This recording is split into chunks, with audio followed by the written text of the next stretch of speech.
Yo, hey, Nettie. We'll see. Gotta wrap my way into some more weekly keys.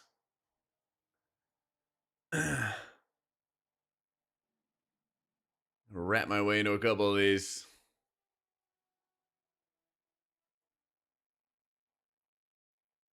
I'm just gonna type the notes.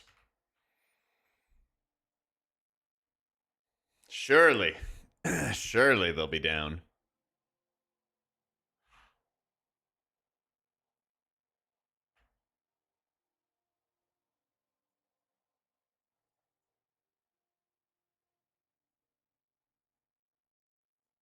Okay, got that. All right, let's do it.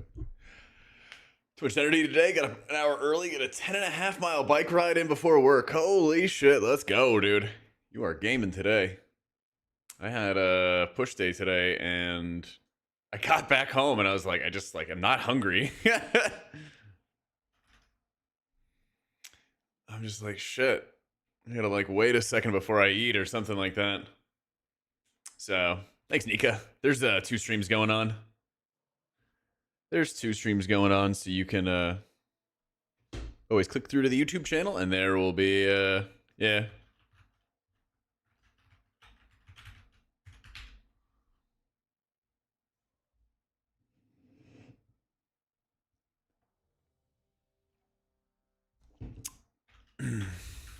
Let's go. They let us in. The rat. Ratting my way in.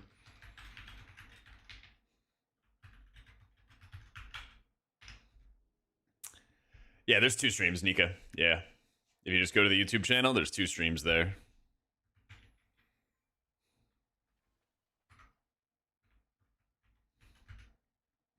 The 12 I signed up for is Title's 0 to Hero Key. I know. I figured that it would be against his rules. You know, everybody has different rules for it. Yeah, that's what I'm going to say, Zomboy. You can clip this right now. Titles didn't invite me to his key because he just hates me. It's fucked up. It's so fucked up. Fake friend. Real friends would invite you to your keys. No, I totally get it. He probably is doing some, like, no friend thing. But I was like, dude, it could be content. My shot at 6:30. You got engaged. Congrats, Dan. Good shit, dude. True. Real friends invite their friends to the podcasts. God, so true. Oh, so true.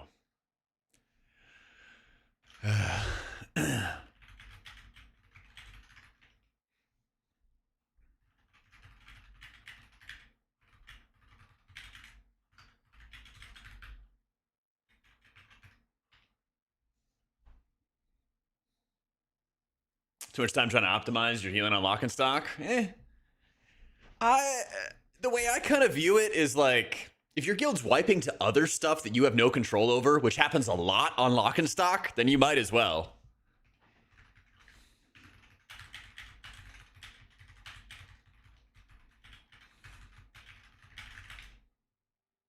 Yeah, you might as well. I'm gonna play with my monitor position a lot more and see how it goes. So, fun to ground jack on the podcast before the Oracle nerfs. Probably, but then we also probably would have been like on the same page. It seems like he and I have been on the same page from what I've seen throughout all of this. Yeah. We could have just ganged up on Ellesmere together. All right, let's rat our way into this, into some success.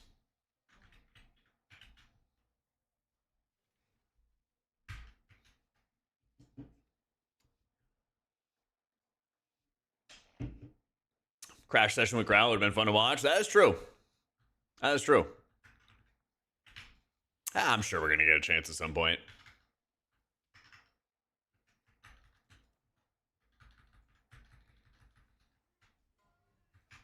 I'm going to hit the Bloodlust. Where the fuck is the Bloodlust button? There it is.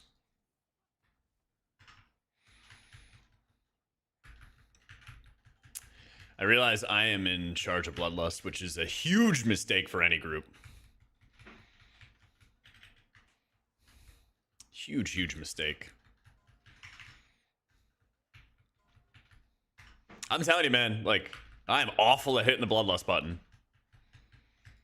Because it used to be that Lust cost like 5 or 10% of your mana. And so even when I would play Shaman in like BFA for like my alt runs and stuff, because we had to maintain like 4 alts back in BFA. They would be like, Lust, Jack, Lust, and I'm like, I keep forgetting. Or somebody else do it. It costs like my entire fucking mana bar, you know? Show the worst. That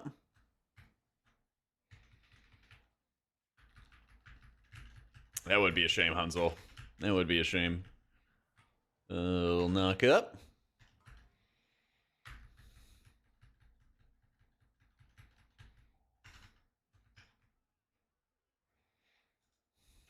Oh, yeah, we have an affix.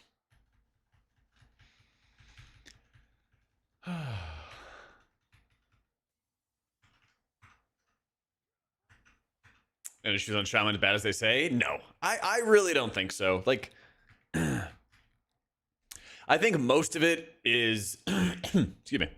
I think most of it's like resolved by like micro drinking. Like, what's my keybind for a little sip? Do I even have one set up right now? I should. I'll look for it later. I know I have a keybind somewhere. But just like, if you take an occasional sip here and there, you should be able to have enough mana throughout a dungeon. I don't even feel like I burnt much mana thus far. Well, you know, we'll see. Obviously, stuff can change, but I am jumping over here.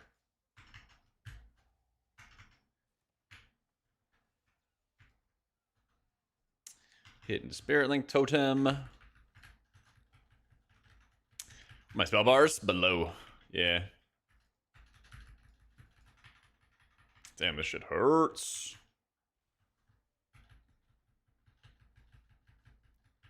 Monk to a Shaman, mana feels bad, but I found it's easy to mismanage. That's the thing. That's the thing, is like, I like where Shaman's at, because if you're playing correctly and you're really thinking about what you're doing, then you'll be fine.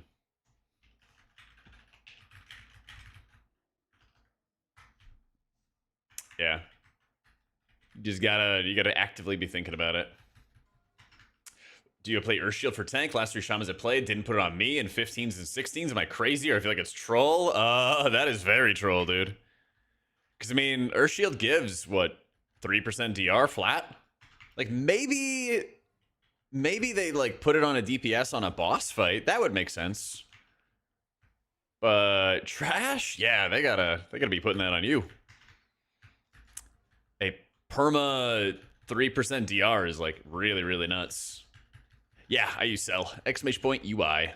And I have 2 streams on YouTube, Dami. So just click through to the YouTube channel, and there'll be a second stream that is a normal format.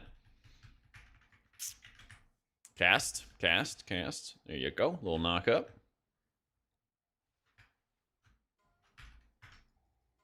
Is he going again? He's going again. Well, what can you do? Boom. Ow, ow, ow. Personal. Okay, we're chilling. Doing well, Doom. Have a pretty chill weekend. Got to go out with some friends for Easter and do a little Sunday fun day. Had this like massive burrito stuffed with like chicken and black beans, egg, potatoes. It was massive. It was only like $15 too. It was great. Highlight videos for my kills on the raid. They're kind of on YouTube. I think I labeled it on YouTube in like the live channel, but not the usual highlights I have on my Twitch, because Twitch, being the dummies they are, they cap the amount of highlights that you can have on your channel. It's really stupid. So I can only have 100 hours worth of highlights,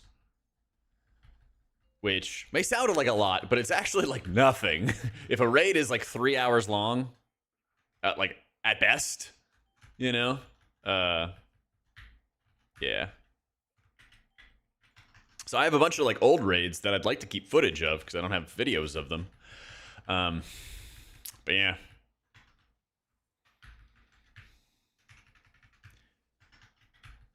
Exactly, dude. It fills up fast. Leveling up a melee DPS. I think Ret's pretty underrated, to be honest. I think at like a high level, Ret has been crushing it. And not enough people are giving it that respect.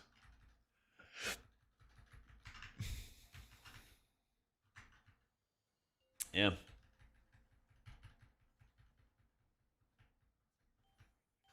Got everything? Dunker? Nice.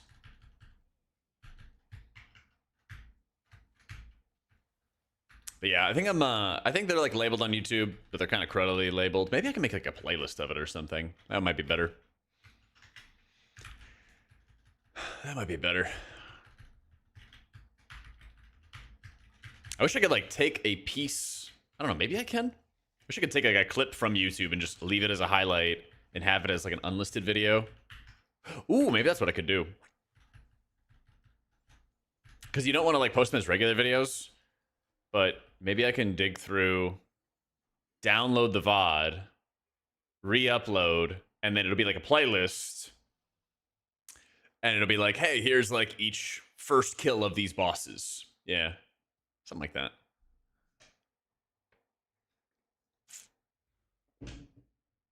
Yeah, that might be good.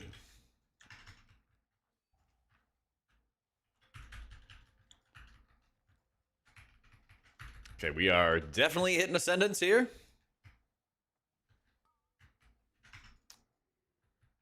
And definitely getting messed up by these Earthshapers.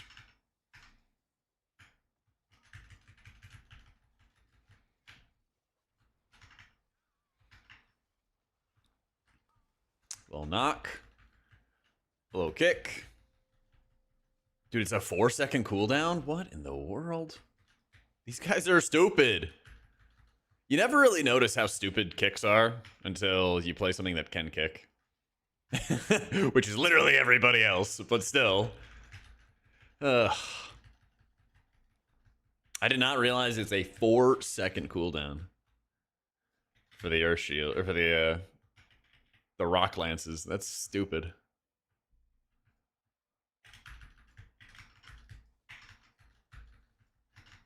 I feel like a lot of my thesis for like, let's make M+ better is like, reduce the amount of stupid kicks. Reduce the amount of really, really stupid kicks in the game. Alright, I got a kick.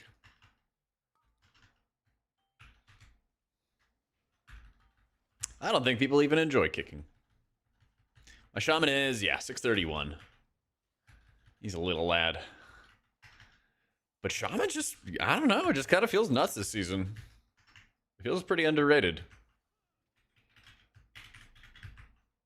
I wonder if it's going to stay true for like the rest of the season, but it certainly feels true right now. Yeah. Well, that's the thing is, like, I feel like most people want to spend the majority of their time kind of just like focusing on the damage rotation or the healing rotation and stuff like that, and having to do that, running out of fire, making sure you're kicking the mob. It's just a lot, you know. It's just a lot. Yeah, full range group sounds like it'd be a pain in the ass. It might be worth taking. Oh, I guess you do natty take Tidebringer. I remember last season, a lot of people were running without Tidebringer, which felt fine. But then there'd always be, you know, like once in a while that you would not have your chain heals bouncing to where you wanted to, and then they would just kind of feel shit, you know? And that wouldn't be fun.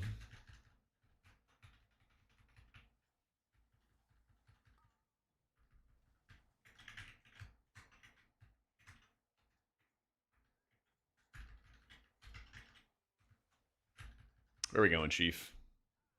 Where are you taking us? We are going on a journey. Where are we going?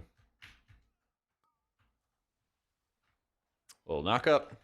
Little stun. Yeah. He's dead before cast gets off. Yeah. There we go. The shutdown.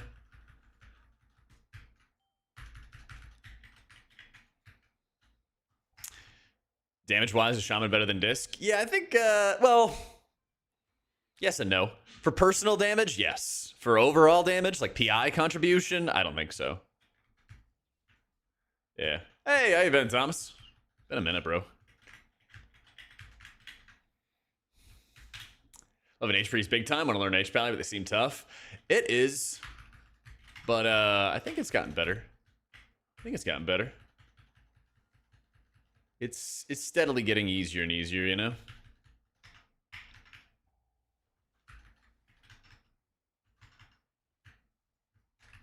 You busy? Yeah, how's the training going?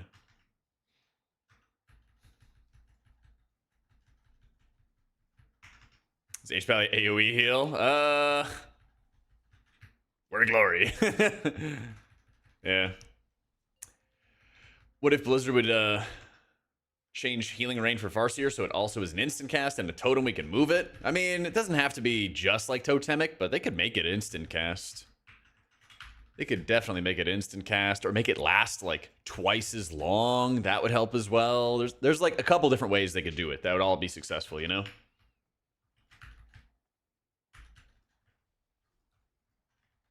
Yeah. Why do you not bathe in the light of righteousness and embrace the light? That's what I think Ellesmere would say. Funny enough, we are going to be playing a little bit of HPal today. I got to get my my chamois key done first, though. And I already got a Mistweaver key done. So I think we just got to do a Pally key after this. And then we can do more if we want to. Just depends on who's on. I might do some Holy Priest keys as well. So, yeah. Might happen.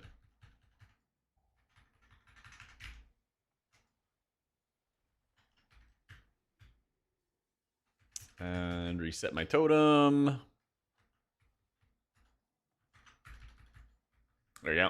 Play a little Oracle Disc. The premonitions confused me. I ended up spamming them when available. Since it's a rotating spell, it's not so simple to use. Yeah, my guides go through all of it, whether it's the video guides or the written guides. They give you like breakdowns for like how you use each ability and like what you do with it. If you want the written guides, it's on the Wowhead page. It's on the rotation page, and there's a nice like breakdown of different situations, how you use it, stuff like that. But first thing I would do is make sure you get like a weak aura that describes what they do. The Luxos weak aura I have will basically just say like, hey, this one shields. Hey, this one does this. Hey, this one does that. And it gets a lot easier to just properly like understand what's happening. Man, that silence sucks. Yo, how you doing, Ira? I am stuck. There we go.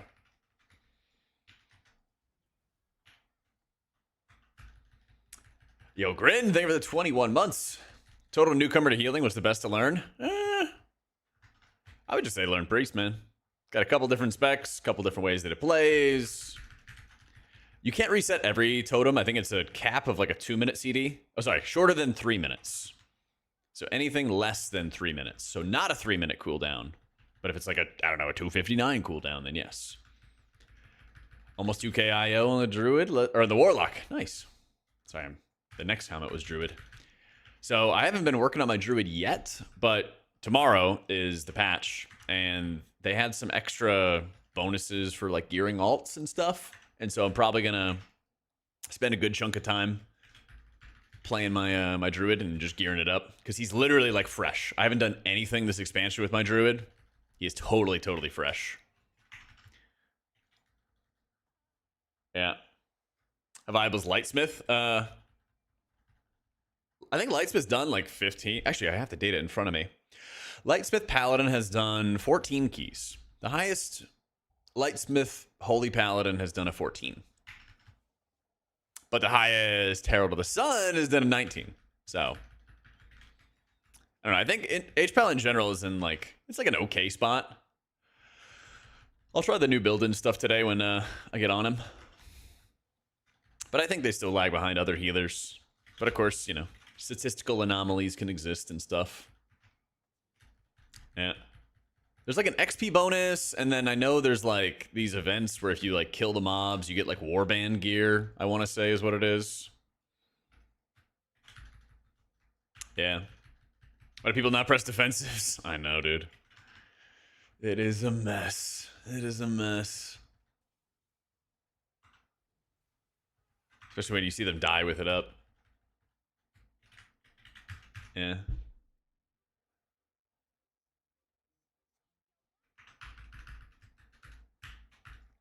Blizzard CD frames coming tomorrow. We'll say which premonition you have. It'll just be an icon, yeah. I was talking to Thune about it, and he said that the customization for the Blizzard weak aura replacements is really bad. So, as much as I really want to use it, and I'm going to play with it tomorrow when it comes out, I don't know if I'll be able to actually use it full time, which makes me kind of sad. Because, like, if Blizzard wants to get people less dependent on the weak aura add-on in general, then they really need to make good tools to replace weak auras, you know, which I guess is a hot take for them or something, but yeah. Exclamation point UI, G11. Yeah.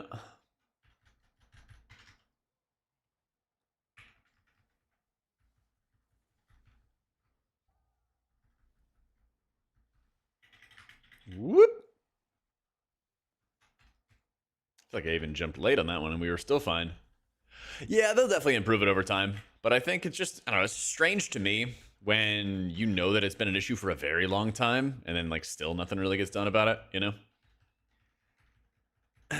I guess, Rag, but I feel like not being able to customize what spells you're tracking or what order that they're presented in is kind of fucked.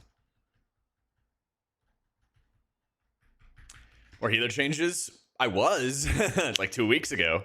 Like, I was expecting the 0.5 patch, like 2 weeks ago, to have something where it'd be like, hey, like, we're going to do a couple of talent revamps or reworks or, you know, something along those lines. And never really ended up happening. So, I don't know. I don't really know what to expect at this point. Sorry, I'm, like, tweaking with my monitor right now. Seeing at what level I want to properly have it at. What's comfortable.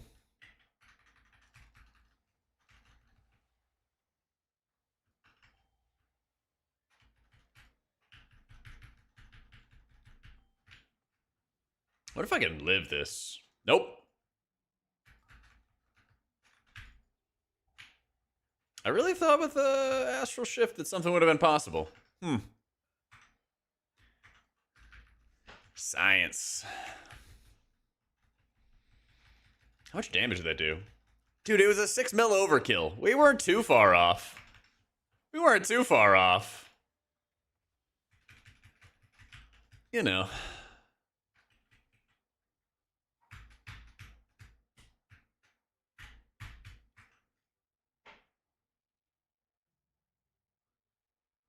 I don't know if Stone Bulwark is going to give me a 6 mil shield. It gives me about a 3 mil. Yeah. I think I probably still would have died with Bulwark, unfortunately.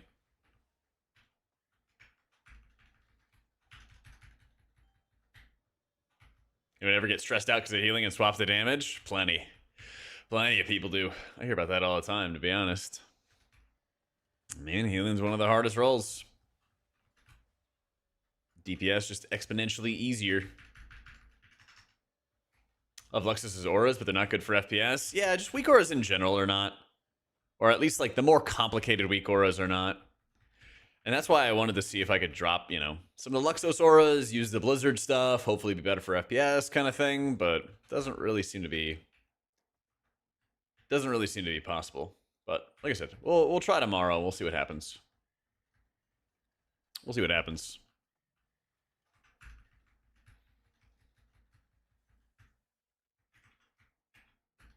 You never know.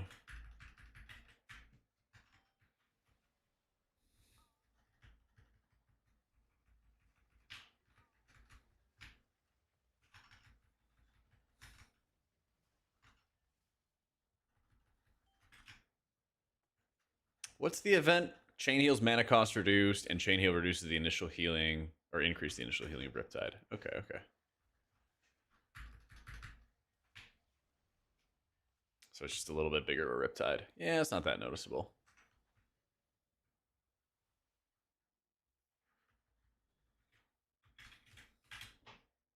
There's a million different Premonition weak auras on Wago. Yeah, if you just search Premonition, there's like dozens and dozens of them. You can always use the Luxos ones if you wanted to, but if you don't want the whole package, you can always just search on Waggo.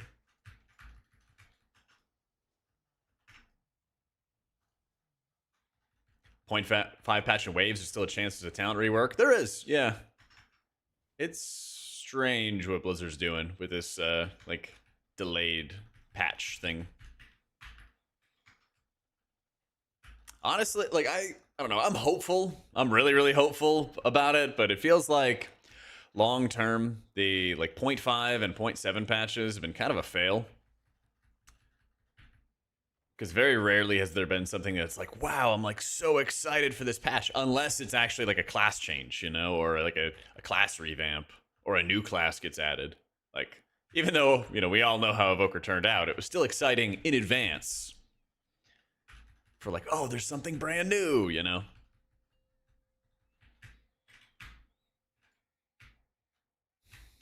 I'm jaded because I come from games where patches kind of come out of nowhere, but I don't worry about these. Yeah.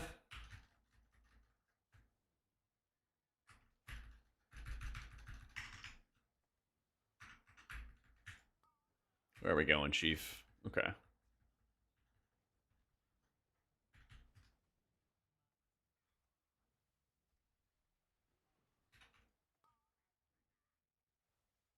That works.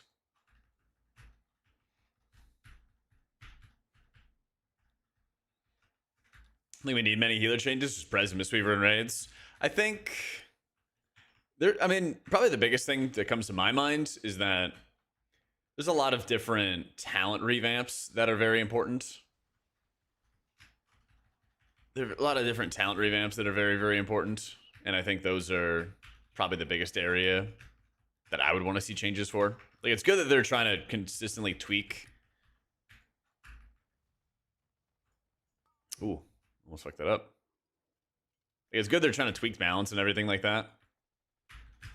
But I think there's definitely some concerns about like how specs play.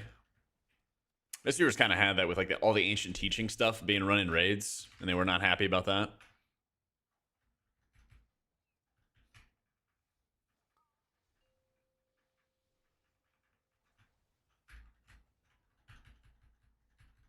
Easy. Oh, so much loot. So much stuff. I got a warband. Cloth piece. Let's go. Healer, give address.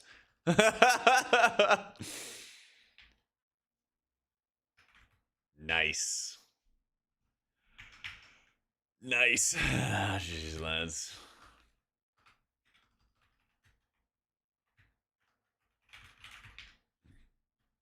You are getting it. Damn, this guy's serious. Yeah, this guy's serious. Any way to run Poe Archon Priest? You could run Poe Oracle. I mean, Archon's fine, but I think Oracle's just straight up better in keys. It's one of those like possible, yes, like, you know, it's possible to heal a 10 at 630 kind of thing. Hey, glad you enjoyed it, Ira. Thank you.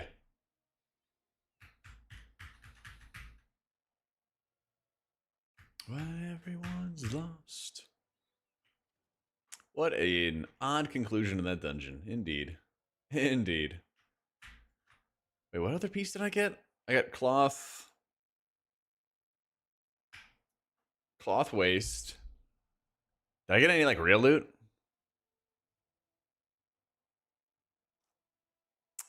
Yes, I got shoulders. Let's go.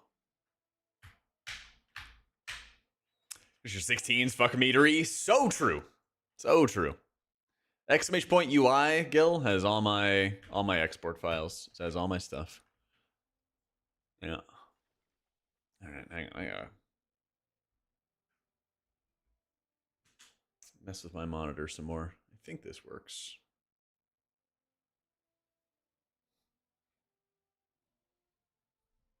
Yeah, it seems like it works. And we're gonna need a lot of Valor Stones. Okay, let's look at our pally. Holier disc for M+. I would just learn disc. Yeah, I would just learn disc.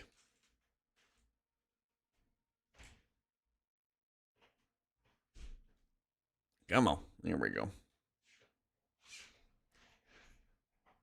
So, it just takes practice, Damocles. Honestly, man. It just takes some practice. So, Poe's like fine in some situations. It's like good for mass AoE healing. But it's kind of like, I don't know, it's kind of like a hammer. You know, a hammer is really good for a lot of different construction projects, but you don't want to do it for every single thing out there. Oh my, wait. How's it not? It didn't pop up yet. What the heck? Vesp, yo, thank you for the raid, dude. Didn't even hit my alerts at all. What in the world? What in the world? Welcome in, guys. Welcome in. Hope you had an awesome stream. If you guys haven't already, make sure you're following Vesp. I know, dude, totally scammed. Totally scammed out of the alerts. It doesn't even pop up. What in the world? It's gonna pop up like 5 minutes later or something like that. But thank you, dude. Thank you. I appreciate you, dude. All right, let me check real quick about the talent changes that we've got. Let's see if my pally is. We got to do some alt keys. Let's see what we got.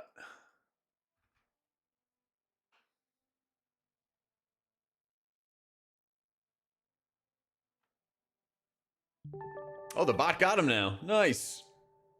Mr. Ren, thank you for the new sub. Welcome in, dude. All right. Let me triple check real quick about whether or not I'm running Light of the Martyr. Let me see.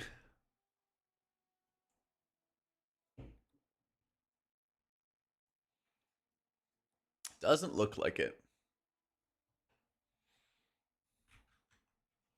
New HPal build.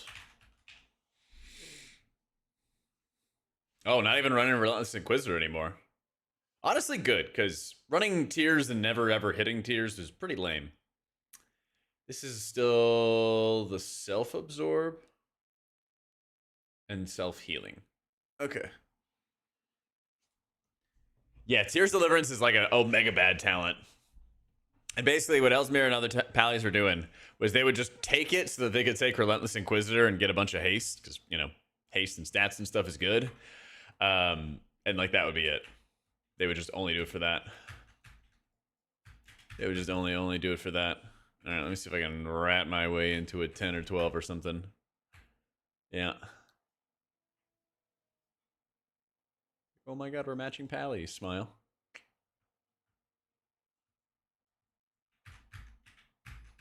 I need a couple different keys, actually. Do I need motherload? Nope.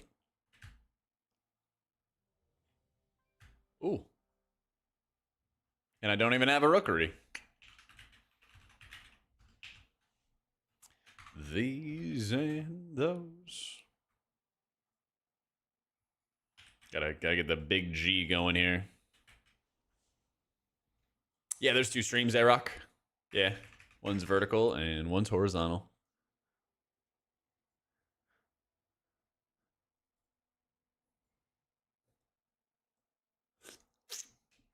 No, the season's considered easier than some, but a return in DF Season 4. Yesterday secured to 2,500, earning KSH. One of the most satisfying things you've done since returning. Let's go. Good stuff, dude.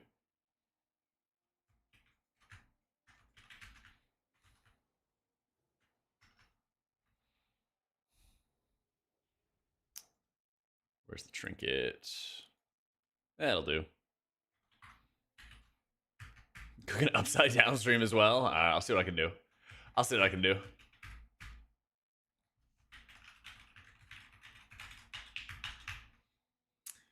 I describe HPal's healing pattern compared to Oracle. You're playing more on like the builder spender type setup, whereas like this kind of plays around 2 major cooldowns and shields and penance. Pally's kind of playing around the cooldown of your shock and your shock generators. You know what I mean? Like your divine toll type stuff. Feed you a lot of holy power and be able to spend it on your buds. And both of them have kind of like asymmetric healing, where it's a lot of like healing individual people and not healing the entire group all at the same time.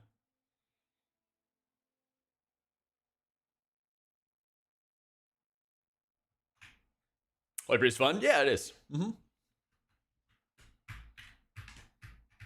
I mean, Holy Priest has done 16s with both Archon and Oracle. In keys, I'd recommend Oracle. It's a little more complex, but I think it's a lot more rewarding. But it's gotten a lot more fun, which is a huge part of it. Really, really important.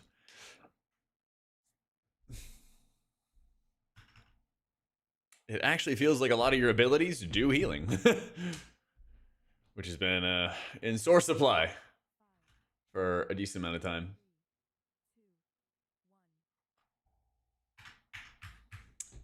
Absolutely, Ira. I believe it. I believe. You know, our shaman right now, they're really good. Yeah. I think they're pretty underrated.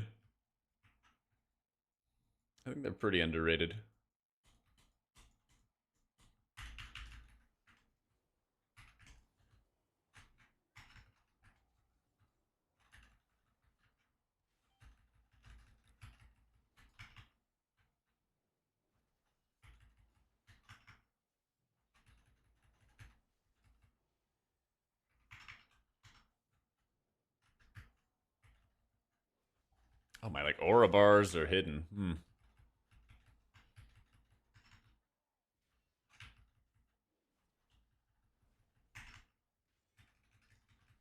If you summer DPS, then their damage converts into healing. If you summer yourself, then your healing turns into damage. Yeah. Me hope that the dynamic effects gets there in time.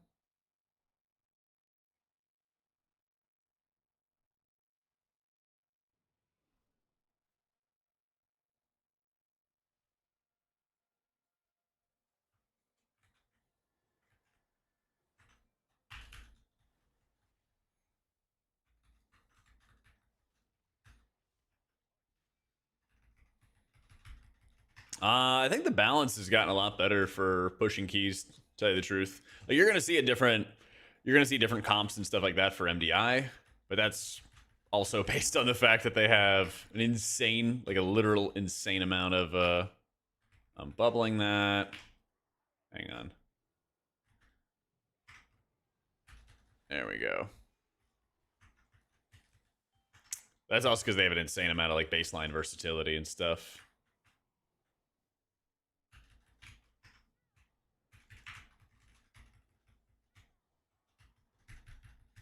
But I would definitely say if you're like looking to like push ranks and get into groups, it would still be Priest. That'd be my suggestion. The way it can keep other people alive, it's just super powerful. I think what's super interesting about it is like it might be that Disc is one of the best healers to like level up in, but it could be that long term, like at the end of the season, other healers like Mistweaver or Resto Druid might be a bit preferred for the raw output they bring. So be interesting to see. Be a long season.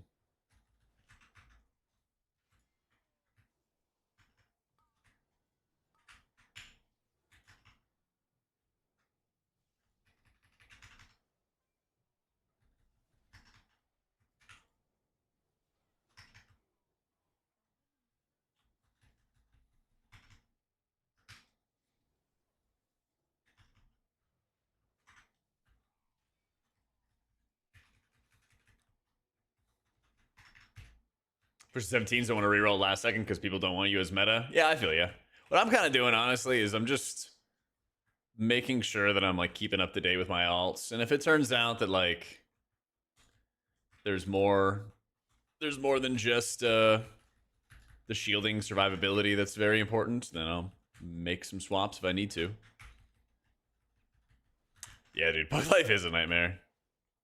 Trying to find people that want to play in like the middle of the day is tough as well because I don't really want to be spending all night pushing keys these days. Yo, what's up, John?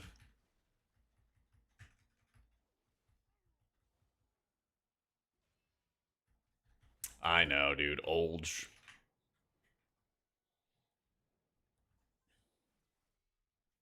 Old Gramps over here.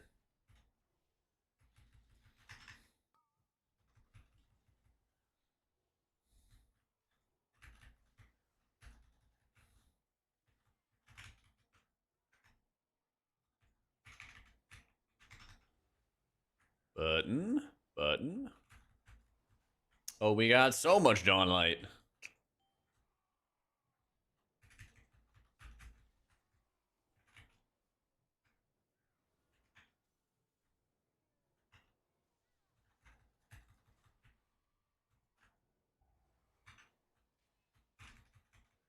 I think HPal has the potential to be the meta healer. Feels really strong if you do larger pulls and wings are up. I mean, do you see it or should I say it?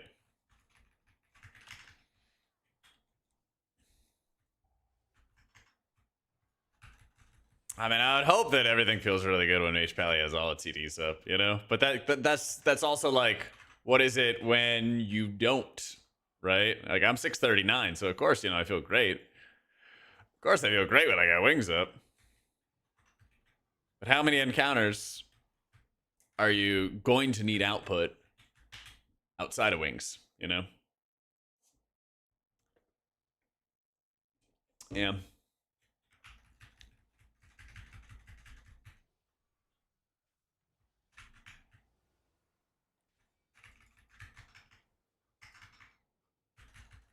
Let's give you dawn light. There we go.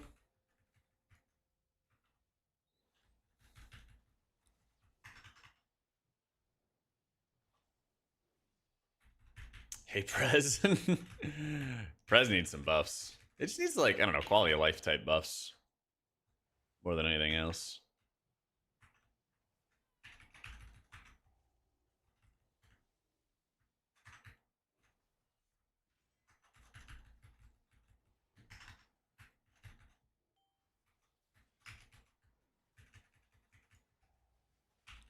How much of a loss to Oracle Disc Dependence nerf? It was pretty big. Yeah. It was pretty big. I mean, Disc was like one of the highest HPS healers and mitigated better than everybody else. And now it's just, you know, a really good mitigation healer, but yeah, some questions about how I could crank big HPS. I haven't seen... I haven't really looked, to be honest. But I'm really curious to see if anybody's done some giga high Dark Flame Clefs as disc after the nerfs.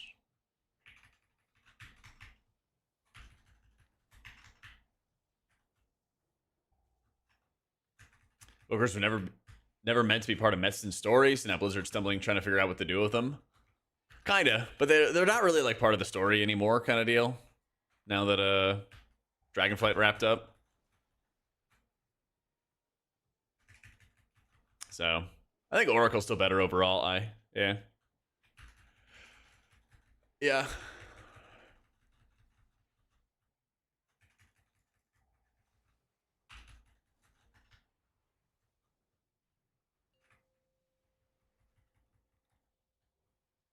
Everyone's an MDI besides one HPal main posting videos is first and faster, so we don't know what the best option is in high keys. Well, you got to keep in mind that in MDI, everybody has baseline 20% avoidance,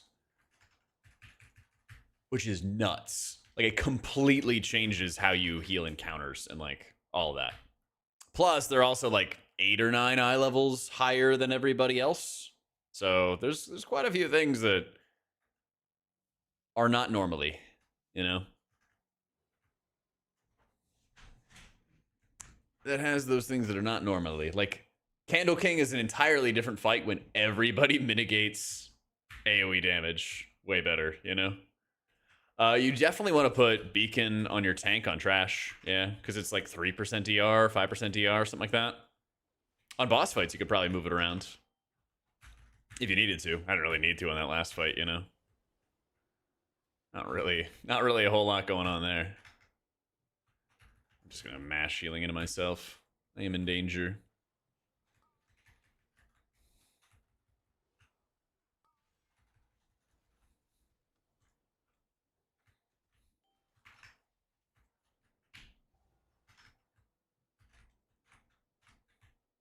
Cannot see? What the hell? There we go. I got like line of sighted there.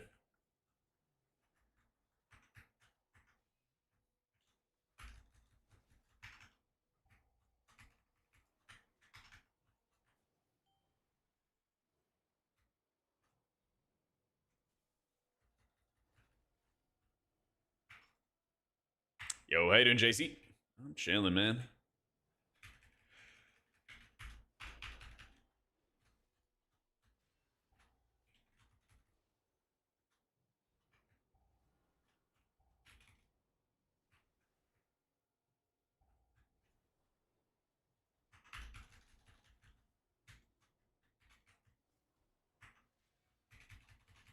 Fighting on the stairs. My favorite. Oh, yeah, we're bubbling that.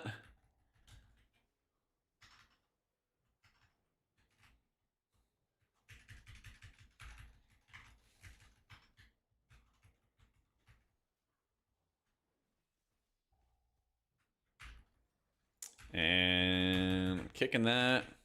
And I got wings.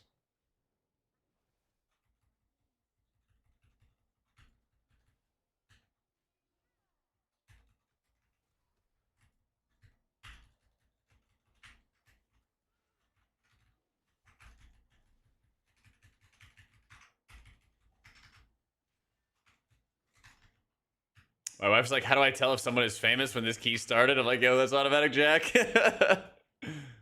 Oh, that's sweet. So Holy Priest doing 700k DPS. What's up with that? If you have a low enough healing check in dungeons, I mean, Holy Priest does tons of damage. The thing with Holy Priest is, like, they can do a ton of damage as long as they don't have to spend a lot of time healing. So if you go into, like, I don't know, a Theater of Pain or a Mechagon Workshop or something like that, you can do a ton of damage in a few of those dungeons just by mashing Holy Fire.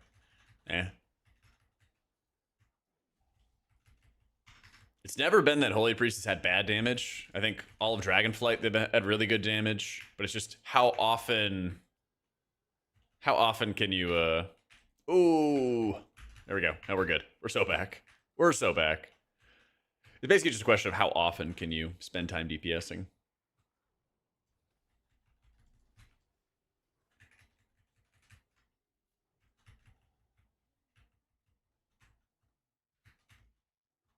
Let's go. Buff all healer damage by 100%. What I don't want to have happen is an area where healer damage is the primary, like, driver for if a spec's good or not, you know? If they make healer damage too large of the overall, like, damage for a group, then that's kind of what happens. Like, it's good to be able to do some damage when you have some free time, but if it's too much of the overall damage, then it becomes, like, mandatory, and that's not good.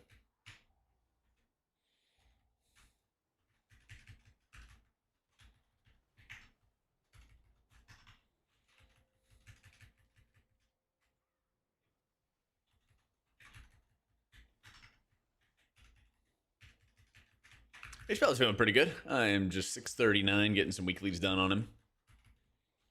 I might bring him to my alt raid with my guild tonight. We'll see. Still got more gear I want to get on the monk. Yeah.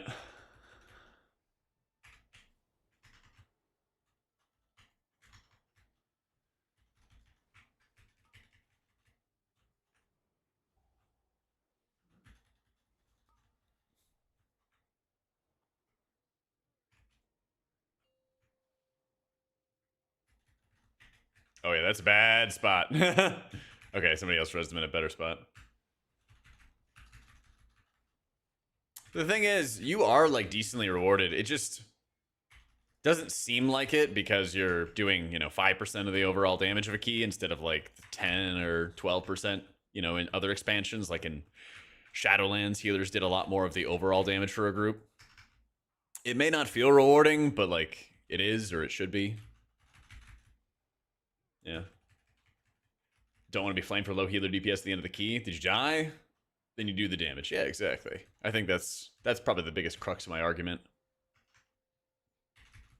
And I think like the way that we saw the healer meta develop in Shadowlands with a lot of dungeons that didn't have high HPS checks. Like obviously there were Sanguine Depths, but then you also had like Mists, and then you had Theater of Pain, and a lot of those were just like survive, you know? There wasn't much for the healers to do. And they even made Mists harder to heal last season because the HPS checks were so low, you know? Can I explain the dot in the fight? Yeah, so Gorin will debuff one person, and they have like a 4-stack dot. And it just does damage, and then it jumps to the closest player at the end of the duration. So you just got to pass it. But every time that somebody passes it, once they...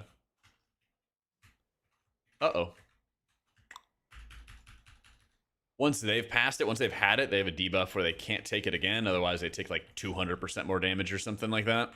So a tank could take it again, but not really anybody else unless they're getting fed a lot of externals.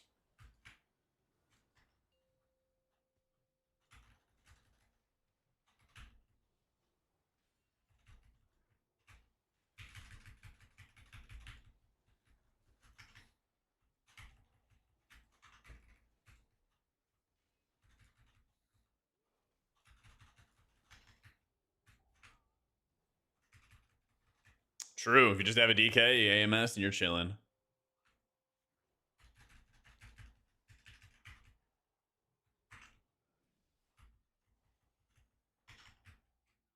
Nah, Shaman doesn't have to drink that much. I was doing a Shaman key just before this one. It's not that bad. It's not as bad as people make it out to be.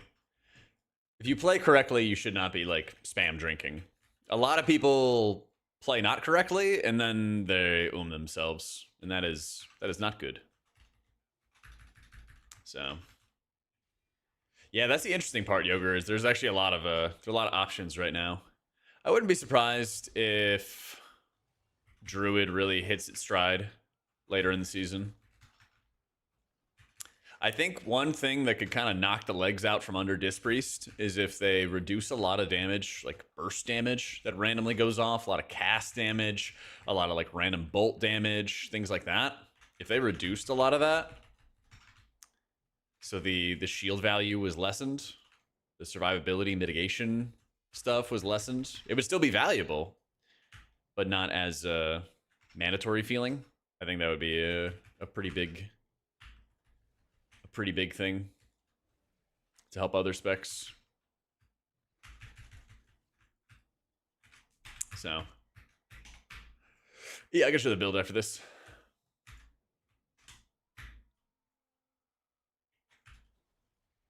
They brought back Rapture. What I would want them to do is reduce a lot of the spike damage in dungeons. Maybe get like a small nerf to powered shields. Like the preventative measures buff is 40% additional shield value in dungeon. Or sorry, 40% additional shield value in Oracle. Tweak that down to like, I don't know, 30%, but then buff our penance healing again. I think that would be a good compromise. I think our shields are like good, but not great. And they could tweak them a little bit lower if it means that we bump up our overall HPS with penance. I think that would be a good trade. So, Buren of the Candle King is great for Resto Shaman, yeah. Yeah, it fills the like niche or the need that they have of just kind of like an emergency shield effect.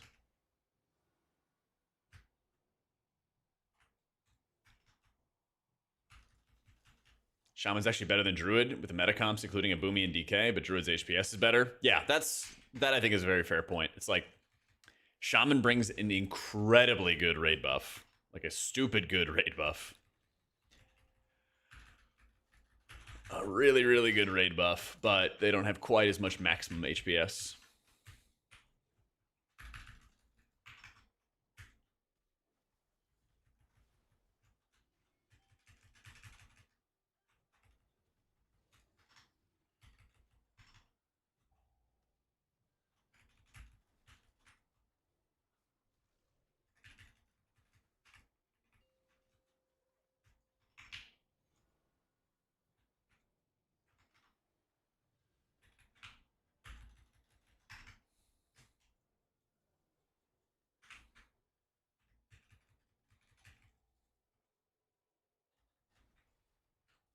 Oh yeah, we're chilling.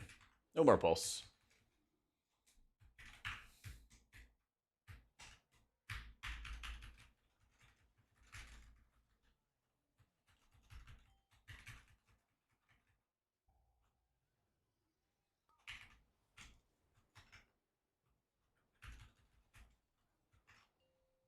Okay, we have near infinity wings up time. Let's go.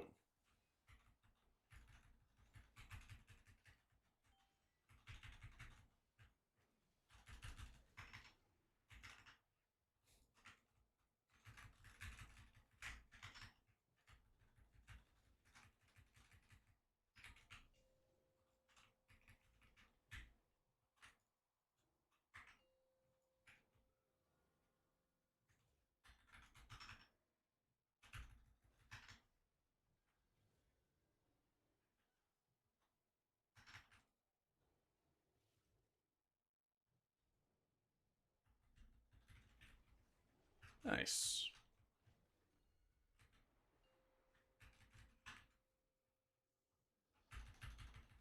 And the Shammy DPS raid buff gives it more or less equal to PI. I don't think it's far. Yeah.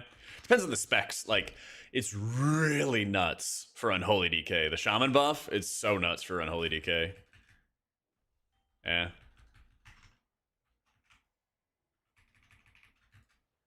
But yeah, not every spec is the same in that regard. Yo, these debuffs suck. Hate them.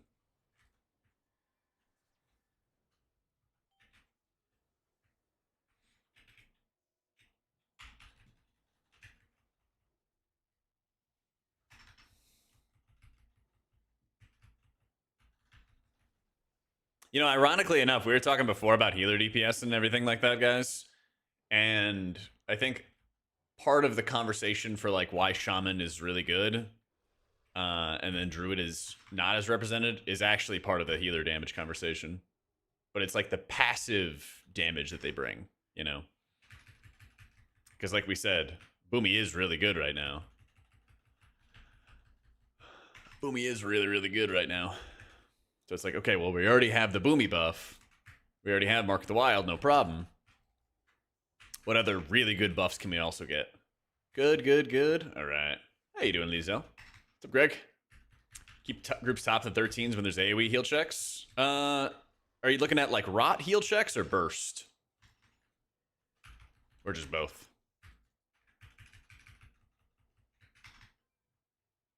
Yeah, burst is definitely the hardest. Burst is definitely the hardest.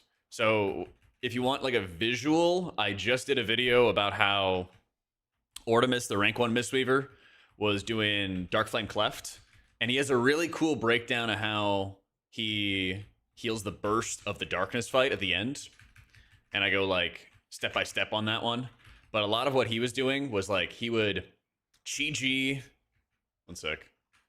Brain's thinking. He would like Chi-G, set up shields, put envelop on 1 or 2 people that are the most vulnerable. And then he would sit on 4 stacks of blackout kick and just be ready to like dump them. And so he would like put up the envelops on 2 players, build up the 4 stacks envelop, hit Shayloons as the damage is going off, hit lightning, and then he would hit the max stack blackout. Yeah. Did I get a lot of chocolate for Easter? Nah, but I got a fat burrito yesterday with some friends. Went out to a nice spot downtown, and there's this massive burrito of chicken and black beans and eggs and taters. It was great. It was really, really good.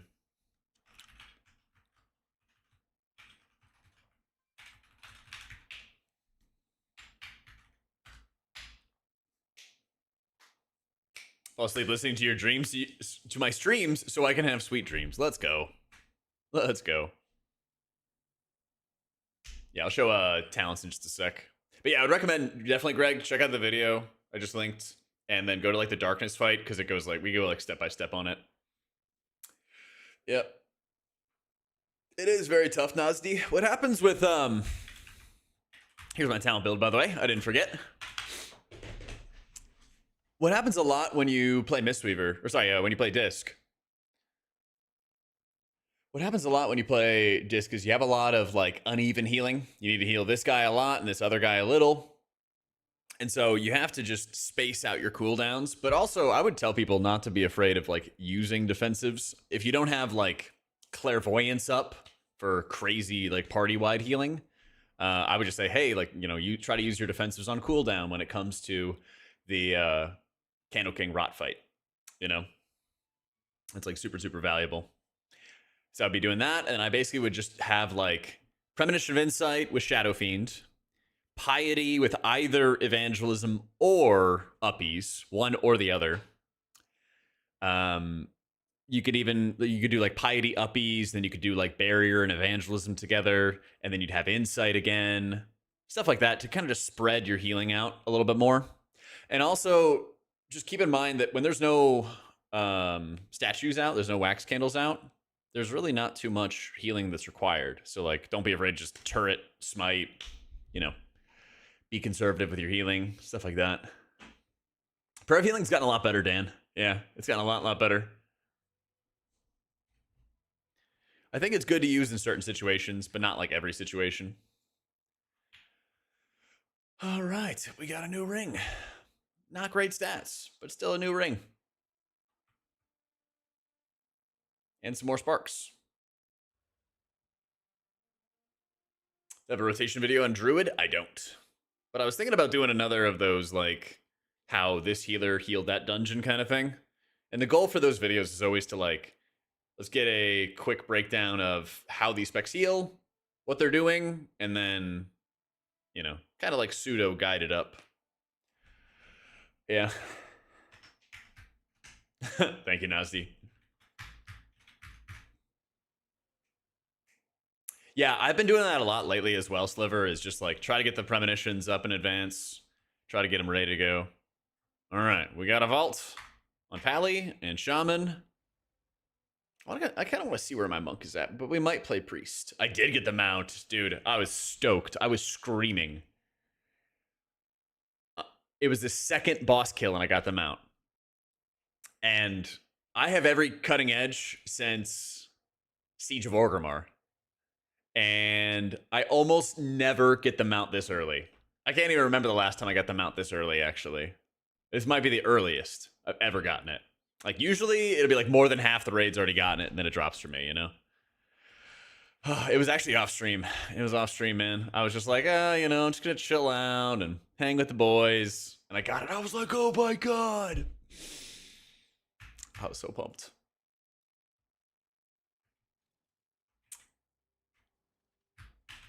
Yeah, hell yeah, JC. Yeah, if you guys have watched the latest video that I just put up about the Mistweaver stuff and you want to have it for other healers, let me know if there's anything you're like, oh, I like this video, but could you show more about the rotation or show more about this or something like that? I'd like them to be, I don't know, pseudo guides or like very easy to understand for people who are like, oh, I know my buttons, but how am I, you know, ordering the buttons around? That kind of stuff. Yeah. Mr. Pick Me Up is nuts in raids, and it's nuts on rot fights.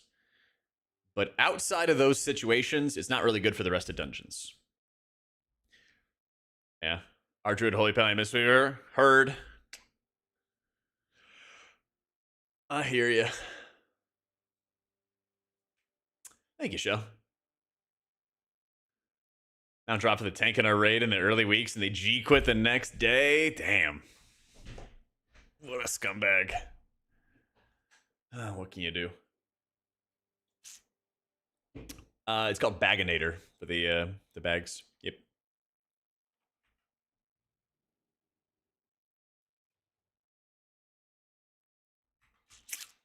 All right, we are 662 without a workshop. That is tragic. As I wanted you to be. That is a tragedy.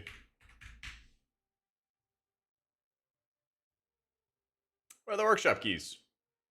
What trinkets do I got? He's got some okay stuff. He got some okay stuff. Banshee Queen, Dazarlor, Anzarek, Denathrius, Farak, Gallywix, Gallywix. Yeet.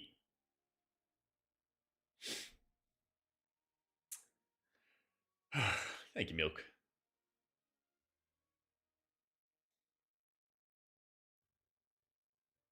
Let's see.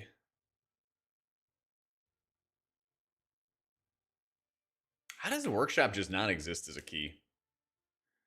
My HPal had last season's trinkets, like garbage. He had like 630. He was 639. He had like no gear. He had like no gear. I don't have workshop IO, so you gotta get that IO, you know. This is a top. It's tough. Yeah, let me. If I could transfer characters from realm to realm or region to region, Greg, oh, a dream. All right, let me go to the bathroom real quick. Give me 1 second. I'll be right back.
All right.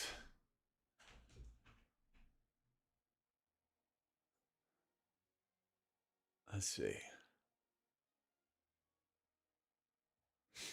I run 11's non-main at 630. Because I play this game too much, and once you know all the unavoidable damage that's always going to happen in a dungeon, it is way easier to heal. And by rote memorization and just practice and everything like that, it gets insanely more comfortable to heal. When you play all the healers a lot, like I did on PTR, and then also you know when the damage is going to happen. So you already have cooldowns up or healing up or whatever. But I also spend a lot of time whenever I heal, regardless of which healer I'm playing. I spend like a really good amount of time just focusing on keeping everybody alive. Like on HPal.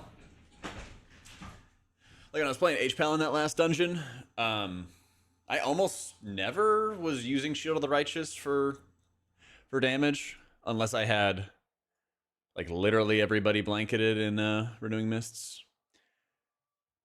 Yeah.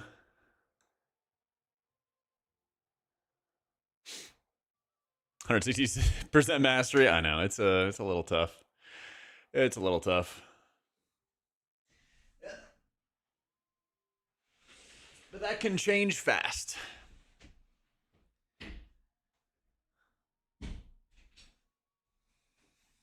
Banger song. What do I have? Oh, we got some killers on. Nice. Dude, I need to get a freaking haircut. Okay. Let me mute my mic real quick as I beep and everything. Oh, let's go.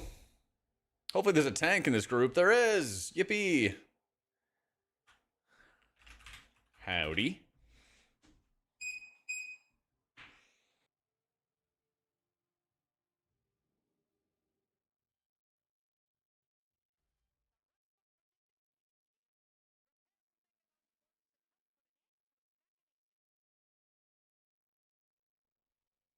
There we go.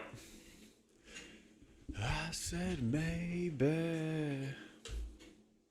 Still fine to run Void Weaver, looking to do alt keys, enjoy the playstyle. Yeah, do it up. Yeah. If you want to learn discs as a Holy Priest main, should I relearn and make an alt from 0? Nah. Just do some, like, lower level keys, some keys that you feel are really comfortable to you. You know? Just get in there and, like, get a little bit of practice in. If you're playing Oracle and you're coming from playing Holy Priest, it's actually not too different. Like, it's a very different mindset if you go from playing Holy Priest to playing Void Weaver. But Oracle has a lot of, like, traditional healer fundamentals built into it. So check out my video on YouTube that breaks down how Oracle works. Get familiar with your premonitions. Make sure you have, like, a weak aura for the premonitions. And then start cooking, you know? You went from RSham to Mistweaver. It's kind of hard to know what to do sometimes. Yeah, you just have to, like, build up that muscle memory. And that's how it goes for every healer. There is a lot of muscle memory and a lot of, like, understanding what's going on, you know? I did a one and done on Shaman and on Pally, yeah. And I already have one for my weekly on Mistweaver, but I might do more. We'll see. We'll see, we'll see. Oh yeah, you want the treadmill that I got and everything? It is right here in my setup.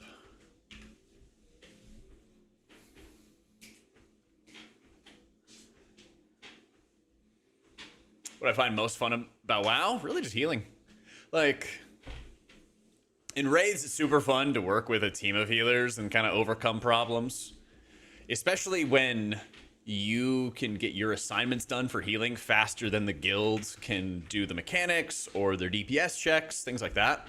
That's always super satisfying.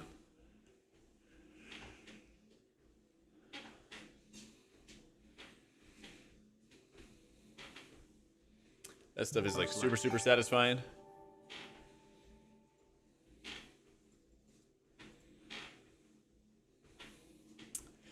Jam, yo, thank you for the 14 months. Yeah, I put the air fryer in there. Well, like, I did cooking streams and people asked. I was like, screw it, just toss everything that I use in there. I have the glass mat that I have for my setup as well. You know, I was just like, screw it, let's toss everything in. Caboose, thank you for the 13 months. How you doing, Sim? Just chilling and doing some alt keys, man. How you doing? Good trinkets to target an M+. Blazecon Wax is a good target. It's kind of the best of the M+ ones. You really want a Muggsy Jug, and I still don't have one. But, you know. Sad day for Priest today. You talking about IRL?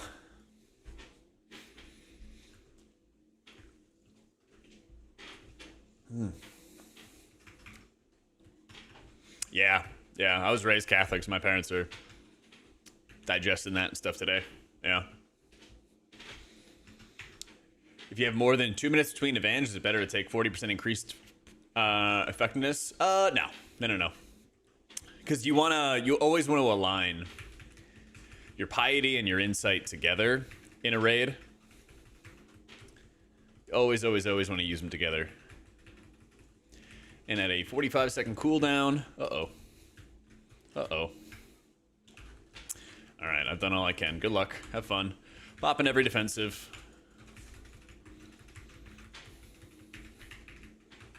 No.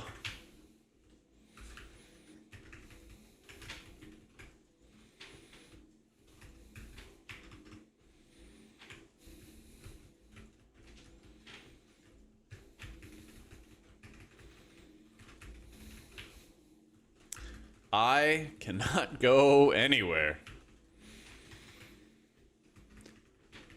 Oh, man. Yeah, we had a bunch of them go off. I mean, we kept most of the majority of the team alive. Popped every defensive I could. Anyway, Gorchop's jumping ads. What are you playing as, Gibby? What spec? That's right, no one important. Healer lives.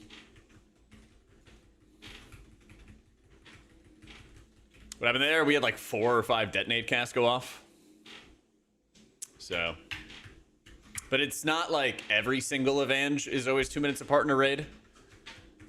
Sometimes one is 2 minutes apart, and then the other one is 1.5 minutes apart. Oh. You play Disc Priest, of course? Alright, just want to make sure, you know? Oh my god, always be shielding yourself. I feel like that, you know, goes a little understated, but try to make sure you're always shielding yourself. Try to make sure every time you're casting penance that you're always moving and shifting around. A lot of times I don't mind getting dragged in by his hook and stuff like that, just because I know that it makes it easier for me to dodge any of the jumpers, or at least just be moving so it's harder for them to hit me and like double tap me and stuff if I'm not in melee range. So a lot of times I will just let myself get dragged in by the boss. But I kind of am just trying to like use healing cooldowns with the anticipation of damage happening. It's a really tough fight, Gorechop. Ooh. Gorechop's a tough fight because it's like, it's not predictable damage. You don't exactly know who's going to take damage and who won't take damage kind of deal. So a lot of times what I'll do is like if a new ad set comes out, I just have Shadow Fiend and Insight together and I'm penance shield penancing, you know, kind of just go back and forth like that. Or I have Piety up and I have Evangelism and I could just use those together as my reactive healing, things like that. You just have to expect that some kind of damage is going to happen on people. Every time ads come out, no matter what. Yeah.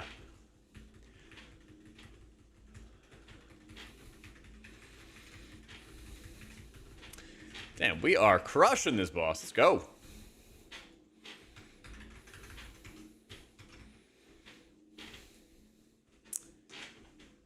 Yeah, Gorechop is garbage. They're decent, Nico. Yeah. Not the best, but not bad. You're doing Sprocket and ramping every first bomb, so maybe it's specific to that, but it's always 220. True. It is.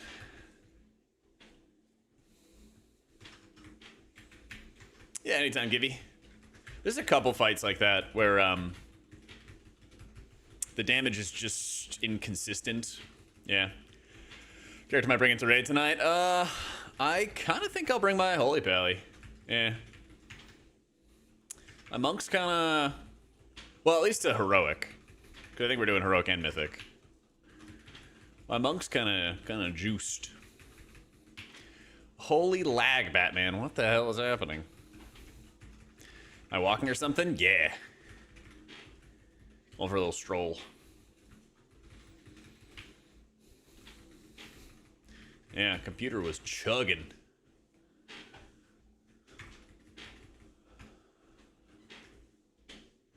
Was not having a great time. But yeah, I think, Lulu, is it gonna be bad if I bring my priest to try to get a house of cards and a Mugsy jug? I'm at wit's end. I just can't get those, dude. I like held off on doing it last week because I was like, I didn't want it to be cringe, but like I just can't at this point. I just need that shit.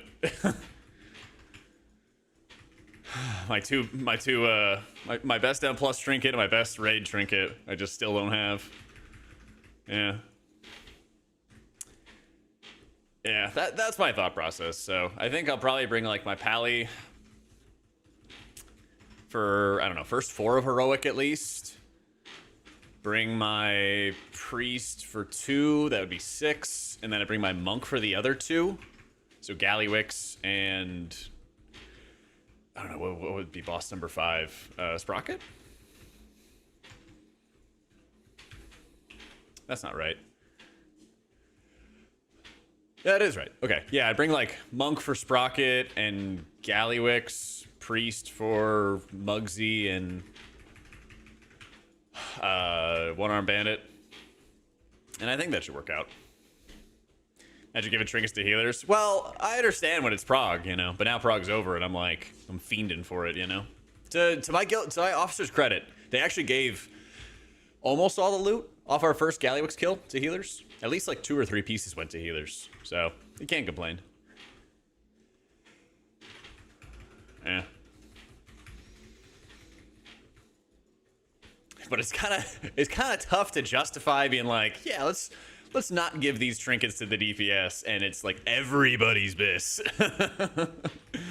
You're kind of trolling your raid team if you feed the healers there, you know. You kill it, you don't need more DPS? Yeah, exactly. Yeah. Everything except the strength 2-hander. Yeah, exactly. So they take care of us. They take care of us. There's DPS. It's not like they're people. No, that's true. That's true. Mistweaver, should you prioritize Blackout Kick or Rising Sun Kick? Rising Sun Kick. Yeah. Oh, did they already hotfix this fight, chat?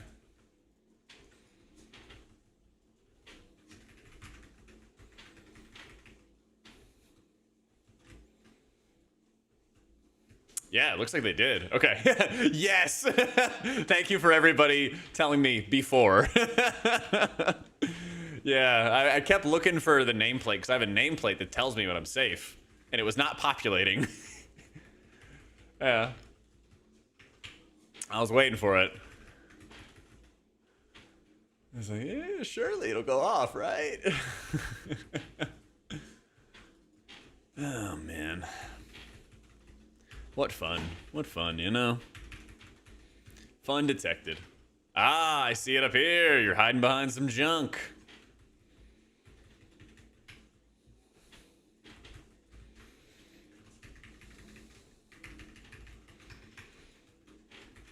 They gave Blizzard a buff survival hunter? Sorry, man. I don't do miracles.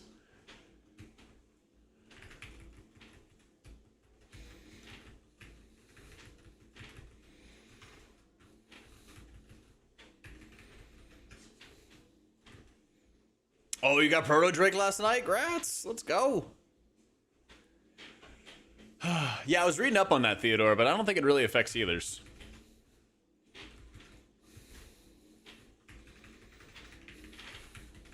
Gotta ask Ellesmere for that. He does whatever the opposite, well, whatever the evil version of a miracle is. A curse, I guess? Yeah.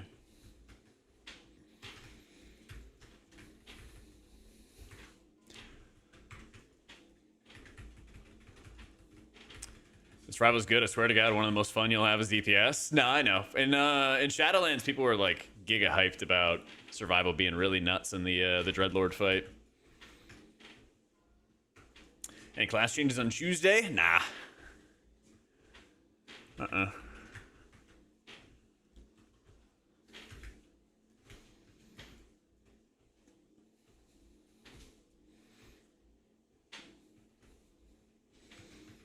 Shamans were pre-toteming stuff before? Yeah. That sounds right. Dev nerf successfully dodged? True. But, like, who cares if Dev's good, you know? Like, I'm a big believer that it's good to have certain specs be OP, because sometimes it happens by accident, and Blizzard just won't do massive, like, gameplay changes until, like, the next patch, you know? And since that's gonna happen, sometimes there's specs where it's just like, well, Dev's been not good for a while, so let him, you know, let him eat a little bit of cake. You know? Let him have some fun. Let him play the game. Because the 25-yard range is so cringe. There you go.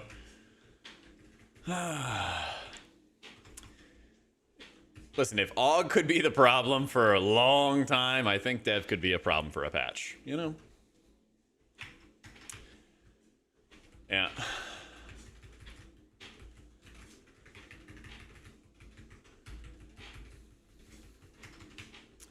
Any chance for Mistweaver to come meta? Anything's possible, dude. Anything's possible. This is a Ghost Blue Raspberry, but the one I had that tastes like a cherry Coke was like their strawberry mango, something like that. Yeah, it was really good. I like Ghost's protein a lot too. It like tastes really good, and then it also, I don't know, like dissolves or mixes with milk a lot better. Yeah, I got their Cinnabon protein. Yeah. It doesn't get like, I don't know, chunky or anything like other proteins do. Yeah.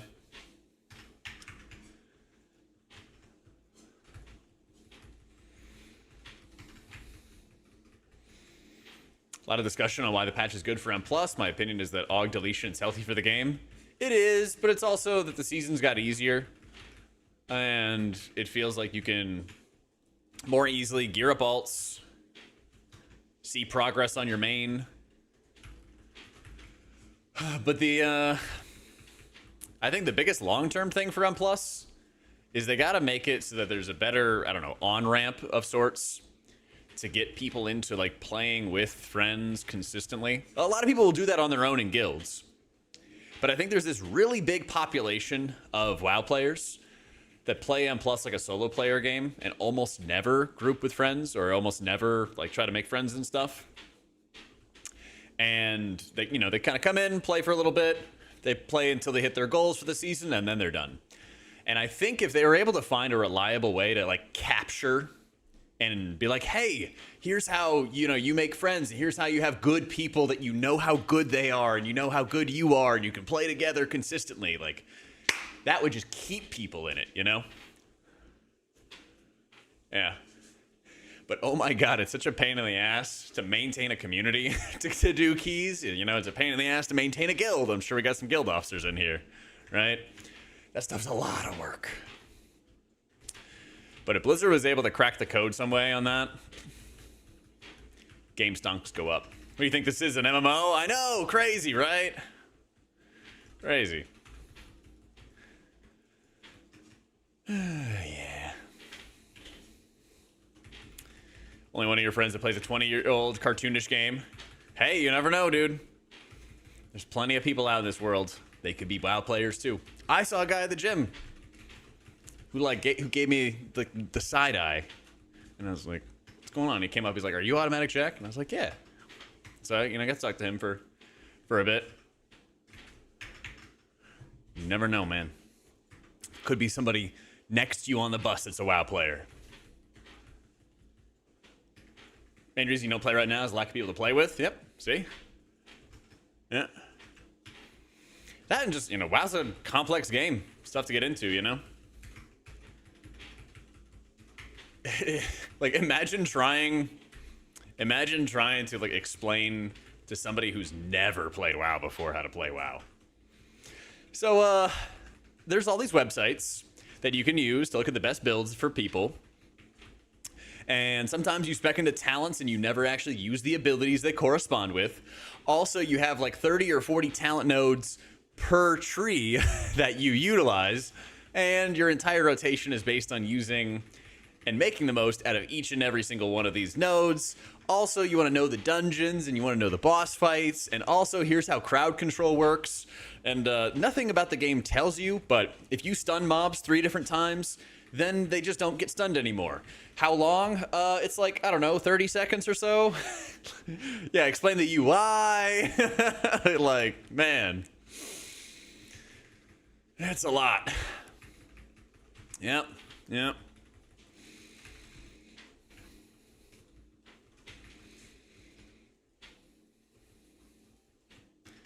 Didn't have a guild, it probably wouldn't be playing WoW at all. Yeah. Yep. We will not give you a coherent understanding of the story, because who needs that anyway? Honestly, it's probably better to learn the story from like lore YouTubers like Nobble or Bellular or something like that. They give a lot more coherent of an explanation. A lot more. Boop.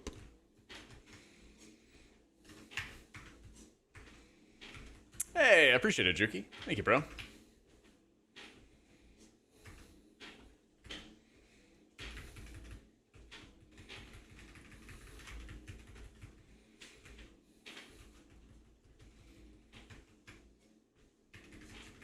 Try to pay attention to the story during the quest, but I honestly have no idea what's going on. I kind of just like catch a vague understanding from context clues. And I'm like, oh yeah, that's like kind of what's happening. They should do an anime for sure. Oh, I don't know if this is real or not, because, it's the internet. But did you guys see after the latest season of Arcane came out that they were like, yeah, Arcane brought a lot of people in to playing League of Legends, but then they quit immediately. I was like dying when I read that. Hey, I appreciate it, Milk. The books are pretty good, Jaden. Yeah, I like the WoW books. A lot of them, a lot of the older ones especially were quite good. Yeah.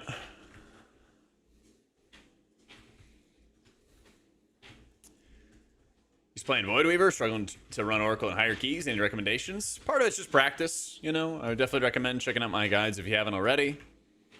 But making sure that you're, like, getting more comfortable with understanding where your healing comes from is such a huge part of the spec. Why do we go to Goblin Land and kill Galley? Because Gallywix is a metaphor for Bobby Kotick, and we can't wait to get rid of him and his influence and tarnish his image of capitalism and greed. And all of the new goblins are liking making money, but ethically, and so everybody gets good wages and good housing. That's not what I thought. I have no fucking clue, dude. I'm just yapping. Just make stuff up on the internet for fun. Highly recommend. Yeah, Oracle's stronger, real easy. Every time I hear Gallywix, think of the big gold buying thing in Race to World First. What gold buying? There's no gold buying. We went there because some artist wanted to make a casino raid. Wait, that sounds great. Yeah, that's a great reason to do it then.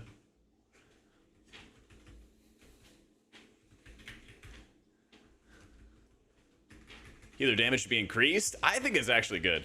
Yeah. I mean, maybe if they make open world healer damage good or something like that, I'm down. But I like that healers aren't massive DPSers and keys. I don't know. I think that's good. Healers should heal. Healers should heal people's characters.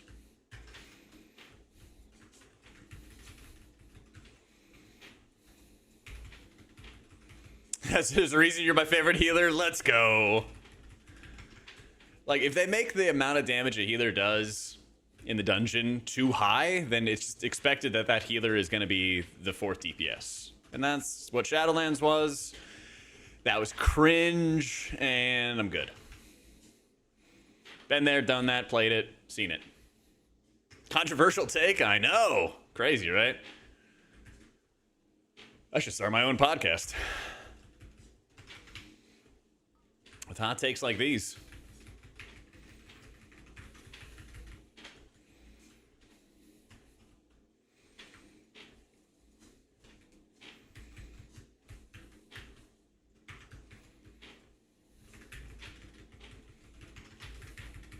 Jack be yapping. There you go. Any hot takes on the raid buffs being removed on pull? Actually, I have a hotter take. So, if you haven't read it, WoW had just announced that a bunch of raid buffs, or a bunch of like cooldowns, like wings or ascendants, get removed if you activated them pre-pull. So if you activated DRE, whatever the fuck it's called, the shaman ability that pre-procs your ascendants, you can't get that proc ascendants going into the boss fight. An even hotter take is that they should prevent you from pre-echoing and pre-resto druid giga-hotting before pulls. Yeah. That would also probably be they would get rid of pre-atonement, which would also really fucking suck on a couple fights.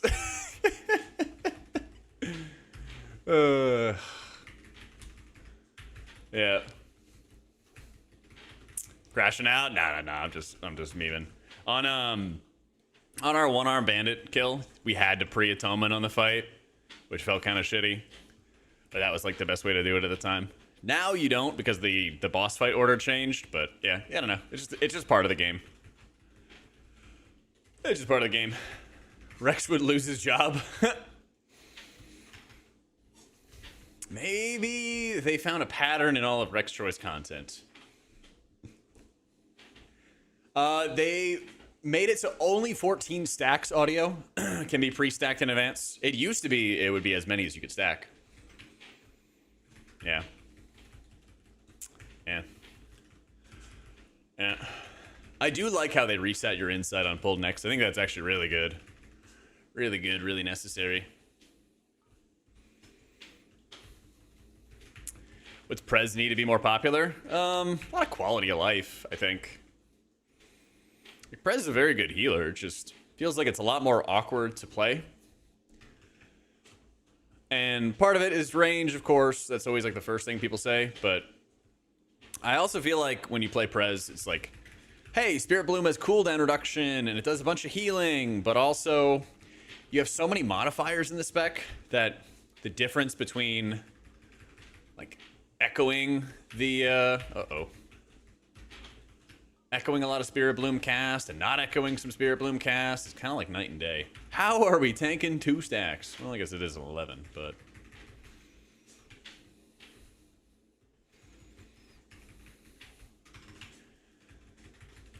need a degree to play Prez. Yeah, there's just too many, I don't know, too many extra things. The abilities don't do a lot of healing on their own. They gotta be, like, modified to do healing. It's like, eh.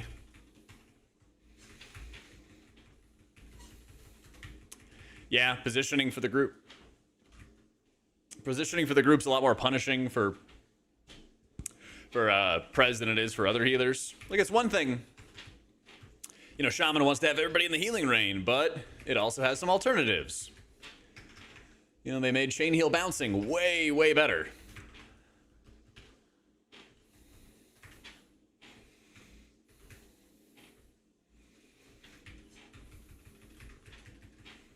Woo!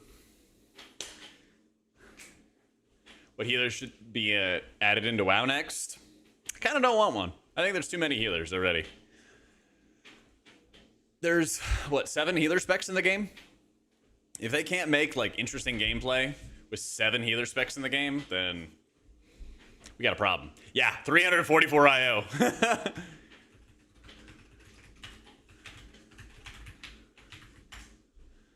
Yep. Oh, nice, get a portal. Woo! Big 344 IO.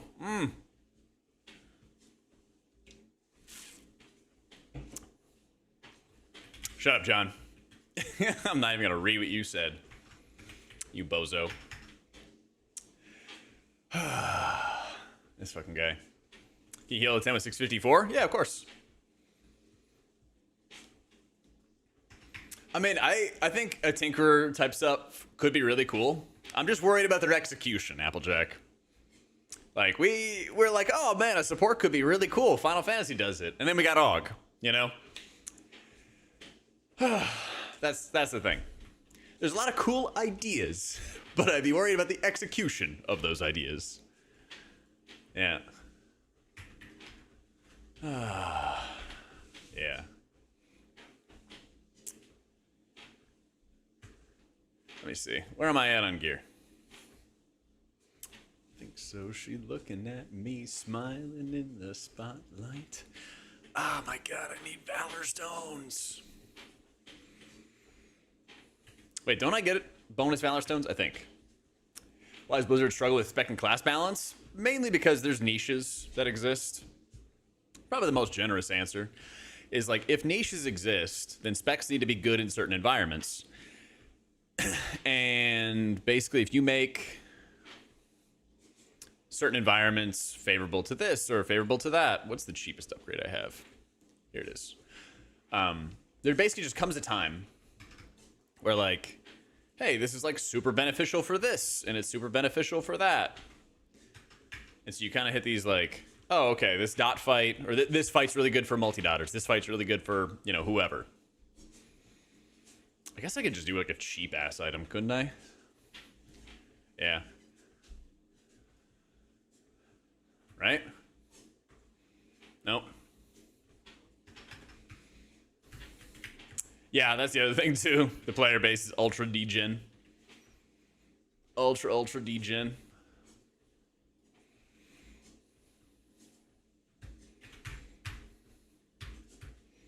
Yo, surely we get invited to this.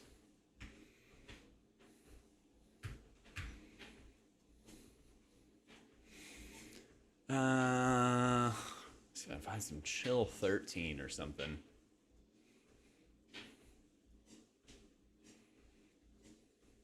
I really needed to get another crafted piece. Holy shit, they actually invited me. Yo. I didn't think I was going to get invited to that one. All right. Well, we gotta buckle up. We gotta buckle up. Oh, do we have to buy a pouch? Or is it acquire by defeating creatures and stuff? Oh, okay. Maybe I could, yeah, just buy weathered crests. Pouch of weathered crests. They cost carved. Did I win? Yes.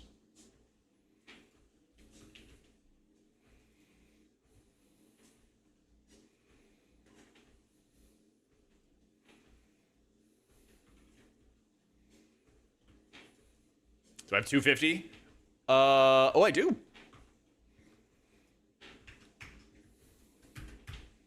Which means I can combine my sparks. Cast Mistweaver? Nah, not that good, man. Not that good. All right, so I got gilded, and I need to craft something. What do I craft, chat? It's my third craft. I got a weapon, I got a cloak. What's your story? Wrist, weapon, cloak, neck, perhaps? Oh, well, Cammy. How about you, dude?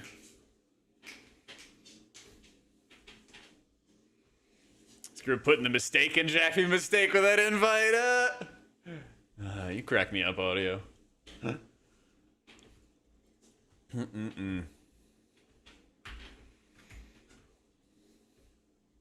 Wrist or belt for main stat? Yeah. What is this? It's kind of a cruddy belt, isn't it? Well, I got good wrists. Does Monk have a good neck? A lot of people are running the rescue keg at 18s. Yikes. Semi-charmed amulet at a raid. Could drop for me, actually, tonight. Yeah. Let them know they're playing with the AutomaticJak and you expect flawless execution. Bit of narcissism never hurt.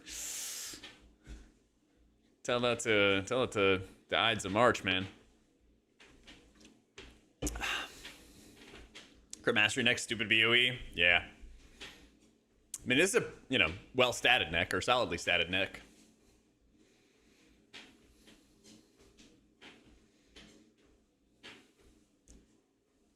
Yeah. Problem is they also exploit flawless execution. God, so true. So true.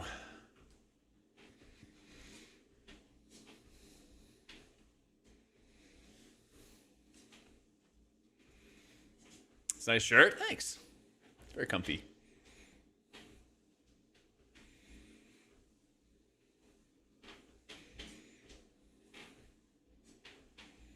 Very, very comfy. You might also just be competing against all the other disc priests. It's possible.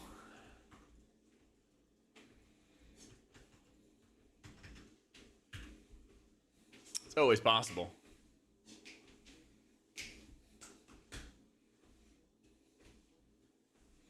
You plebs at NA superiority I keep hearing about? Oh, I'll tell you, man. I'll tell you. I'm gonna make you guys regret giving up the Imperial system. Gonna make the Brits regret giving up the word soccer, What else? Remind you guys why the Magna Carta existed. Actually, was that was actually pre-colonial times, wasn't it? The U in color. Yeah. There we go. Yeah.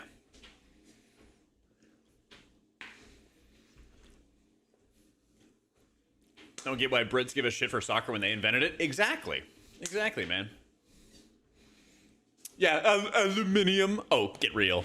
Come on now. totally preposterous. Yeah, it's Z. Yeah. Yeah, there we go, chat. There we go. Yep. She is the best HPS check for third boss. Probably our druid. Yep. Yeah, Magna Carta is British only. Yeah. That was like pre-colonial times.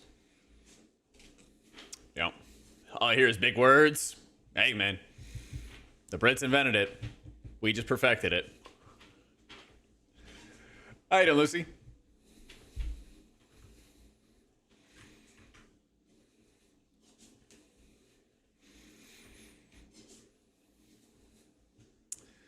Explain lieutenant being pronounced as lieutenant? Yeah, that's right. You can't. You know? They all just made it up. They all just made it up.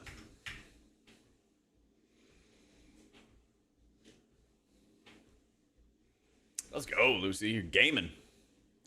I'm gonna try to tie my own first 15 on my monk. I'm gonna try to. Ooh, I got an old Augie rune. A little old passion augment rune.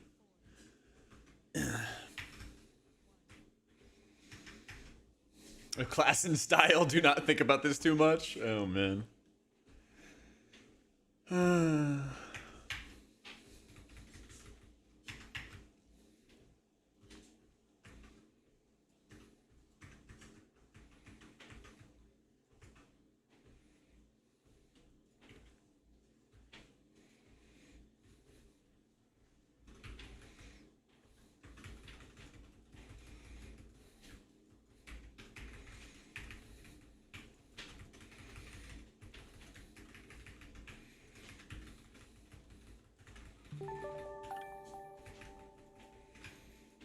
Ooh, hi, Owen. Thank you for the new sub.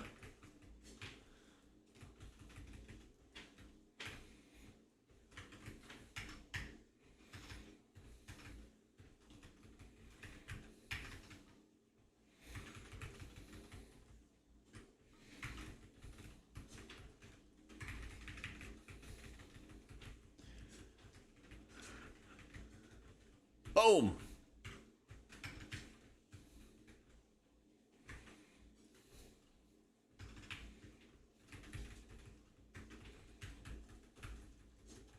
Superior beer in Europe, and that's the end of the discussion. Yeah, it's fake news, okay? It's an unfair comparison. The masses will, like, drink the light beer, okay? That's like, it's like saying American food, like American cuisine's not good because of McDonald's or something like that, you know? You're not judging us on our best. You're judging us on, like, what's common. There's a difference.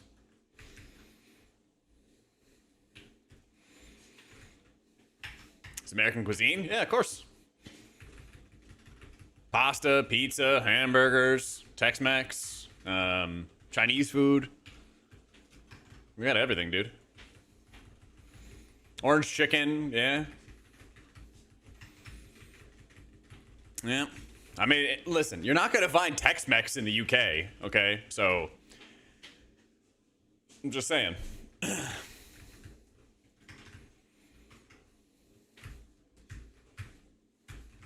Everything ripped from everywhere, made more convenient, and better, yeah. You're not going to find the same scope of flavor in elsewhere. Barbecue, yeah. You're going to find some good Texas barbecue in Birmingham? I think not. Judas, thank you for the 4 months. Yeah.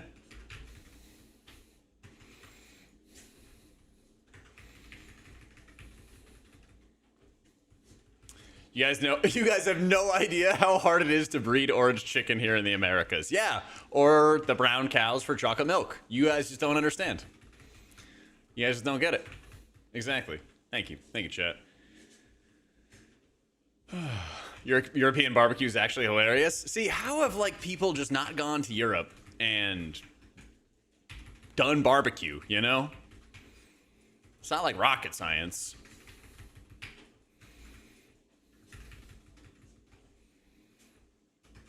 Is there a bunch of sugar in everything? See? The stereotypes, man. The stereotypes. Unbelievable. There's a Michelin star barbecue place in Austin. I'm not surprised. Yeah. Is it the place that serves lamb? There's like this, there's this barbecue place outside of town that serves like lamb barbecue. And it was made by this Egyptian banker who came to Austin to learn about barbecue, and he just loved it. And he's like, yeah, but nowhere served lamb. You know? So you're doing when you move to Ireland next year? Do it up, man. Make that money. Isn't Coke better in Mexico? Yeah, because it's got like the real sugar. I liked when they had that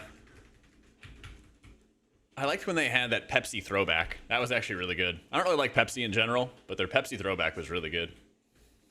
Yeah. But like you can get that, like, I don't know. People act like you can't get food from other countries in America when like it's probably the most accessible in America than other countries. I can go to the Chipotle up the street and go get some Mexican Coca-Cola, you know? Easy game.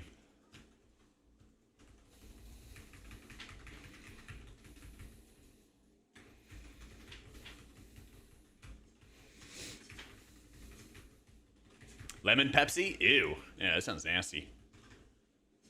Yeah. Not anymore. Tariff Town. Oh, man.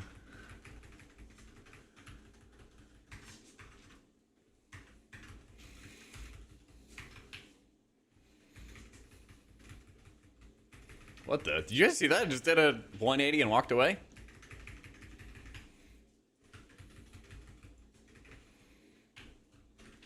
Oh, could we, drop some stacks? Yeah.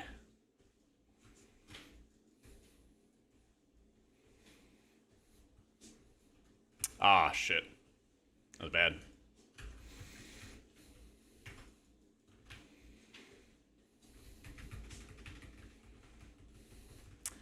I don't even know what that sentence means, kid.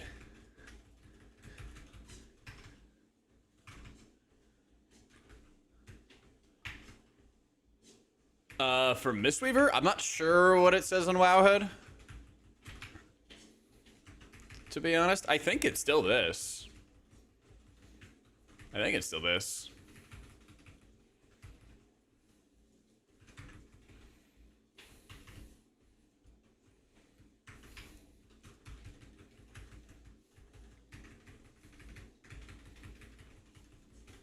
We just came to your town in Europe. Town just got a Five Guys. See? And they say America has no culture. And then, shocker, everyone gets excited when Five Guys come to town.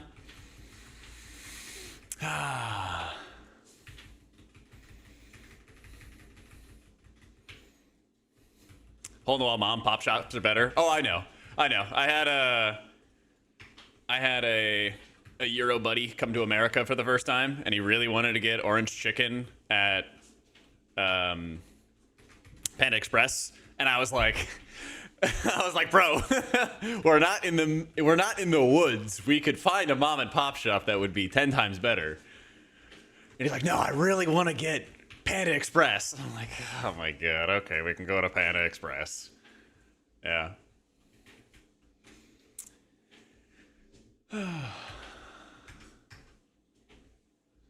Yeah. Yo, how you doing, Jug? This is why they judge us. You took her to Panda. Well, that's what I'm saying. The Europeans want to go to like Panda Express and stuff, and then they're like, oh, American food is so sugary. Yeah, like, what do I do? Like, come on. He asked for it, I delivered.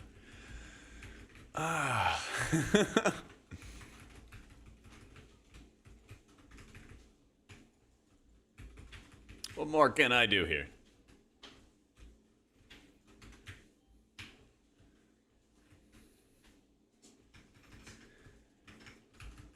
Okay. These guys hurt real bad. Which hero do I enjoy the most after Priest? Monk's been high on my list for a while now. But Pally actually feels like a real healer again, which is good. Well, it took like 10 rounds of buffs, but it actually is feeling like a real healer again, which is nice. Pally's probably been like my longest main alt, I guess you could call it. Yeah. Boop. In and Out was amazing. The only thing that In and Out does a good job of is being cheap.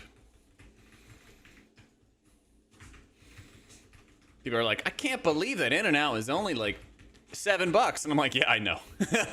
I can tell.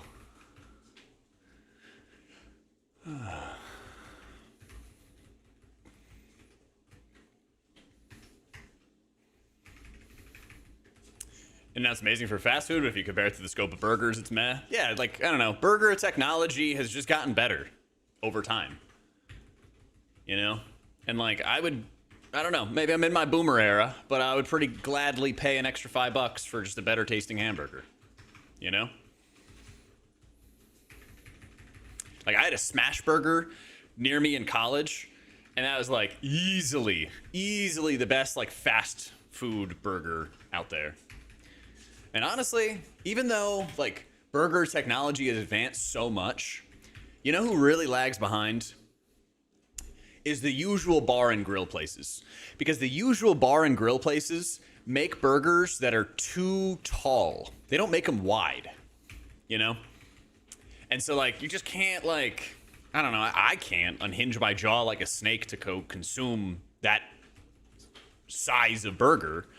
You know, and then you end up, like, cutting it up, and everyone knows cutting up a burger is, like, way worse than just eating it normally. Just a mess, you know? It's just a mess. Shake Shack has pretty good burgers, but the bread is too doughy. Yeah. The meat is very good, but I'm not as big of a fan of the bread. The bread's, like, a little bit too much. Yeah. Yeah, you sell. Yeah. People are making Mondo burgers from Good Burger? Exactly. You know. Yeah.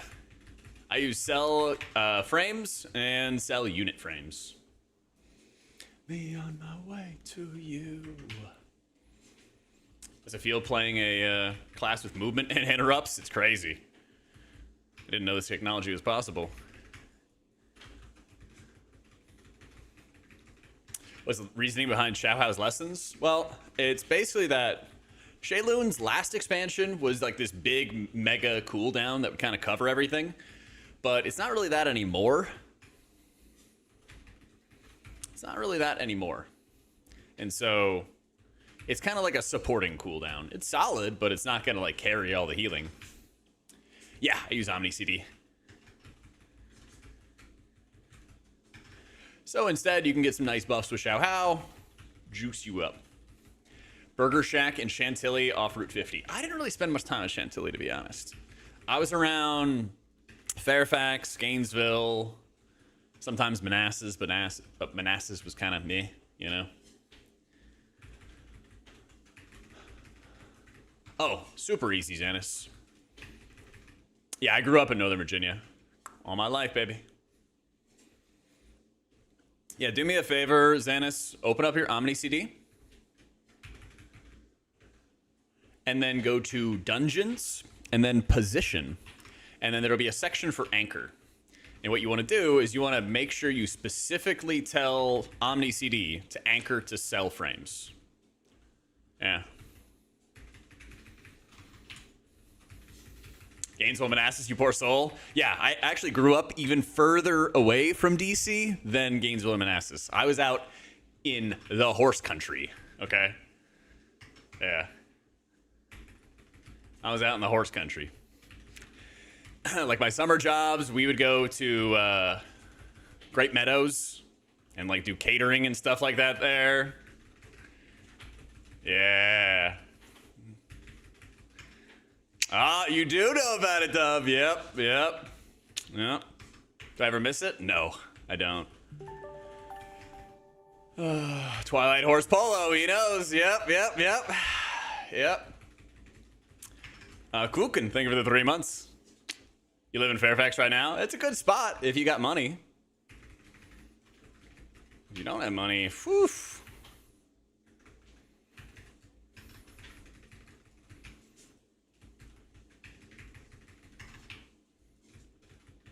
Texas, way better.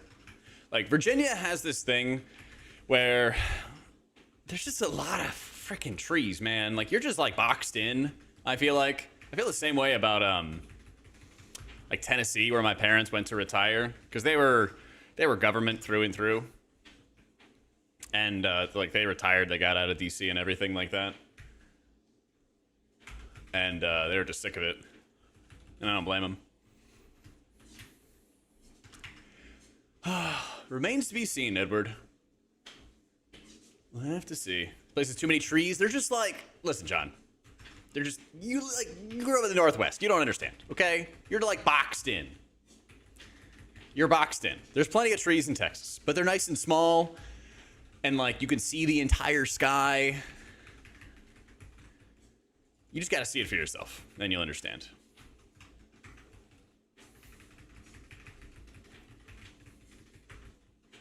I don't hate nature. I'm an Eagle Scout, okay? I have like a healthy anger for nature. They're like, let's sleep on the ground. They're like, yeah, that's gonna be fun. You know. You know. I like being able to see the whole sky, okay? It's nice, and you like see 360 degrees around. Yeah, Colorado's dope. Yeah. Been to Colorado more than a few times.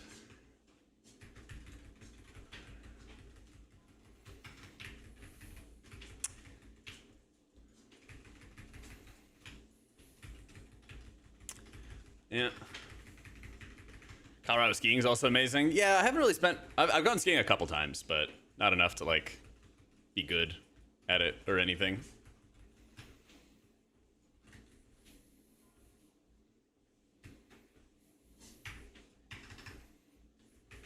Yeah, that's right, Xanis. You might have to play around with it, but it should work.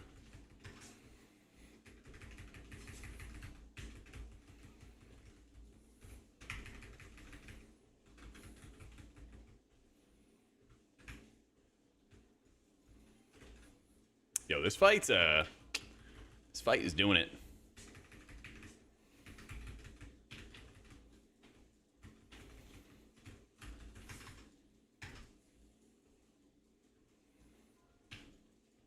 Don't you die on me.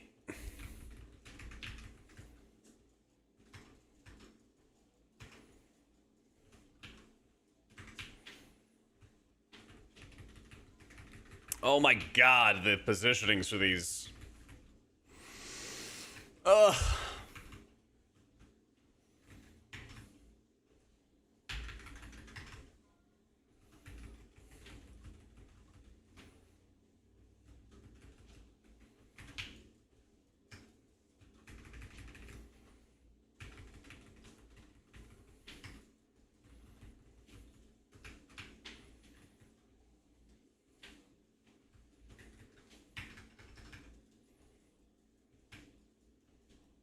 Yeah, I figured he was gonna die, so I might as well just let him go.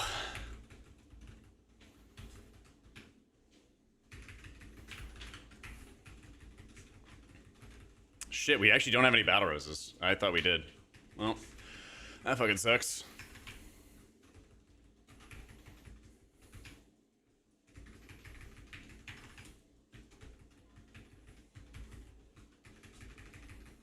Yeah, he needs to go to that.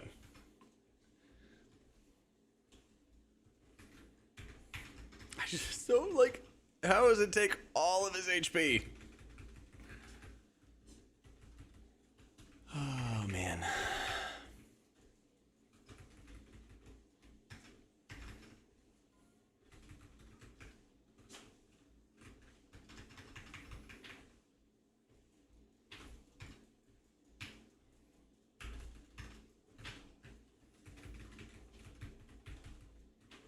Just too many.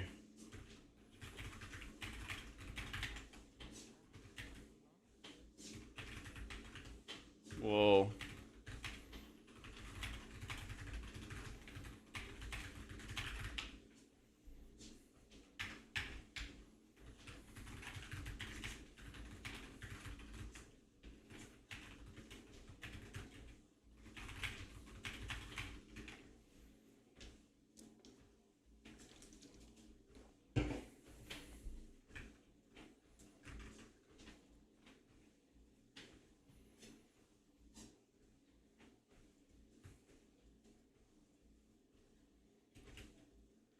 we have time? You think we have time?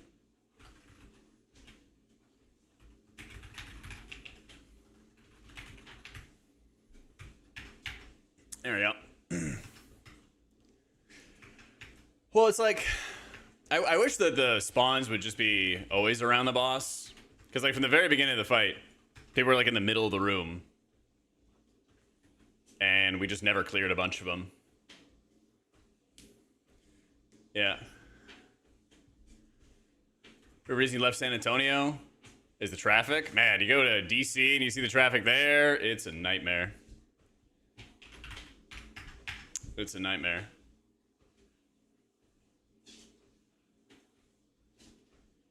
You can just summon him. All right.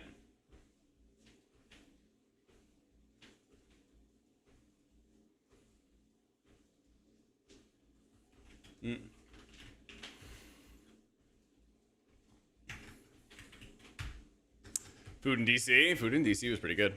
Yeah. Food in DC was pretty good. Someone from and still in the DMV, I strongly believe DC traffic is some of the worst in the country. It absolutely is. The amount of times I got bumped in traffic, like somebody just like ran into me because they fell asleep at the wheel at 5 in the morning in bumper to bumper rush hour traffic on 66, was like 4 or 5 different times. It was like 4 or 5 different times. It was a nightmare. Plus, DC is like a police state because you have like 60 different overlapping jurisdictions and everybody wants to get tax money. So yeah, you could never drive your vehicle quickly. Ever. Yeah. Nah, that's illegal, Rob. It's called RMT, my dude. Yeah, that stuff is just irritating. Like, people didn't bait stuff. They're like, wow, the HPS check's pretty tough, healer, huh? I'm like, what? Ugh.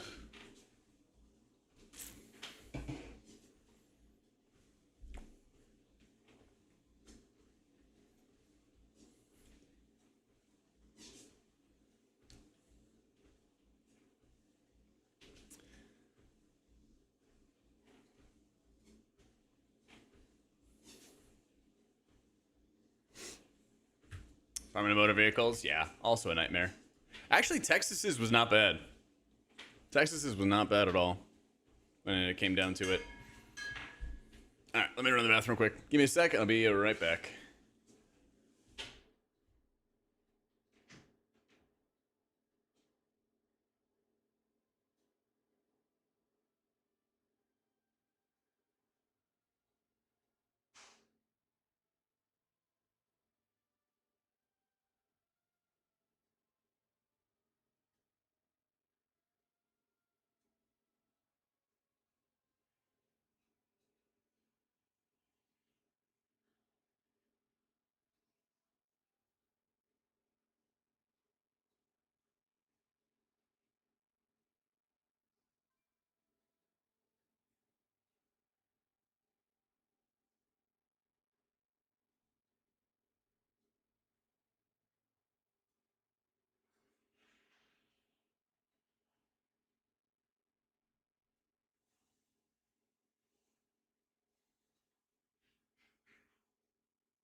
So many hours in the 405 in LA going nowhere. Have little experience in DC traffic. I'm sure they're both on equal levels. I don't know, I've been to LA a bunch of times, but I haven't been stuck in like awful traffic.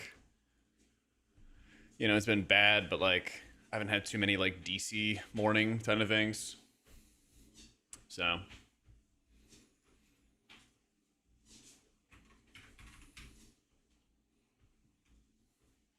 yes, that fight is such high continuous damage, even with only a few candles. Like, yeah, it's just irritating because you don't really have any recourse if things go wrong. You just don't. Honestly, I've been asked like all day about what the second best healer is after Disc, and I'm not sure. Like, Shaman and Druid and Monk, I think, are all like very much in the conversation. I think there's actually, dare I say, a pretty good balance. Oh, actually, I gotta craft. Let me go craft. Yeah. Yeah, Holy Priest is in a much better spot these days. It's gotten a lot better. It's like way better than it was in Season 1. I mean, Holy Priest has done 16s and everything like that. You know, it's not in bad shape or anything. It's not in bad shape at all. I kind of want to craft a neck. Looking at my gear right now.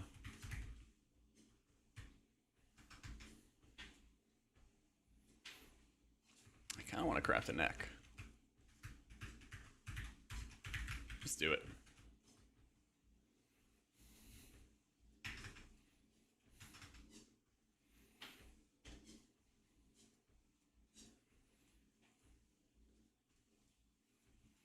I need a couple groceries. You find info about crafting? Well, if you just go to the crafting order person and you look at like which items that you want to make, you can always just star it and then it puts it up on your objective menu. And then all you have to do is just go search whatever it is that you need to buy. In terms of like what to craft, my guides have it. Every Wowhead guide has write-ups on like what you want to craft.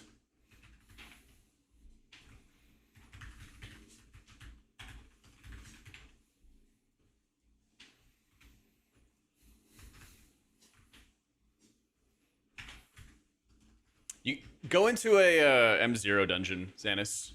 Yeah. Or a follower dungeon. A follower dungeon. Yeah. Yeah, just queue up for a follower dungeon, and it's not going to show every single ability with the NPCs, but it'll show a couple of them. Yeah. Been filling up your photos in your phone with snapshots? Yeah. I wish the game would tell you this stuff, right? Because there's no way to know until somebody tells you. Yeah. Yeah. Oh, sorry, it's track recipe. Excuse me. Track recipe. See on the right side of the screen? Yeah.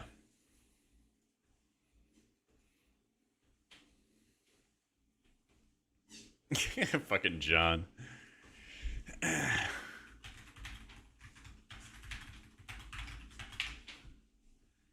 10%'s blocking it. Oh, yeah. Our awesome sponsor? Oh my god. Yeah. Okay, just trust me, bro. Our awesome sponsor's blocking it? That's tough. Yeah.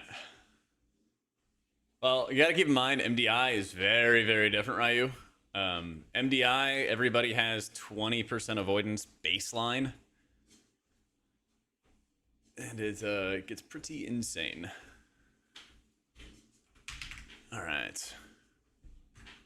Neck in Q. But who knows? Like it's entirely possible that other healers start kind of pulling ahead and everything. You gotta keep in mind, we're still actually technically really early in the season. Yeah. Neck in Q.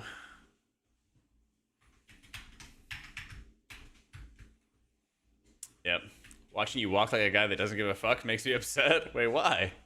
No, I care about you, boo.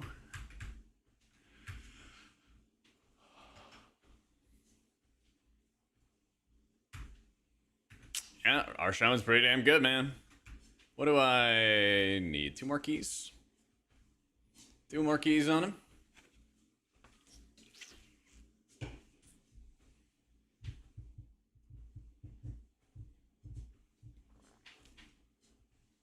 You got him today, John. Yeah, you took him down.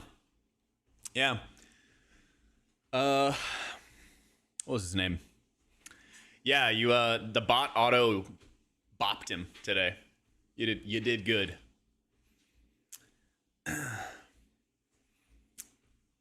Oh yeah, here it is. It was ISO ISOERE.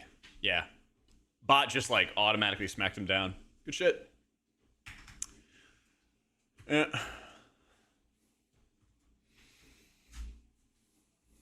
It's I think it's elusive blasphemite, but you don't really need to gem max. Oh yeah, I didn't even get a blasphemite in. I'll put it in the neck when I get it crafted though. I'll get it at some point.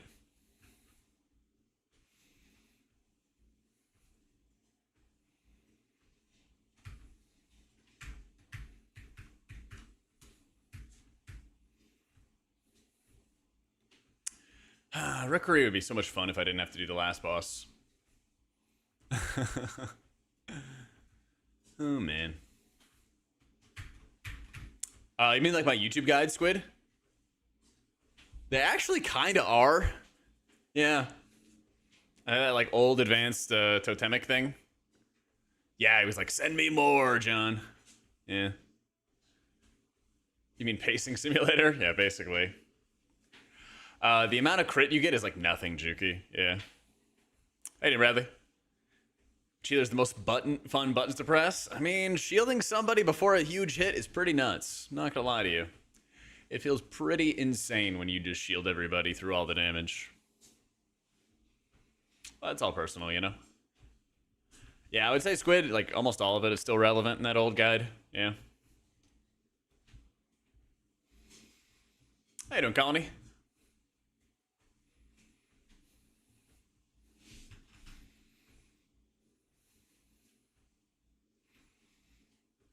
Passing ships in the night.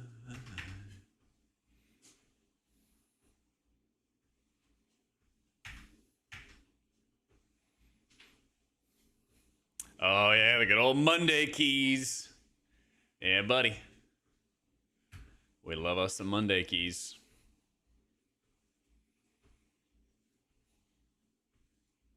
Yeah, I'm trying to do like some 12s and 13s, I think, on my monk. Get him a nice mix of IO and Valor Stones and Gilded and everything that we need, you know? And on and on and on and on and on.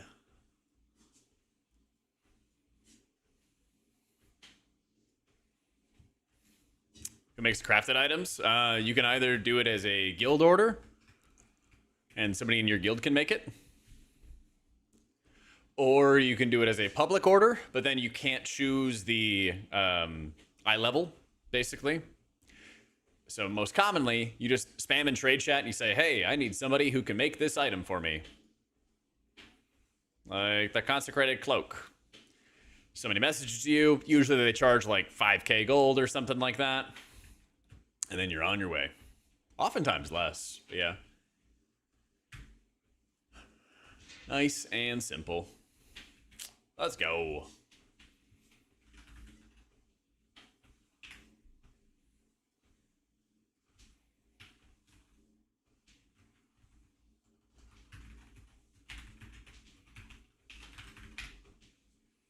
Okay, we got a Cinder Brew.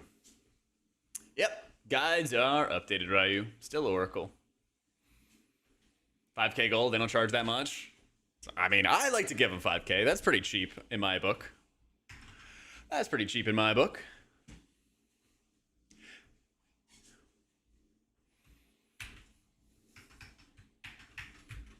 Most people said 500 gold. God, you can't even buy a Coke with 500 gold.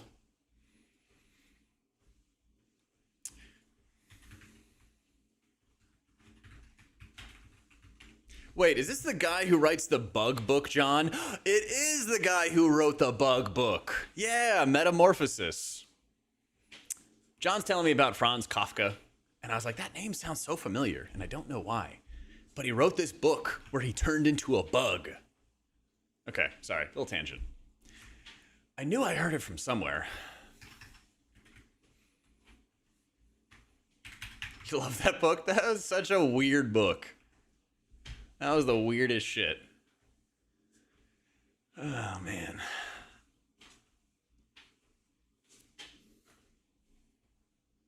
Well, like, it was related to the conversation. Yeah. Nice mount. Thank you, Troy. Congrats on the reverb mount. Fuck yeah, dude. Eat. He does a barrel roll.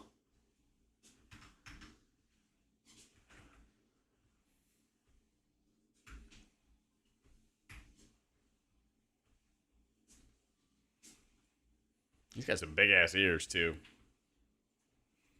Some big ass ear holes.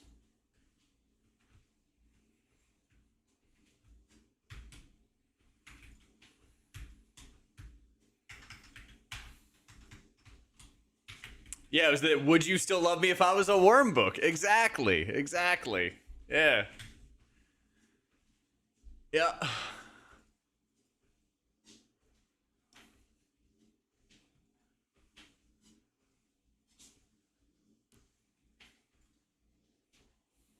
I mean, you know, usually people say tip whatever, so just tip whatever. Yeah.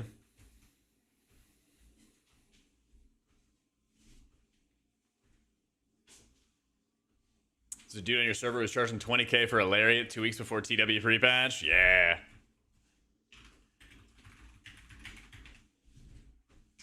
Bursting light shard's nice for like a damage trinket. You know.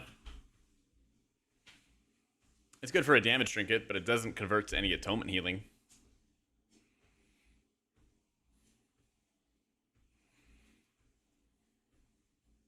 It's also like black blood tether lines going into the back of it as well. They're going up the neck. The jetpack. Yeah.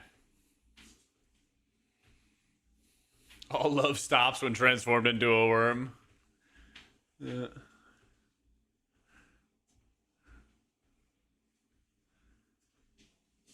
She made a Guardian Druid or a Disc. Is Guardian really as bad as everyone says? No, of course not.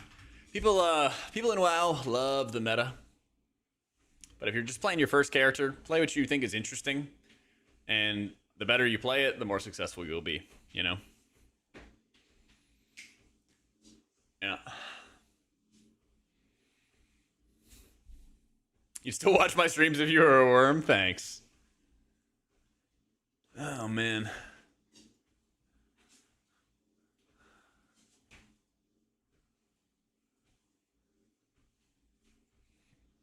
Insta unsub. That's tough. That is tough. Yo, Pab, thank you for the prime, my dude. Appreciate you.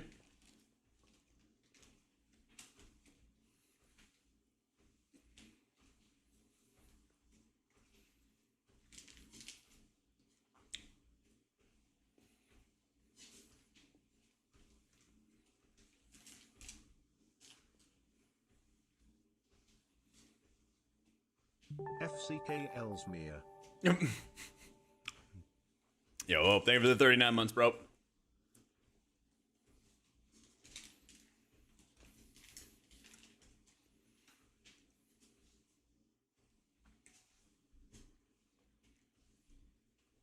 All right.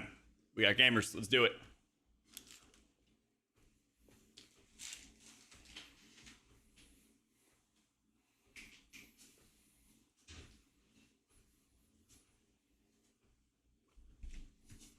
Oh yeah, I have Prime. God, we love some Twitch Prime. Troy, thank you for the 4 months, the Prime, and kicking off the hype train.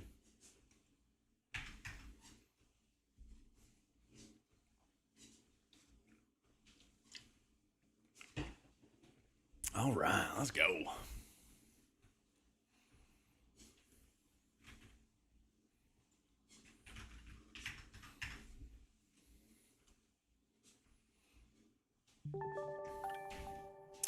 Ooh, and Apollo, thank you for the Prime as well, my dude. I think it's their key, Justin, I think.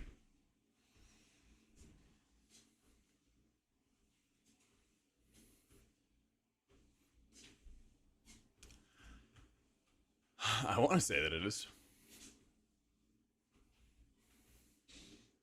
Congrats, you nerfed disc overhealing and raids from 50 to 35%. Yeah. I feel the nerf, but I don't have the House of Cards. I feel like House of Cards would fix me. I feel like that would probably fix me.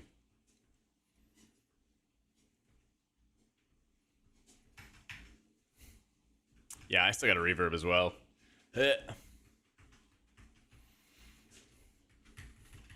Maybe tonight I'll get lucky. We'll see.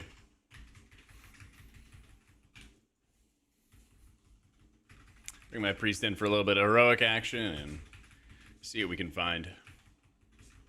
Ooh.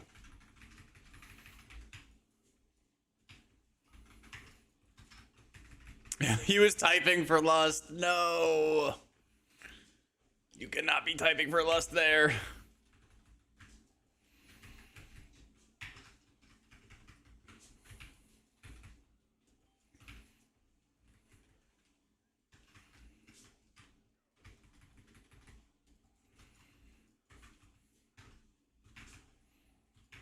Uh-oh. It's all gonna go downhill.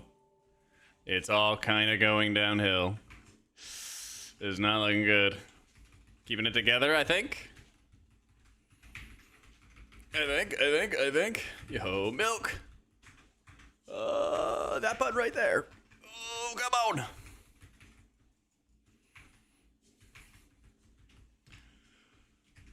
Ooh.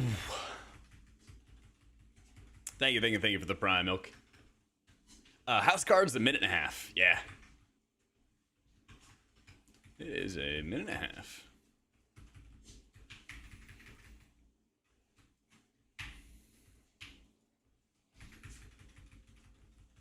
Yep, just macro it right into Avenge and you're chilling.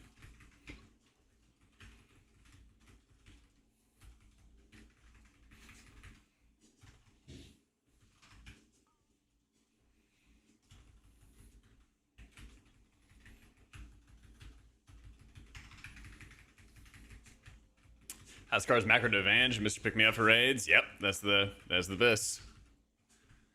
That's the bis.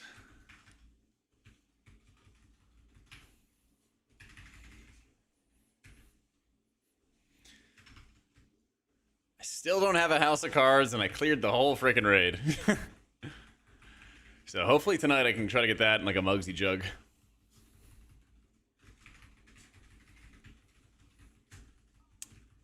DH in your group presses blur 3 times a key, says he takes no damn and heals it all with leech. What do I do? I mean, that's just kind of the average Demon Hunter player.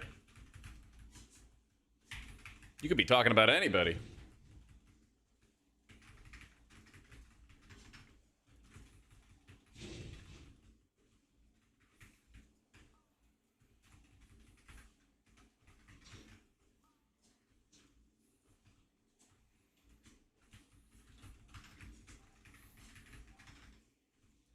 And yeah, and he fell rushes into stuff and dies? Oh my god.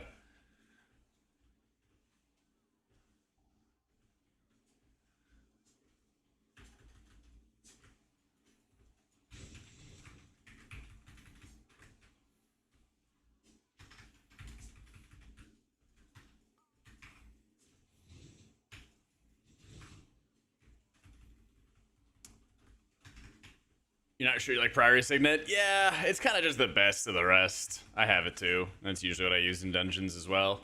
Because I literally cannot get a Blazicon Wax to drop for some strange reason. It is really, really weird. It is really weird. What is this? One sec.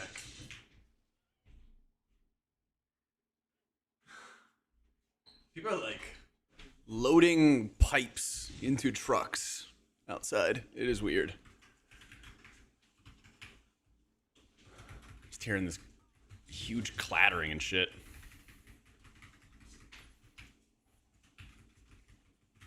I wonder when the shaman's gonna realize he. All right, there it is.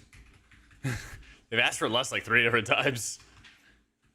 Oh man, thank you for the hype train, guys.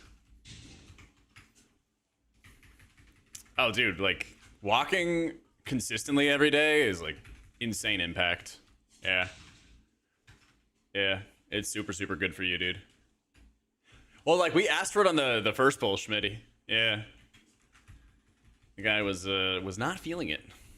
He was not feeling it.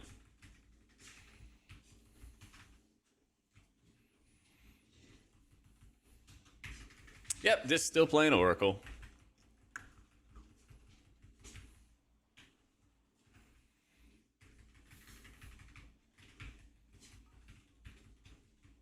Yeah, dude, it was like super easy to build up the habit of walking every day.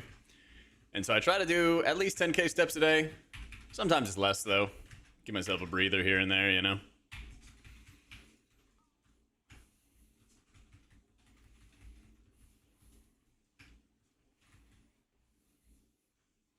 Definitely BlazeCon wax, yeah. Alkstones are like, I don't know, they're fine, but I feel like they're a waste of a craft. I would actually argue it's just a waste of a craft.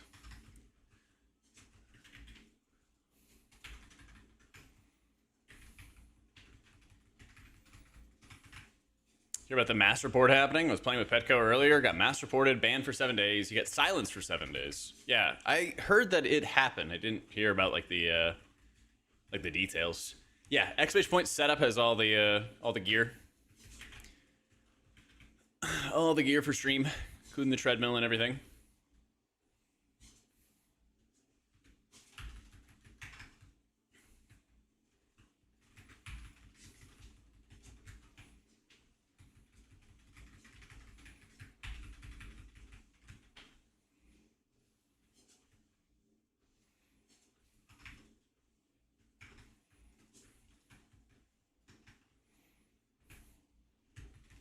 Passport issue by banning everybody who takes part in it. I mean, they should know who is filing reports, yeah. But like, why are they trying to ban these people? Is it just like for funsies and shit? Like, oh haha, we can do it.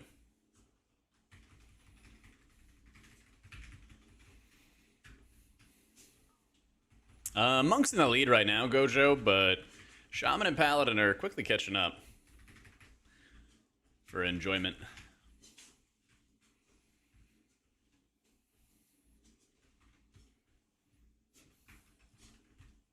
Hey, thank you, Schmitty. So I wanted to use the Blizz Tracker scoop.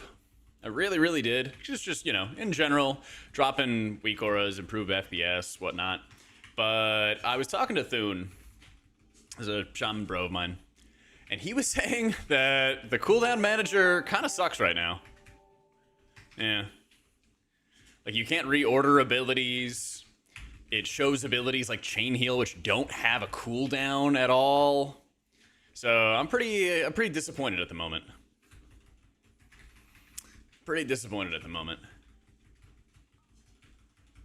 Well, there was an attempt. Yeah, I don't know. To me, that's just like unacceptable. Like, if Blizzard's actually serious about reducing the player's dependency on add-ons, which they should be, because holy shit, it's a pain in the ass to try to get new people into the game.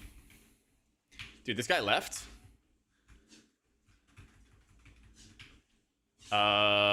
This guy was 4 of our 6 deaths. No, it's not.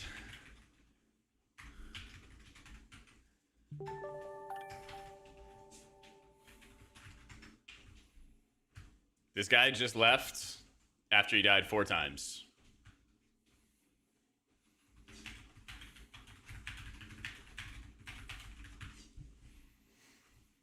Schmitty, thank you for the new sub, dude.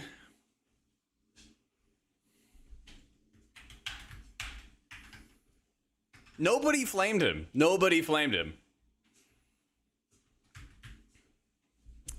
The only details stuff, I can even show you. Not a single person said a fucking word to him. It was, they asked for lust. He died. He died. And he's like, I messaged him question marks. I said, cooked. And I said, no, it's not. And he said, why'd you leave after you died 4 times? And then he didn't respond. So we report, and then Blizzard does nothing about it. Yay! Love this game mode. Just left in shame. I mean, just like grow the fuck up.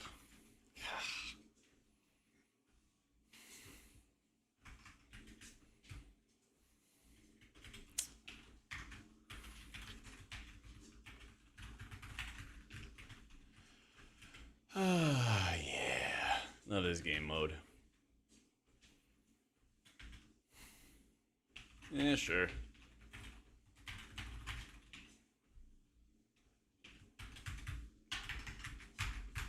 I'm gonna do one more humanity, and then I'd be down. Unless the group's like ready now, but I don't want to like wait an hour for Lemmy again.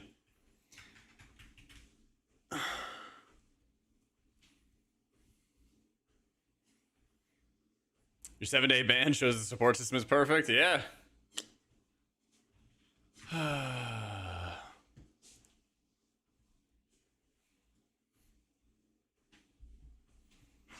I mean, they didn't even say that I was like streaming or anything like that. Like the two guys here who formed the group like recognized my name and everything like that, but I don't think anything from that guy did. But also, like, if you're worried about getting flamed, you're gonna get flamed way more if you leave a group and abandon it right after the first boss. You know? But that's just me. It's one thing if you die and I'm kind of like, hey, you know, like shit happens kind of deal. Versus, hey, we stopped everybody from being able to play the video game. Yeah, no.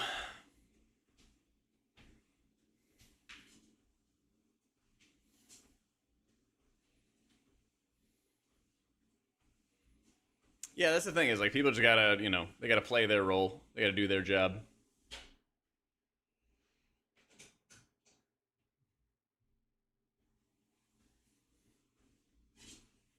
But yeah, dude, I hate that stuff. I hate that stuff.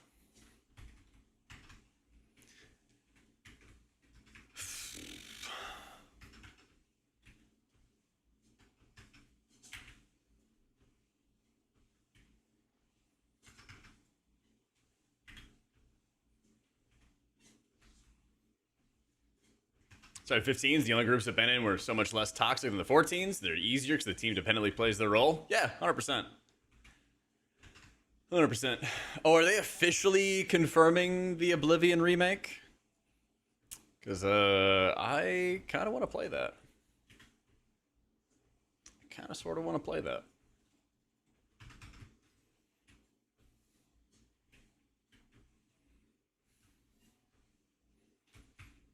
Looks like I'm flying faster. No, it's just regular dragon riding. If they get it as good as people remember it,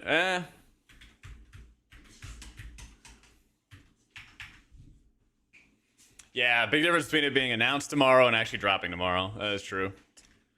That is very true.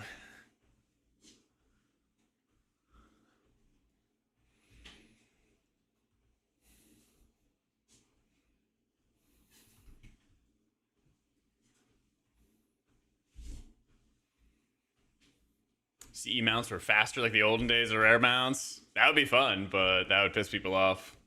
Yeah. Yeah, it does feel bad having to take the portals. What can you do, though? Go back to my roots in DK tank. Maybe at some point. Maybe someday. Well, that's the thing, is if they start tweaking up the systems or something like that, John, that'd be hype. That would be omega hype.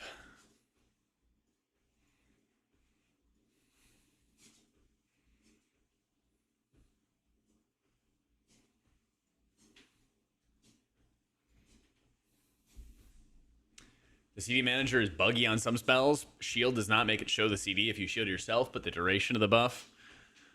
Oh, that's annoying. That is annoying. I don't know. It's like, it's so weird that they don't actually have like a dedicated team to consistently add like high quality replacements to add-ons, you know? Yep.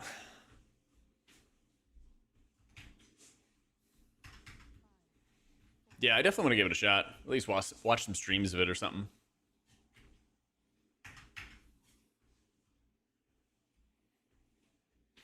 Not making it editable beyond visual stuff's just stupid. Yeah, exactly. Like, how can you not even just like choose things to reorder, you know?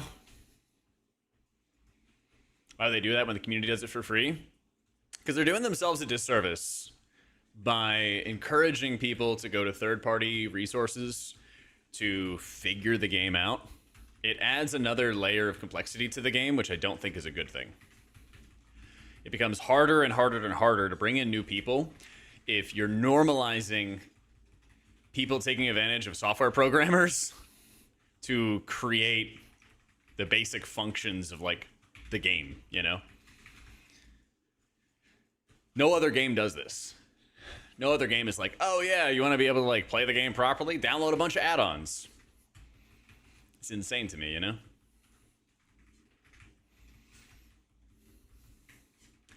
Yeah, it's like, exactly. And then like, they don't even make basic things of like, hey, you could reorder your own tracker, or like have a checkbox for what you do and don't want to track. Like, come on. How do we miss the basics? It's been their logic for over a decade. Yeah, and they've been wrong for a decade. Yeah.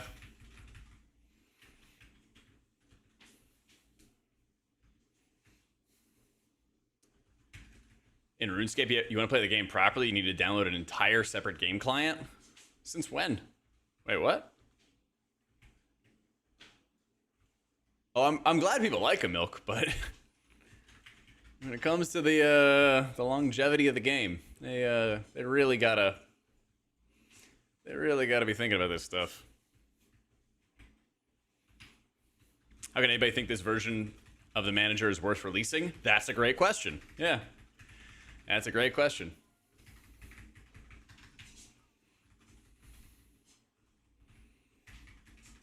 I'm dead.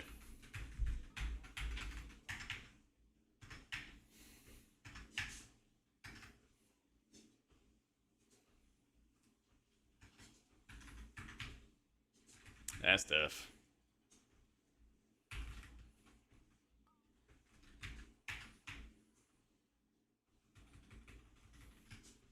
Back when the world was small, so I'd use Thoughtbot or Alakazam for info, because a lot of stuff wasn't intuitive either. Yeah.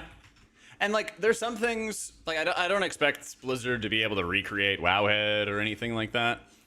But I think there's a lot of things within their control that they just don't dedicate the time and resources to. Like updating the UI, you know?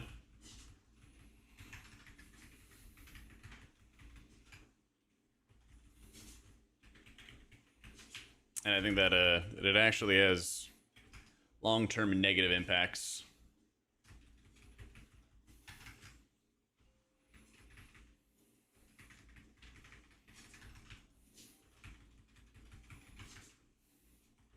Yeah, it's like, hey, we got a cooldown tracker.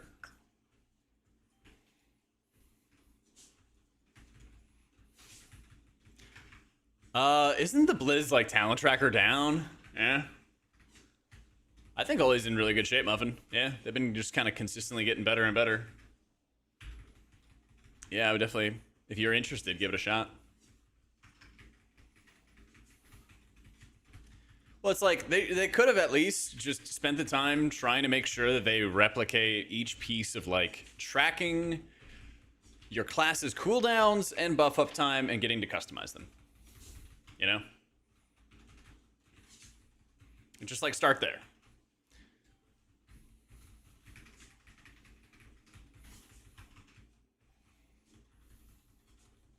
Buy weak auras and make it core? No, they should just like take parts of weak auras, like tracking cooldowns and buffs, and make sure that they're well customizable and easy to understand. They could even do like a starter version of it where they have like basics that are presented for people and how they look, which I guess would probably be like what the default we have here coming up tomorrow. But then actually add more customization so people can make it look how they want, you know? That's what I would want.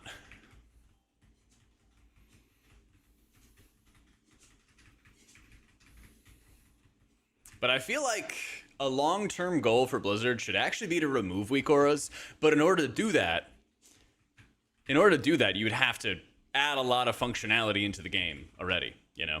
Like, it would absolutely suck if you didn't have weak auras and they banned every add-on or tool like weak auras that would let you track your cooldowns. That would be awful, right?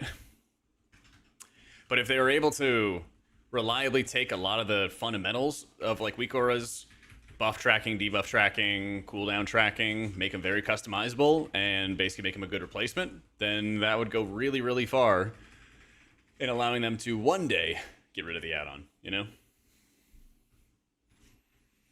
New patches tomorrow. Yeah. Yeah, lock and stock without a Mind's Weak Aura would suck. That's also like fight design, which is another issue, but yeah. Now, if they made every fight not require those weak auras, that'd be a pretty big dub. Maybe they could do that. Like, if they made a really good cooldown manager, really good buff tracker, all that kind of stuff, right? And then I'm sure there would be a couple other, you know, maybe tracking boss mechanics or something and making that a little bit easier in the baseline game. You know, if you start taking away a lot of like common reasons to use weak auras and add-ons, then I feel like it would be a lot easier for the game to ban them.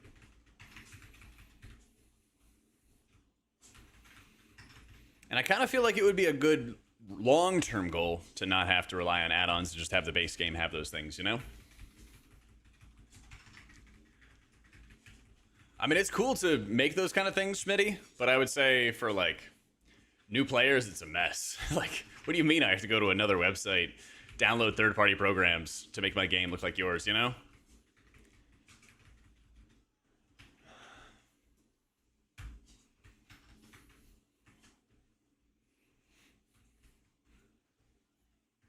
Not anything recent for like new Mistweaver players, Miguel, but I do have a video about some high-level content I just posted the other day.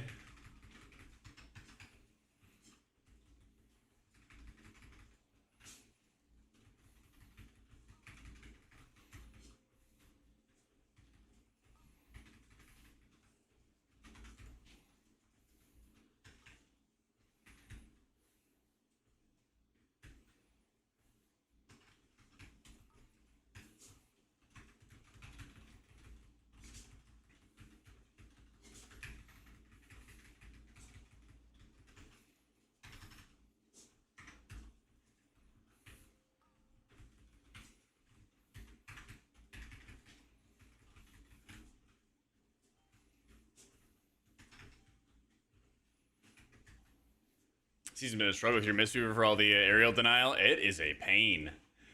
It is an absolute pain right now. Like, how do I get in there? I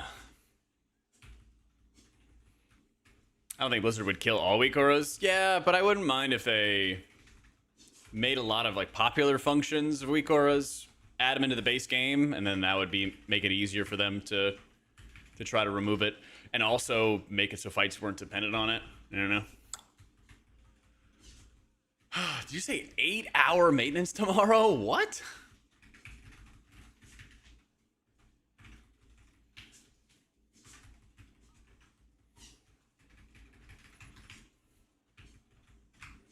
Is that real and confirmed? 7-3. Oh.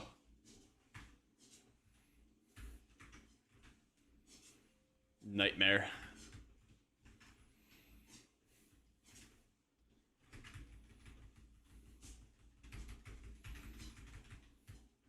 Well, I guess I'll get some time to work on some videos tomorrow then. Yep, update and everything. Yeah, it's been there's been a lot of extended maintenance, I feel like.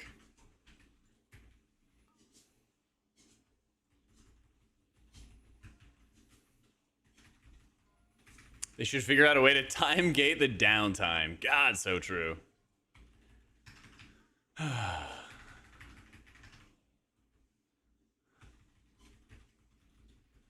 Treadmill Rise on Thursday. Couldn't use your referrals. It didn't deliver to the UK. Ah, no worries. Hope you enjoy, dude.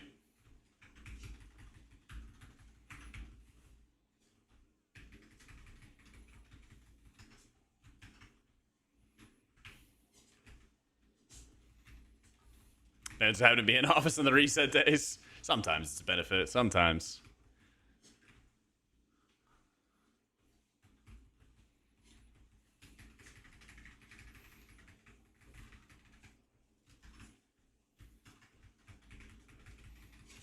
Dispriest or Mystery or Monk, whatever you prefer. Healer balance is actually pretty good right now.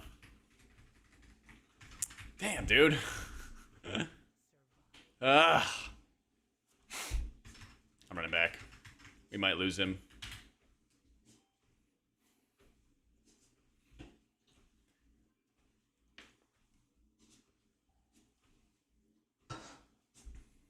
I'm coming. Just dying to area denial.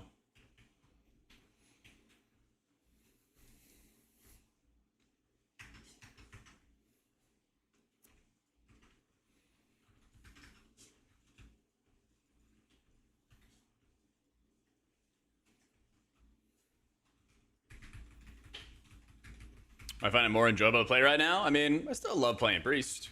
Yeah, I don't know. I'm kind of at the point in the season where it's just fun to play more of a variety of specs. If I had to pick one, I'd just say Priest. Yeah.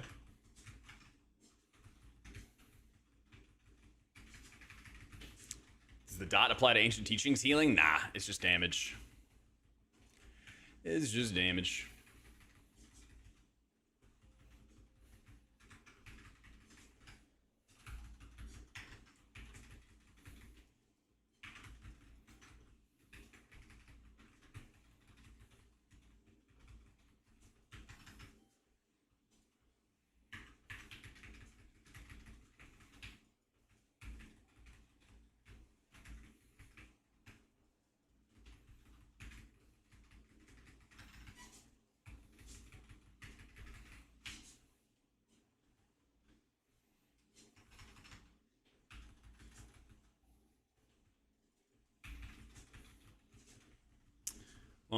Todd?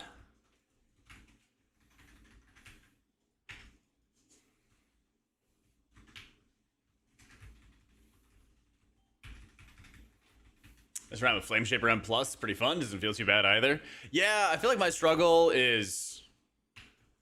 Oh my god, man. Please just run your character away.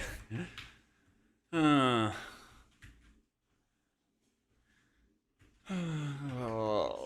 just tanking the melees.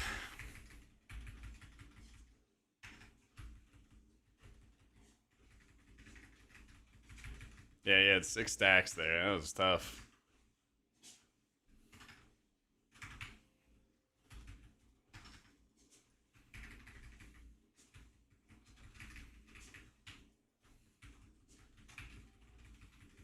I am going to start playing Druid this coming week yeah. Yep, this coming week.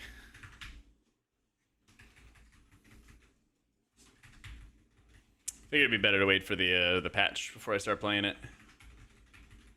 But yeah, Druid content coming. I kind of wonder if I focused on Druid for a week, how geared I could get it, you know?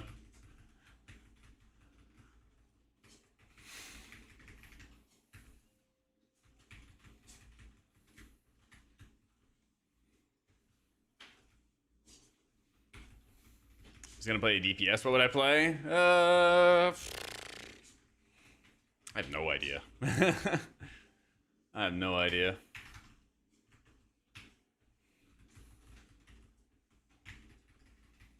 $62.5 is easy, but you have 0 access to mythic gear unless you're buying BOEs. Yeah, but you can like at 665. I mean, I'm 662 right here. You can at least start getting into like 12s, and a guild does like an alt mythic run. Yeah, no tuning. Yeah.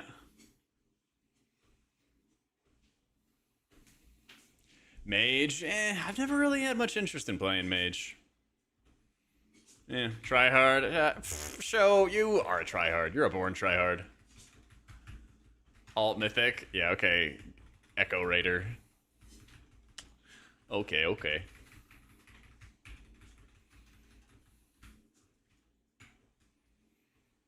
Former Echo Raider, yeah.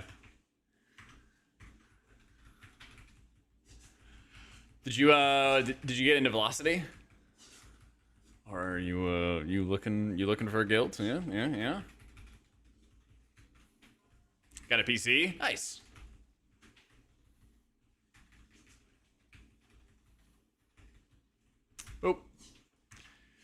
Kalamazzi did kill Gallywix. I was not there for the kill, unfortunately. I was there for the Muggsy kill, though. Yeah, Crackling Jade does crazy healing. Wait, Kala asks, like, what guild you were joining and stuff?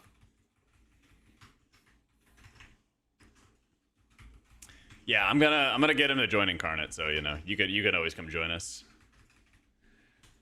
Pushing. He said Temerity was recruiting. Yeah.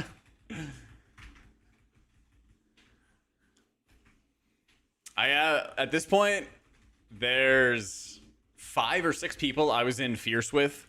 I only rated like half a tier with Fierce until the guild basically fell apart because the GM went insane.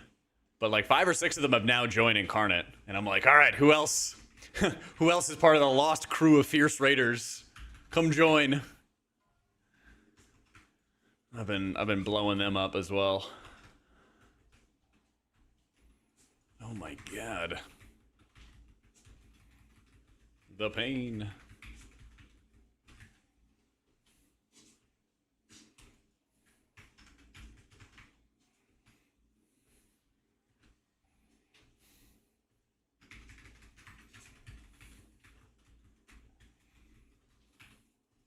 He sniped me.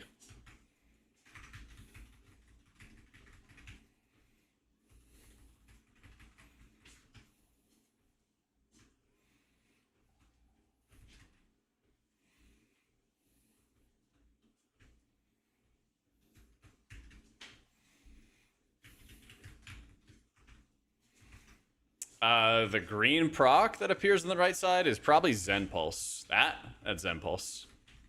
Just juices up your Vivify cast. Yeah.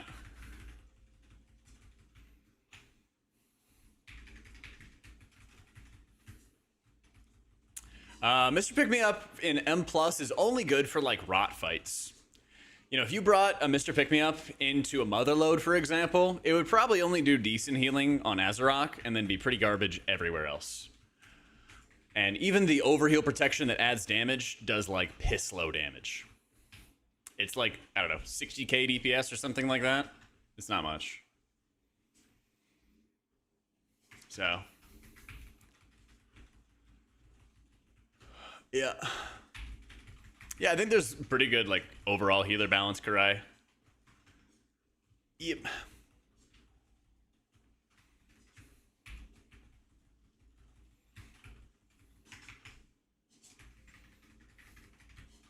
You feel like I would enjoy playing Havoc Demon Hunter? Maybe.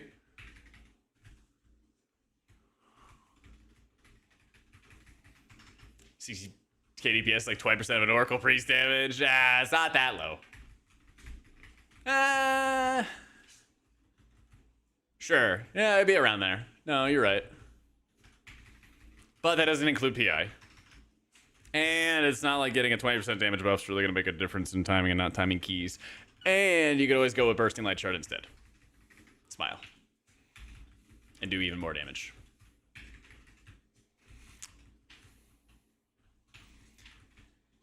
Bottle Service. It's only really good for M+ healers, kind of like Holy Priest, that don't really have reliable, like, bursty AoE. Because a lot of the weight of the Bottle Service trinket is built into the healing it does. And so basically by taking that trinket, your base spells do less healing because you don't have that 5-6k intellect out of like a regular trinket, you know?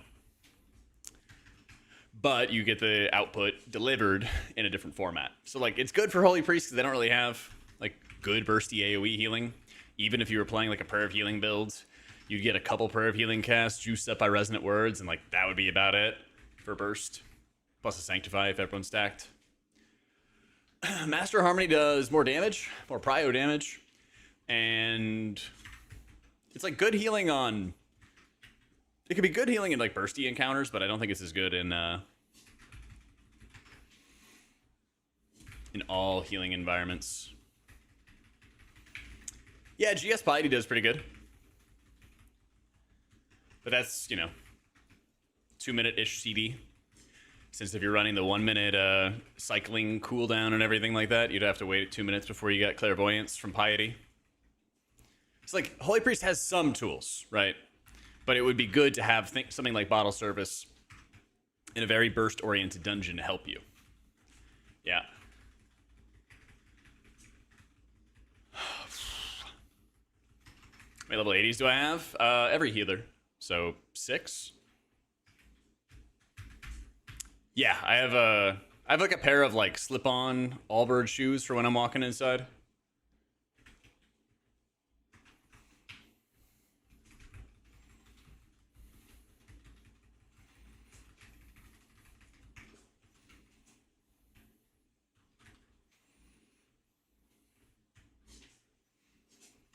I mean, they're giving some love to Holy. It's not as bad.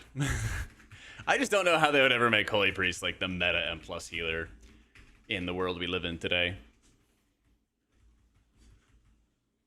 They did it in Shadowlands, but I don't know how they could really do it and replicate it with like the environment's like so much different than it was in Shadowlands, you know? It does feel really good in raids. I do agree with that.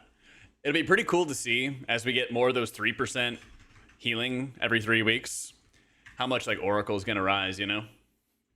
Yep, a lot of top gamers are still playing Disc, but it's less like only Disc Priest, and there's actually a lot more variety. It was pretty good. Not perfect meta, but I don't think any season ever did.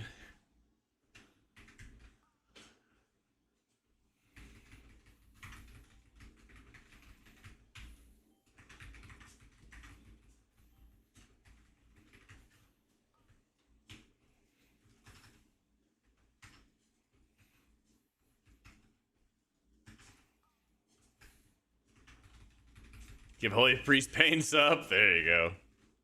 Now we're talking. Every tick of echo restores the target to 100% HP. Hey, easy. Easy game.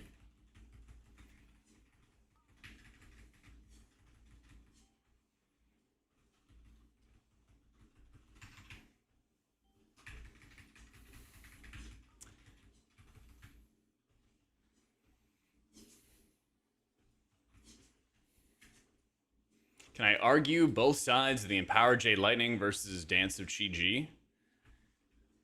I know EJL is everywhere, but I've been playing Dance and it doesn't say damage and healing. Well, it's just a random proc for your spinning crane kick that you can't reliably prepare for. And when you're on single target boss fights, it's, you know, not that helpful for you. Whereas you can actually use Lightning as a reliable healing cooldown, regardless of the situation that you're in. So, yep, questionably epics right there. Thank you, Barry.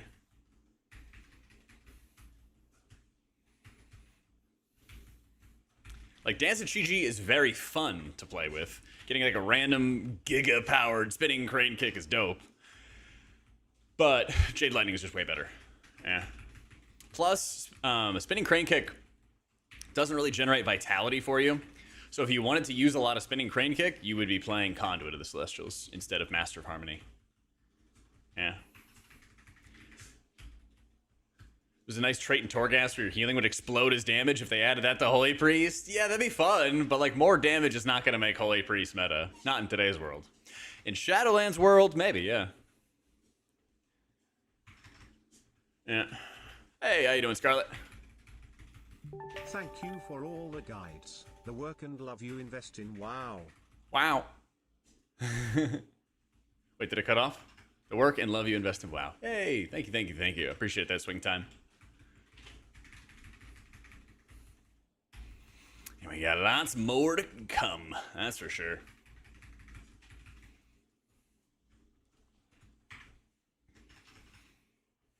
A lot of people were actually asking about our druid for like another how this healer healed this high-end dungeon, so maybe I'll see what high level druid keys have been done. See if there's some 18s or 19s there.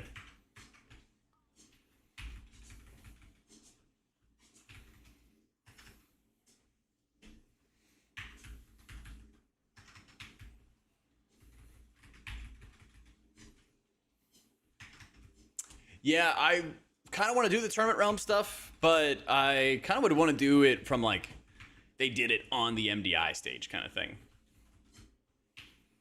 Yeah. That's the way I think of it, at least. Because is the first tournament this weekend? This coming weekend?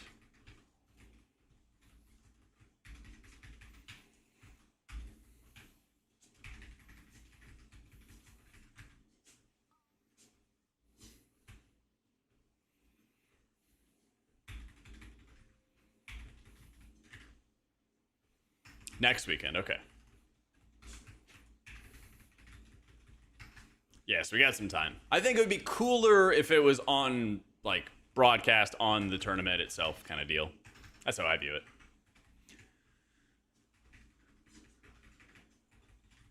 Boom. Nice, Mice. Congrats.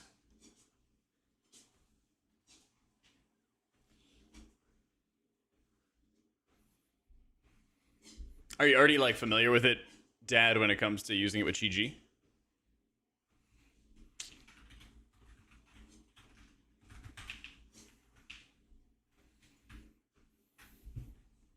And Mr. Pick Me Up is OP. Woo! 1% of my healing. Yeah, buddy. 1.8%.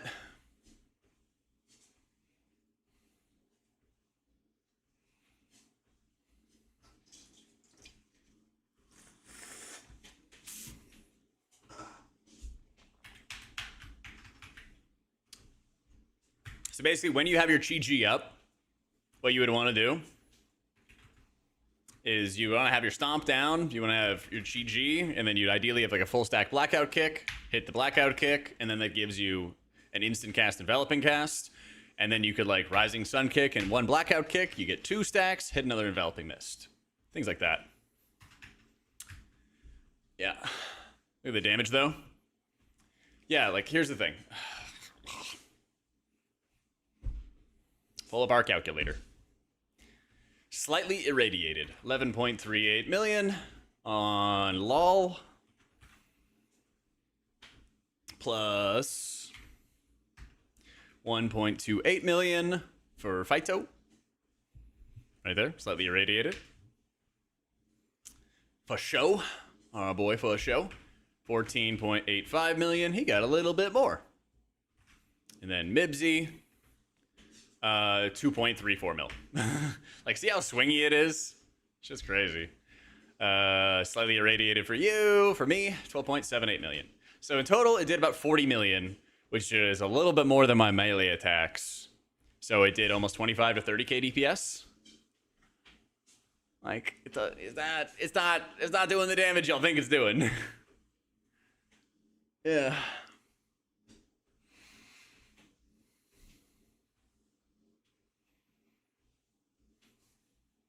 It's not doing that much damn.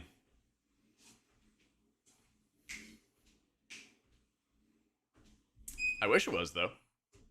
But, you know. I wish it was. Alright. Was that 3 keys or 4 keys? That's 3. Let me see what's up with humanity.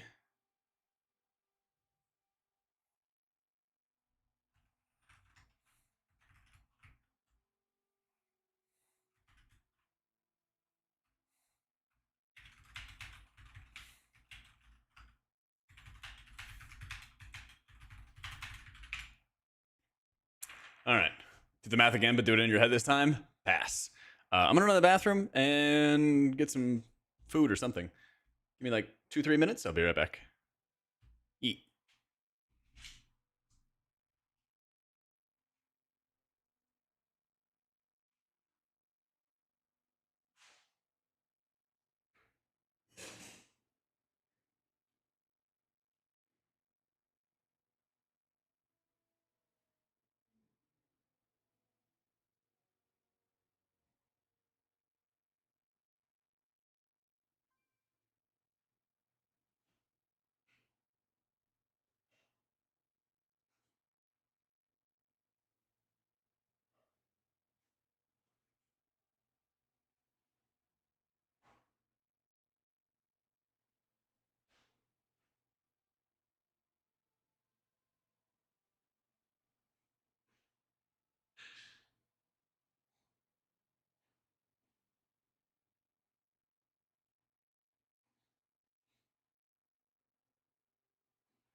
number 13.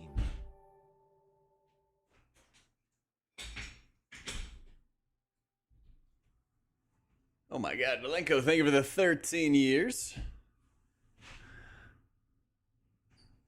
Talents? Sure.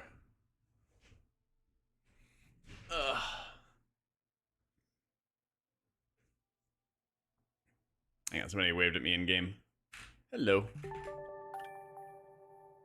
Alright, 3 Veeps. Thank you so much for the new sub, dude. Welcome in, welcome in. Miss any other sub friends? I got everybody. Let's go.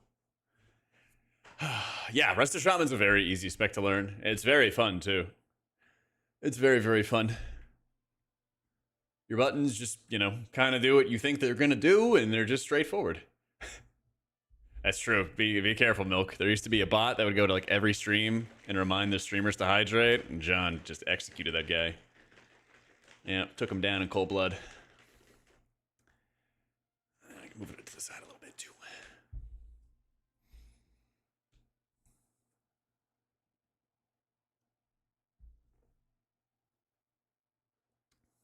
I did have milk in my protein shake. I got you, Milky.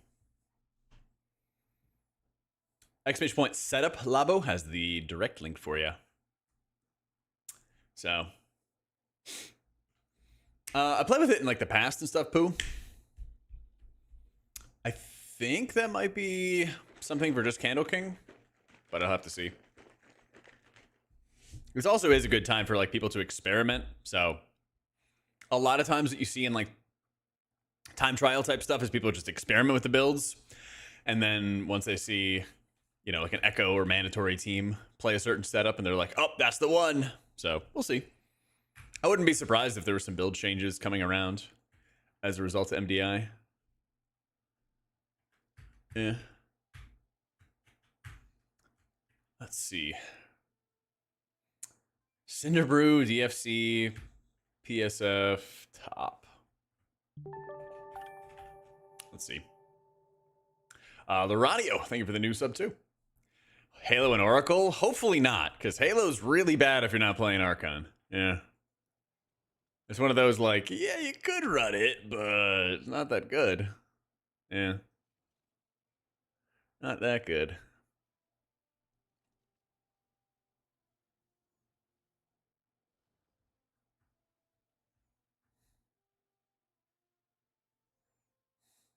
So Cook playing survival and he used to harpoon assault and the momentum tossed you in the hole in the pull. What, on Gallywix? Oh, that's great. Do you have a clip? Yeah. Almond milk? You can't milk an almond. Come on now. No? Damn. I bet there is a clip, Ryu, and you're just hiding it from us. That's so messed up. It is kind of a rite of passage. Yeah. Let's see. Daily steps chat.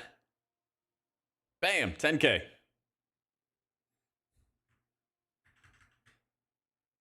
The 10K steps. Eat.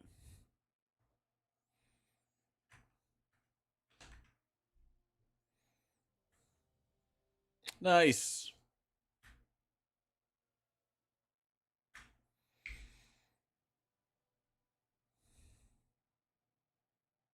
Oh, I don't know if I mentioned it, but 3 Beeps and Laranio. Thank you for the new subs, guys. Thank you, thank you, thank you.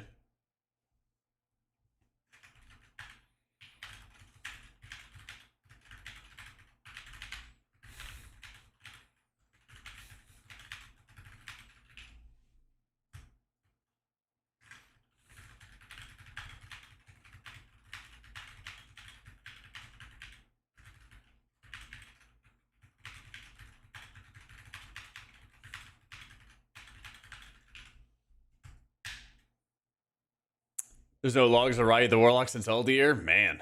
So I know Questionably Epic's working on it, Dub, but it might take a little bit of time. Unfortunately. Unfortunately. It's past my bedtime. That's a good guild name. That's a good guild name.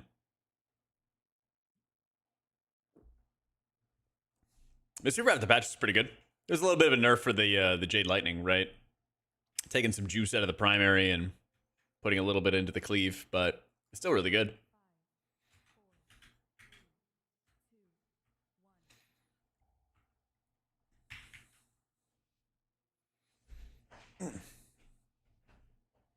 So I basically grabbed my watch, Nolan, and I just put it in my pocket when I was walking, and then it tracks the steps for me. Because if I just keep my watch on me and my arm is on the desk, then it doesn't like record it properly. It's strange. It's a little strange. Yeah, I intentionally hide my action bars.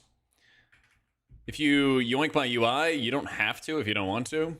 Just don't download the mouse over action settings add-on, and then you'll be, chilling. But I feel like it helps me keep my eyes where I want them to be. I want to have my eyes up and be able to see more of the screen and look around at what's happening. So it's just kind of one of those things to force you to play a little bit better.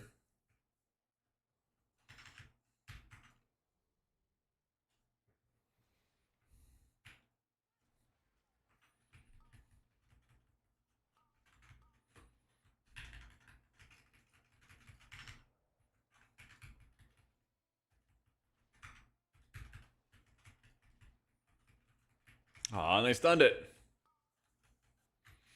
Never let anything force you to play better. We know, John. We know. You didn't have to say it.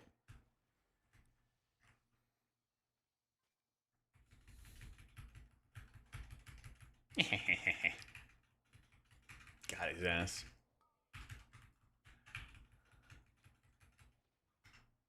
Let's see. Add to queue. Oh, we're dying. Oh, we're dying. I was changing songs. Well, playlists. You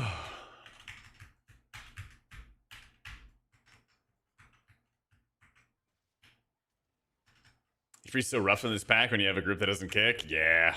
You rip your Master Spell and then you're like, Although, that is a good area for insight, for a premonition of insight. It helps a ton when you need to, like, multi-dispel.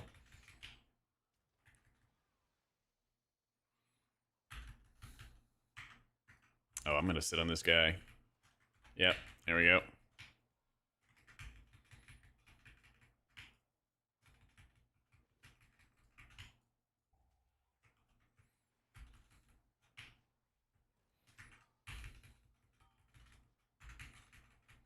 Boop.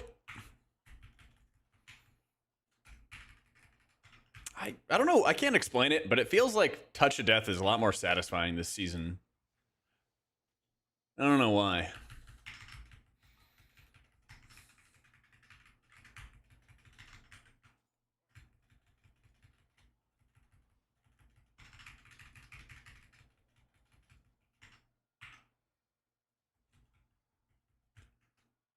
Mm-hmm.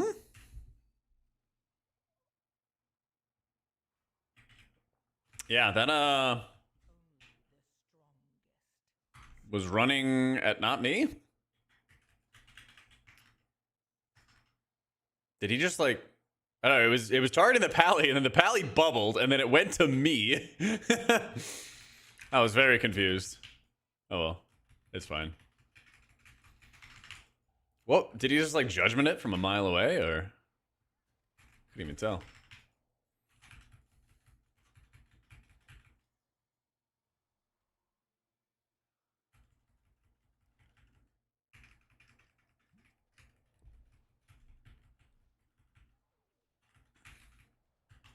All right.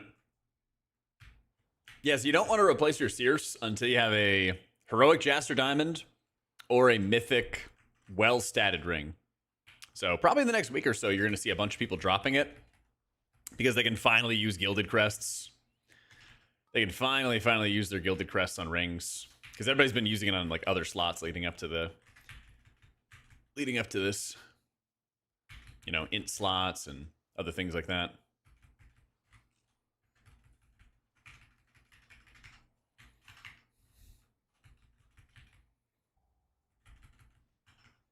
We're getting dinars at some point, and we don't know how. We don't know how, and we don't know when, and the patch is tomorrow. Yeah. Something gonna change? No, it's just that like people, the most geared people, Ryan, will have their other slots maxed out, and then they'll be able to use crests on rings. Because like as an example, there's no point in using gilded crests on rings until all of your like intellect carrying spots are filled out. Yeah. Yeah. Dinars are a lie. I mean, it does not inspire confidence from Blizzard when they do this. And they do this a lot, where they're like, we're going to give you this thing. And everyone's like, oh my God, yeah. How? And then it's just silence. And then, you know, WoW community freaks out, as it does, after long periods of Blizzard silence. Waiting, trying to figure out how they arrive. Everyone freaks out, and then Blizzard finally has enough of the freak out and is like, don't worry, guys, they're coming. But then doesn't provide any other information. It's crazy. Oh, man. It is crazy. My experiences with healing different tanks. Any preferences? Vengeance Demon Hunters are by far the most, like, polarizing tanks by a mile. I feel like the average warrior is always like pretty solid. The average bear is always like pretty solid. But then you get like a VDH and you get like a bad one and they just kind of insta fall over. It's like, yeah, they're either amazing or terrible. I think that's a good way to put it. Yeah. In general, I just really don't like it when Vengeance tanks are meta. One of them is that reason I just listed. And, you know, that could be their fault. But then the other one is not their fault, and it's threat.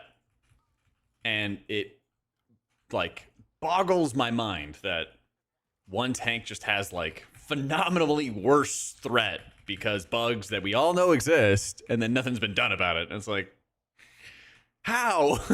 I don't get it. And I get it. Like, you want to have threat be like a reason for the game, blah, blah, blah, blah. But like, it's so stupid having high level players all in a group and then DPS reliably playing correctly and still pulling threat off the tank. It's like, God damn, dude. Like, the last thing I want to have to think about in a good group with good players that are not making mistakes, not making, you know, rotational mistakes, is like, oh, accidentally pulled threat. You know, like tank's not pushing buttons wrong or anything like that. And just like, ugh, so irritating. It's so irritating. Blizzard statement on the Dinars. We didn't forget, but we really were hoping you would. Oh, man. Yeah.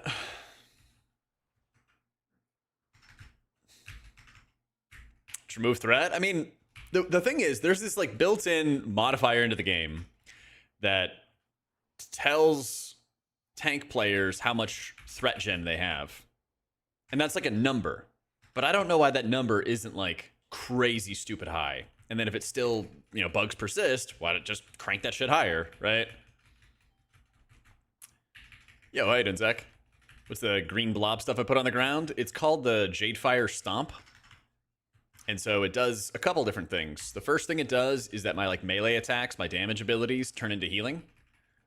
And that also includes my lightning that I'm casting and I'm zapping people with. All that turns into healing. And then the second thing that it does is I have this stacks of blackout kick right here, which I build up by casting Tiger Palm. So you cast Tiger Palm and then it makes your blackout kick hit multiple times. And when you have the stomp down, your Tiger Palm hits twice.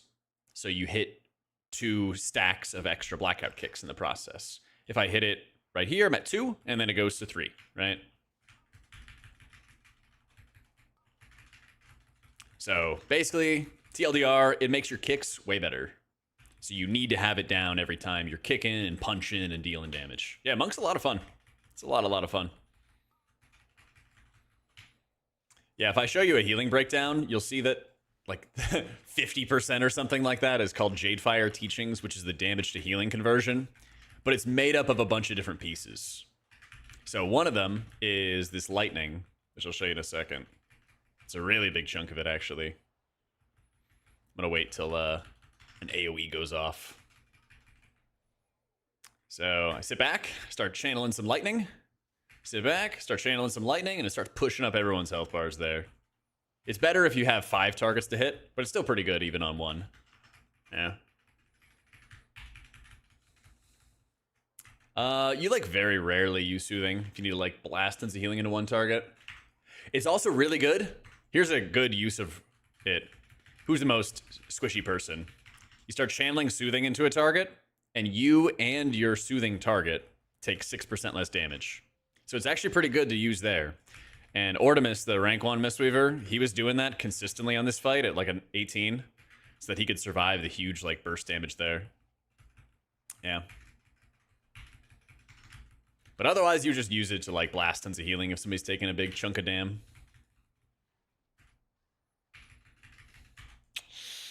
Today is... There we go. Play healer for the first time and playing disc. I kind of want to try something else. Well, if you're comfortable being in melee, then I would say monk. But if you want to play something that's more like range caster-ish, holy priest or resto shaman, yeah. Guess what you're doing tonight? What is John doing on a Monday night? Are you watching the Cubs lose again?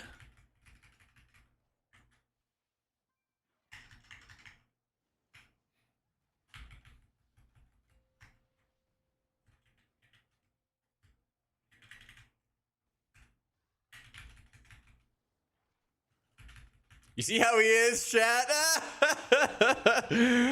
What? This is your mistake for teaching me about baseball.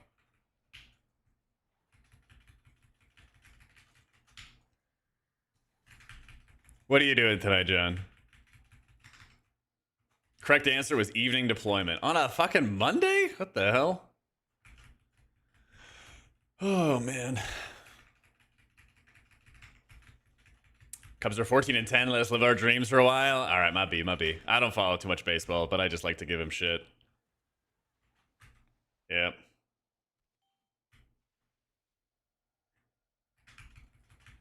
The Dodgers partnering with VTubers, and now the Padres partnering with a gacha game. I'm hyped for baseball evolving into best girl arguments.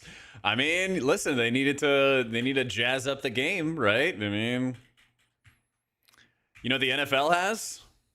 They got SpongeBob commentating games, okay? And they got The Simpsons.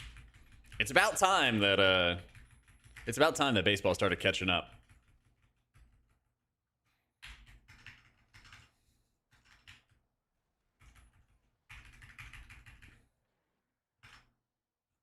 God, you know what they need to do? How many games do they do the SpongeBob like commentary for? Do you guys know off the top of your head? Is it like one game a weekend or something?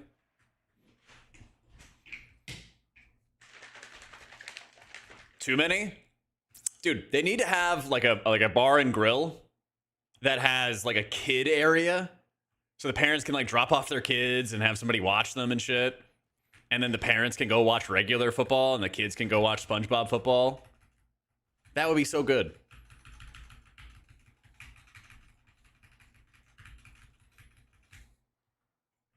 Titans fan? Definitely not. No, I grew up near DC, so I was always told not to cheer for Washington, but I guess now I technically can. Like, hey, they're good now. There's no way enough kids are watching that SpongeBob broadcast. I mean, maybe. You never know. That's right. Go commies.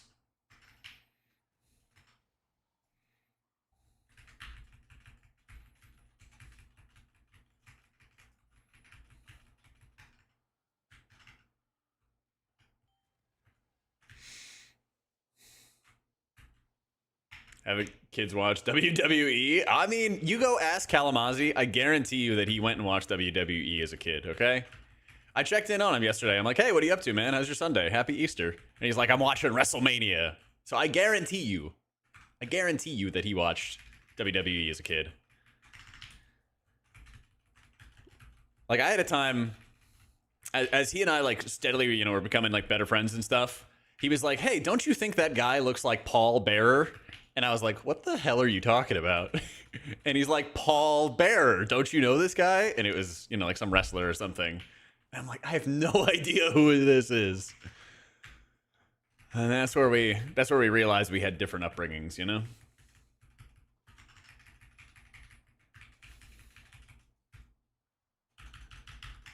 Or Oilers game tonight. I kind of wish I got more into hockey. That was like the one good DC sport when I grew up. Yeah. Yeah. Never moved the camera, greenlit. Born and raised in Northern Virginia. I lived in Northern Virginia, first in like a super like small town equestrian area. You know, my mom would drive like an hour and a half to DC every morning kind of deal. That was the first area I grew up in. Lived there till I was like 20-ish. Went to college in Fairfax.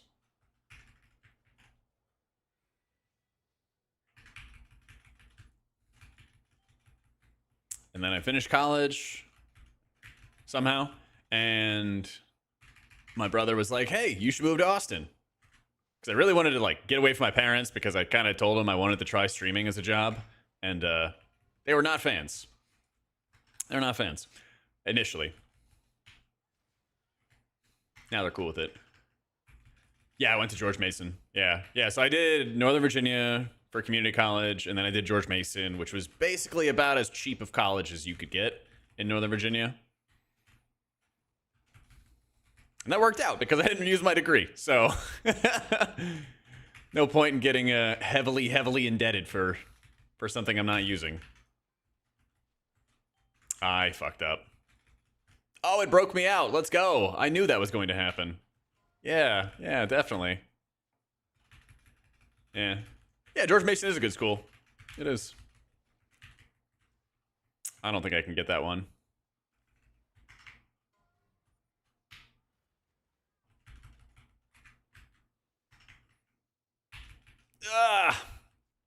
Let's go.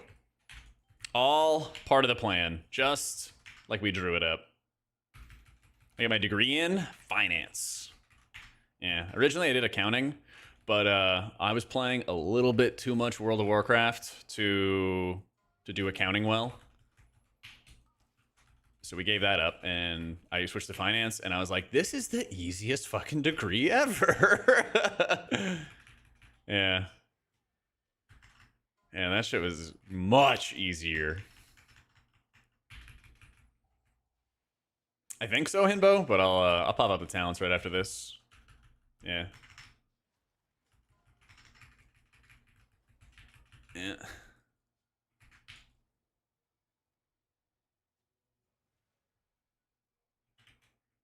I was not accounting for how much WoW we played. Let's go. No, it's not an add-on to zoom out. So, yeah. We just made one the other day, Maya. Yeah.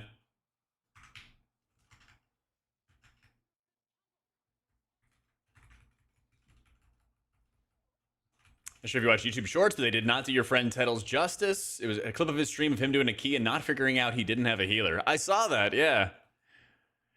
I saw that. Yeah.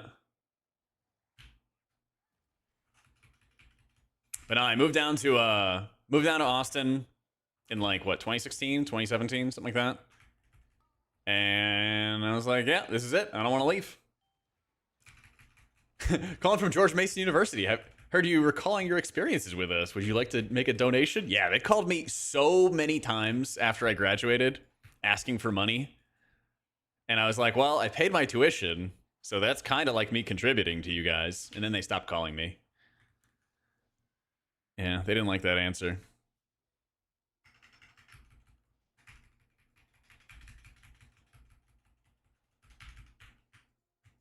I don't know. I kind of feel like college was a joke. Every single class, everybody was like, what's the grading curve, you know? And there were so many times where like the teachers just had to like make the classes easier and easier and easier. And I wasn't like an A+ student or anything like that, but like it was, they kind of handed you a lot. Yeah. Oh, dude, thankfully I didn't have to spend $100,000. Ugh. Thankfully not. Paying for community college was good. I had like, I don't know, 12-ish in debt or something like that. It wasn't too bad. But yeah, some people also like went to an out-of-state college, and there were different costs for different like dormitories and food plans and meal plans, and like, yeah, there's a lot of self-inflicted debt, but also people are dumb 19 and 20-year-olds, so I kind of understand it. Yeah. I'm just getting weeklies done, Para. It's Monday, so I wanted to get my weeklies done.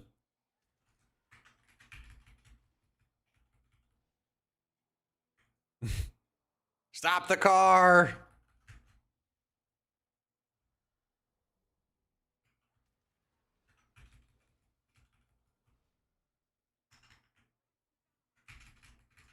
Yeah, I mean, the student debt thing is like it's a very mixed bag in my opinion, because there are people who like they're like, what do you mean my degree is worthless kind of stuff, and they study the most inane shit and nobody says anything to them. But then there's also like companies getting bajillions of dollars from tax money, and then they don't think to like tell people like, hey, this degree's not going to get you a job kind of deal. Yeah. In-state med school is $54K, over $200K plus undergrad. Yeah.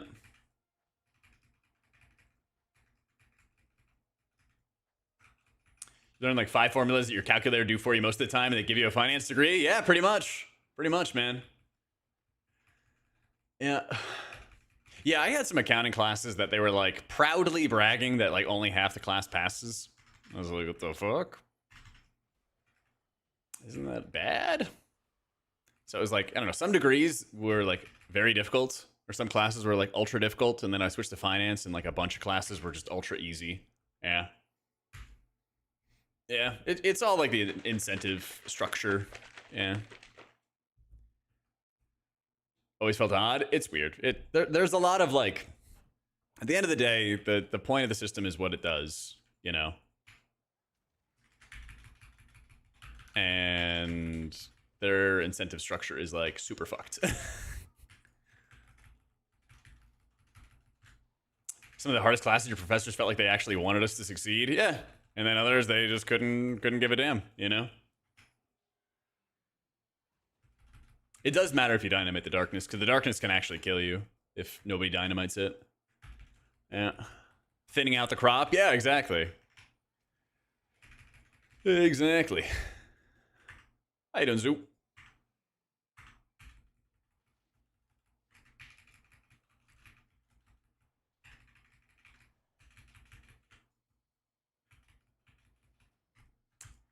Average on your CS1 final was 12%. Jesus. Yeah, you gotta... Well, at least somebody's gotta throw the dynamite. Somebody's got to. Actually, your master's in accounting and like the sophomore level accounting professors like proud to be the weed out class that failed everyone. Yeah. Well, the crazy thing about it was, for me, it was the senior level classes. It was actually like near the end of the degree that it fucked with me. There was like cost accounting, which I barely got across the finish line on. And then you had to take something directly after cost accounting. And that was the class that I was just like destroyed by. I just like, shit was not clicking. Shit was just not clicking. Maybe it was intermediate too. Yeah, I don't remember the exact like name of it. So maybe it was just something like that. Yeah. But like I had an internship with accountants, with CPAs, full team of them and everything. I did a lot of like capital asset management for them. Like I was in an office with a, you know, shirt and tie sometimes. All that shit, right? And not a single time when I was working my internship did I have to memorize anything. They would plop a fat book in front of me and said, every time you have a problem, open the book and check 3 times. And they're like, we don't care how long it takes you to do this. You're an intern. Just make us, don't give us extra work. And that was like the rule of law there. And I helped with like capital asset management. I helped them with a little bit of auditing when tax season came around, like all kinds of stuff. Like the actual like work was not too bad. It was, you know, obviously it was kind of boring, but it was accounting. But like the classes were just completely different.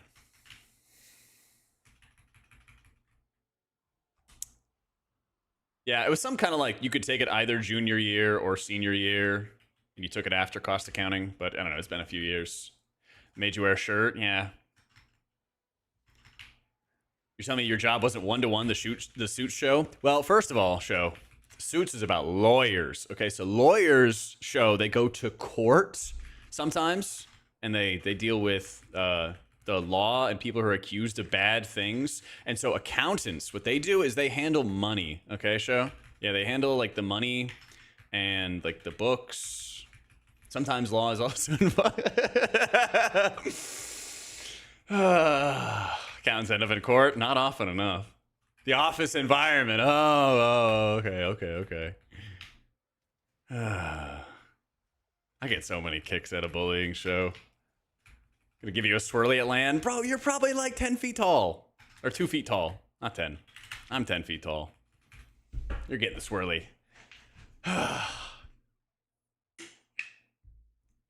Nobody ever made a TV drama about accountants? That's how you tell the difference? True.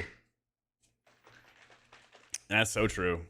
Listen, I've seen your body pillow show. You can't try to big bro me.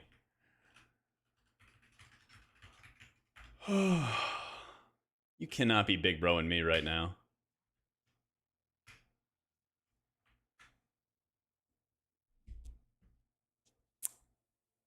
What's wrong with a Gojo body pillow? It doesn't inspire any confidence that you're going to give me a swirly.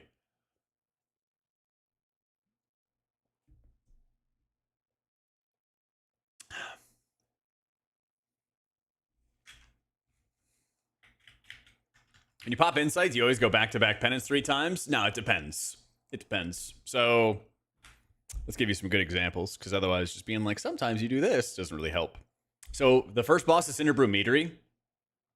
What you want to do is when those like dots come out, you want to penance, shield penance, and then just keep alternating on it with the people who have the dots on them.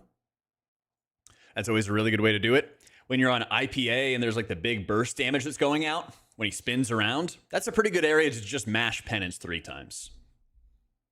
When you go to the Candle King, everybody's taking the same amount of damage, and that's a good area to penance, smite, and then penance. Sound good? Make sense? It's an add-on called Move Anything, or Move Any is what it's called, Royal. Yeah. Yeah, Move Any.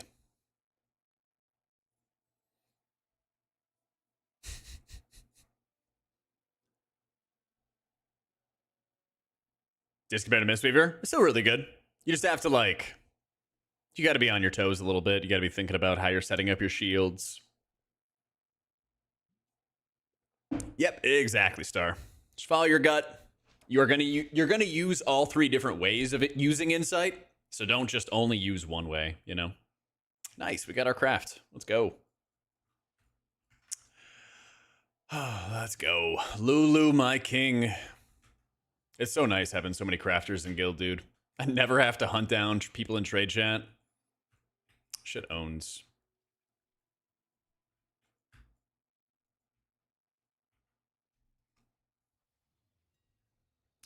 What is it? Magnificent?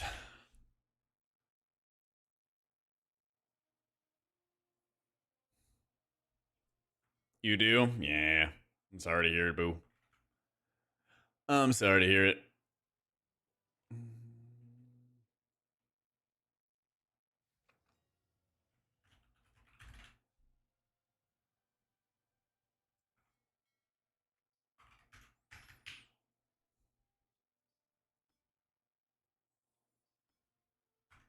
Yeet. 3,200 on your monk, and it's your first season. Starting to see that heal checks getting rough, especially as loads of comps of squishy boomies, Ellies, hit hunters. Yeah.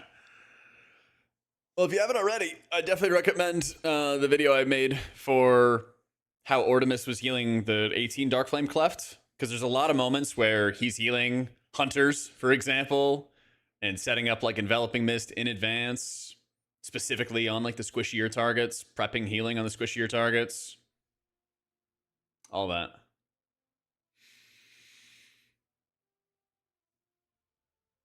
Show, I hope you're going to BlizzCon next year.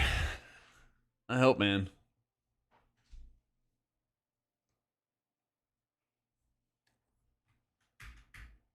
Maybe? Come on. Think of all the fun.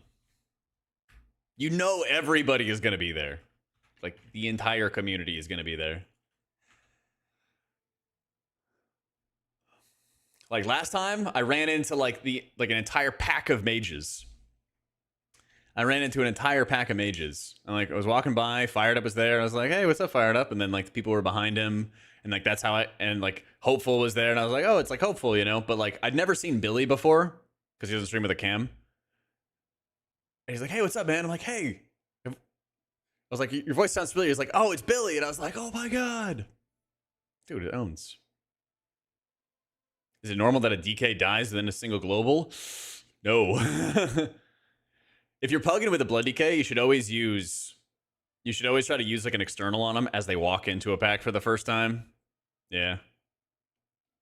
Just want to let you know I really appreciate your videos and how you break down ability uses. Do you think Void will be just as strong as Oracle after the Oracle nerfs? Not at the moment. I'm glad you enjoy the videos, man. Thank you. I don't think so at the moment. It's not bad, though. Yo, Vader, thank you for the 50 freaking months. Huge. Freaking huge. Mid-fight, what are you playing as, Plaguey? You playing as, like, Shaman? I don't know, you could, like, downpour to try to give him some stamina or something, but if the tank dies, there's only so much you can do. Yeah. Yeah, like giving the shield, giving a fat shield to the tank's always helpful. It's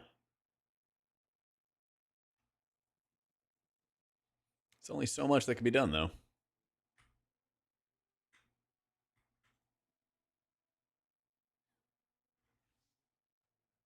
Where's my Valor Stones?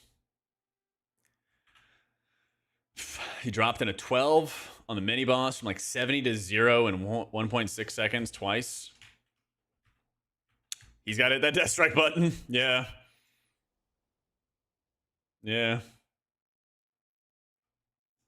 That's the thing. I mean, Blood DK has a ton of like really small cooldowns, short, quick cooldowns to take advantage of. Yeah. All right, we got our vault set up, and we got my guy pretty geared up. Dude, I know. I'm gonna get on my pre-scoob, and you're gonna see how many. You can see firsthand how many Valor Stones I have on him. Yeah.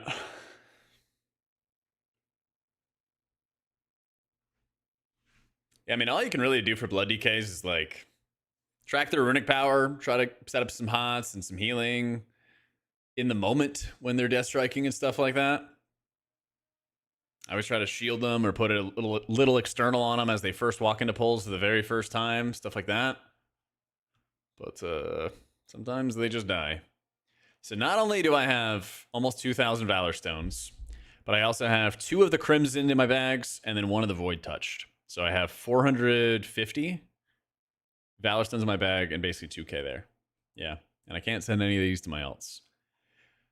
Yeah. Yeah.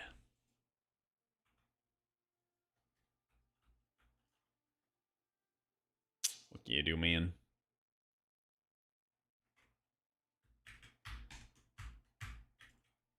Yep, stacking up the Valor Stones, that's for sure. Yeah.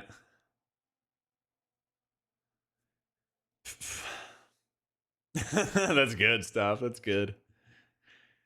Editing your unit frames to swap a DK's runic power and health. Yep. Bad design that healer mana doesn't matter in M+. I think it's bad design that certain healers have to really, really care about mana and others don't. That's what I don't like. That's what I don't like. I feel like it should be one of those like all or nothing kind of situations. That's kind of how I view it. Is there not really any 17s? Yeah. Yeah. What if we just do some holy keys? What if we do some holy priest keys?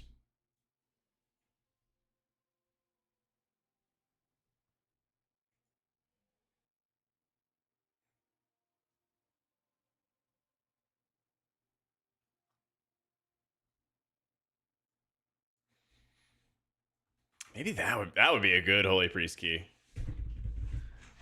That would be a good holy priest key.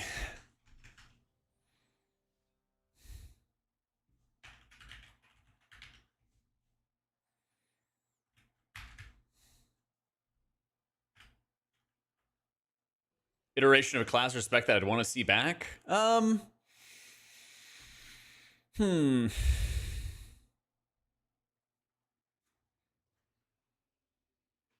don't really know if they could do that.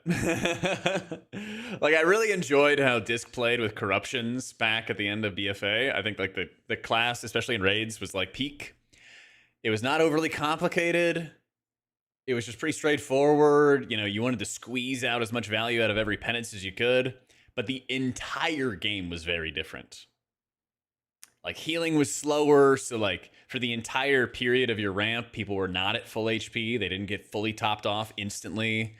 You didn't have a bajillion different passives all kind of relating to each other. It was just a very different environment. So it'd be kind of cool, but I can't really see that being a thing going forward. I just can't really see that happening. So yeah.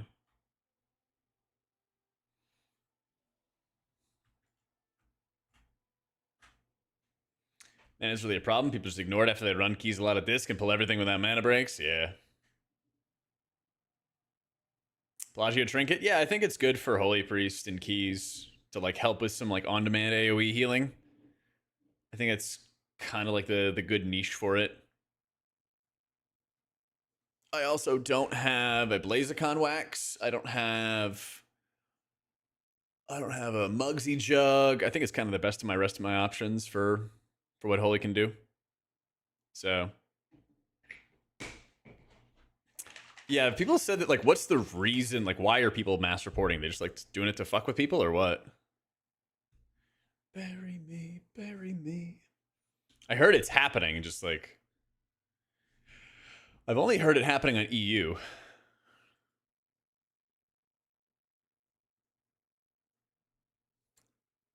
Nah, I still got a reverb radio. Unfortunately. Unfortunately. What can you do?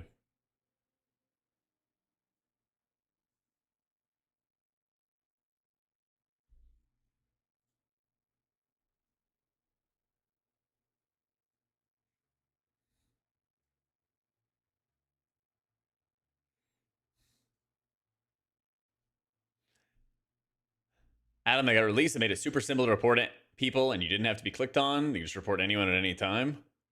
Oh, weird. I think Poe is good in certain situations, but I want to play with it some more. I think it's actually good in this situation for like the AoE damage of I think it's really good for the AoE damage at a swamp face. And for the pandas, the blood mages.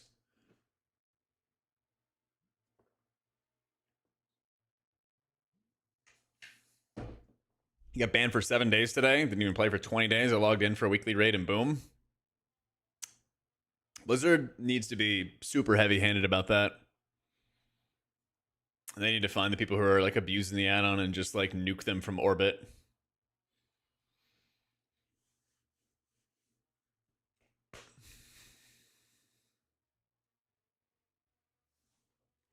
Oh, I got you, Deps. That's easy. That's super easy. All right, I got you, boo. Here's what you do. Make sure that your layout is set to your raid profile. Right now I'm in my key profile. So just make sure that you're set to your raid profile first. Okay. Go to raid debuffs, click it on. All right. And then what you want to do is you want to go to Liberation of Undermine. And you probably want to unenable everything because by turning the raid debuffs thing on, it turns on everything here. So turn it all off for all these bosses. The enabled button's right there. And then when you get to sticks, you're going to want to turn on... Where is it? Not that. Not that. I know what the debuff is. Well, shit. It should have it baseline. Is it hot garbage? Is that what you're talking about?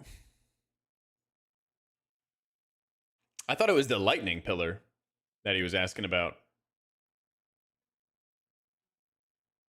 Is it actually a private aura? Oh, that's fucked. Huh.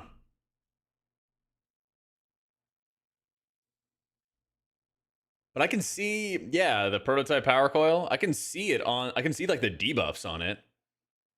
Can't you just like search it up on Wowhead, hit create, and add the spell ID?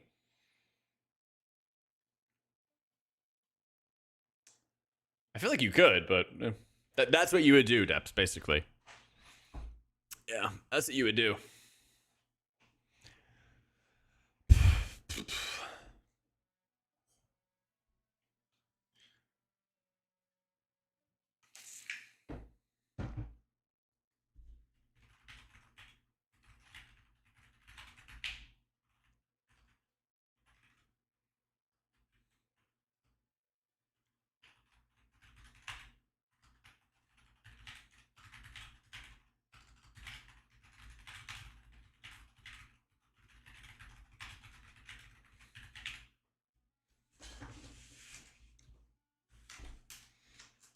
Yeah, hopefully that works, Deps. Hopefully that works.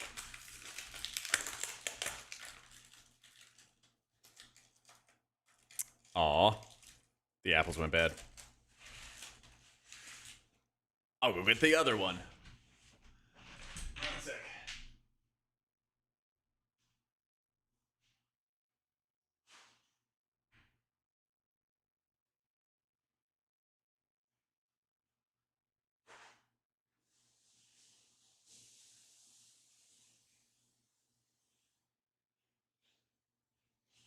Always with the helpful info less than 3.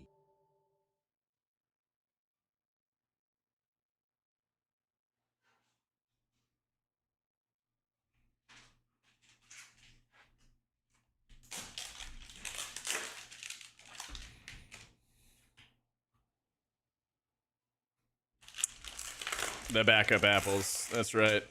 Yeah, well, thank you for the 2 months, Deps. All right.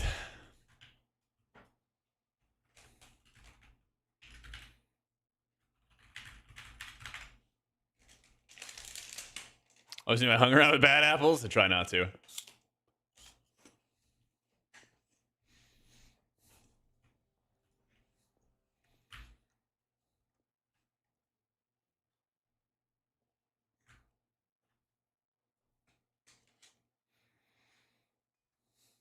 That's right, John. I am the bad apple.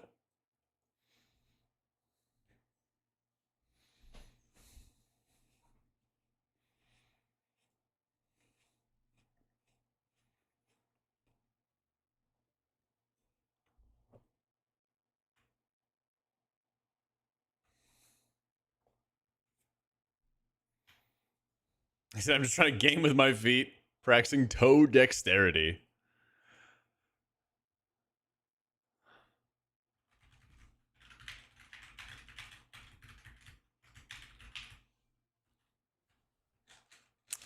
Depending on where my stats are at, I think I'm just gonna use a haste flask because my base haste is pretty low as holy. Yeah. Hey, that one was 6% wolf, right?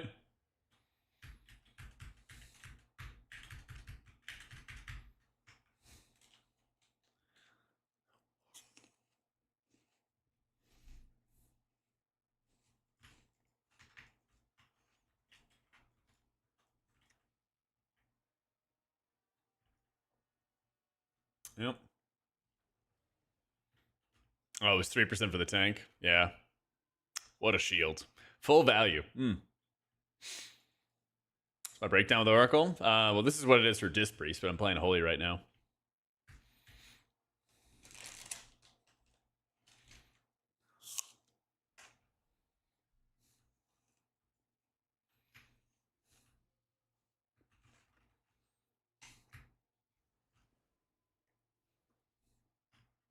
What raised my priest? He's Drakthir. Yeah. I had it for raid. And I'll probably keep it for maybe another week or so, and then I'll go to Night Elf.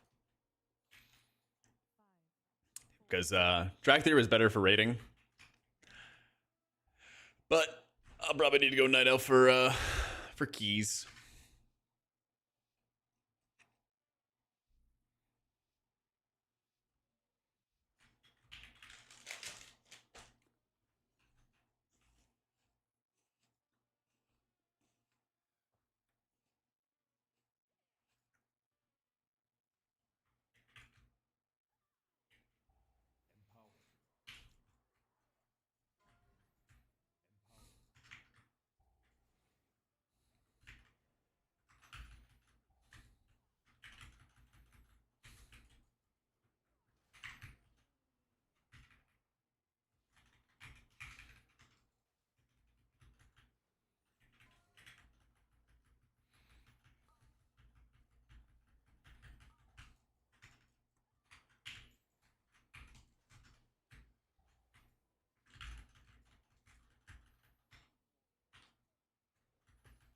You killed me the galley last Thursday. Let's go. Good shit, base. Is this your best finish yet for a tier? It's like top 50, right? Yeah, buddy. Good stuff.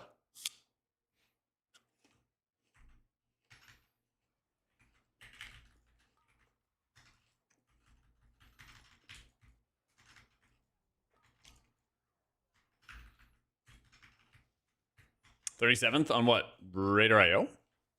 That was right around where we were. Wait, are you in my guild and you never told me?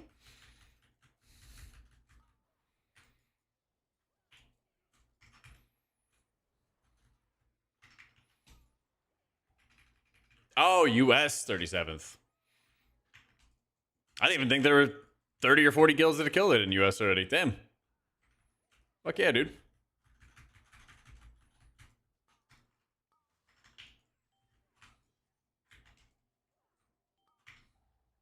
I was talking world rankings.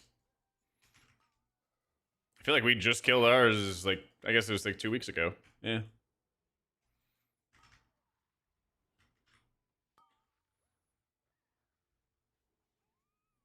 Still, dude. Good shit.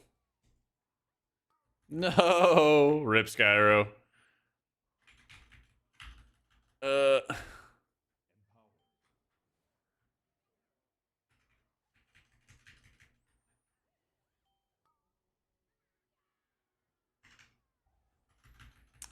Some guilds getting DQ'd.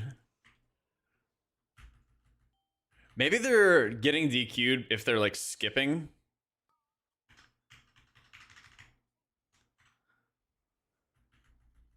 Yeah. Oh yeah, titles TFTI earlier.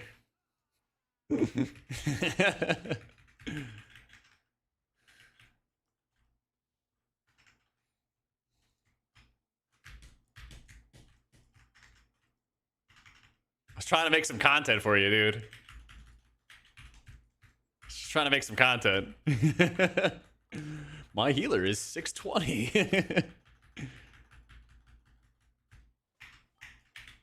Oh, get me out of there. Come on.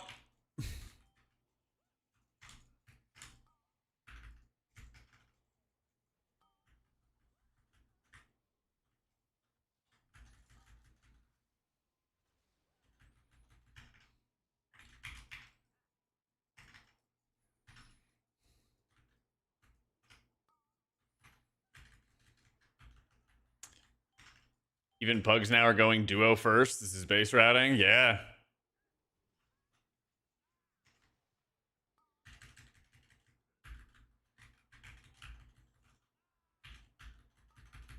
Yeah, dude, we're gaming.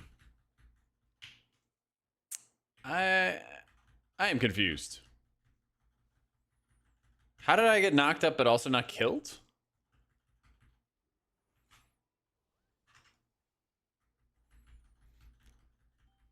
I actually just don't get how that happened. I thought you only got knocked up if you hit a bomb.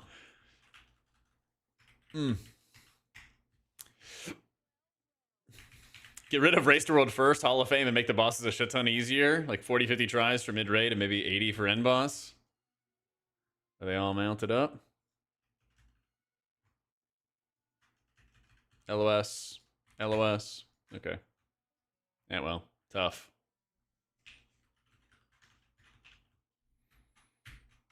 Hey, how you been, Cola? Any time spirals?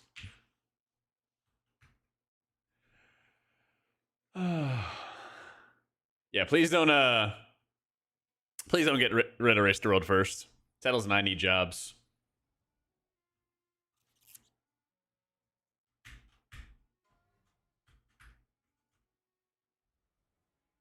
All right, we're gaming. Let's go. Oh, Dookie, no.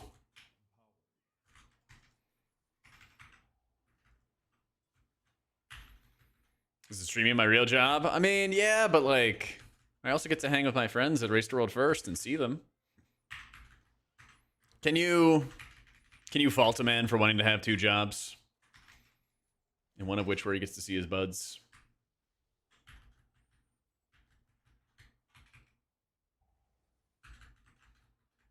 Hey, BlizzCon for that? Not until next year's show.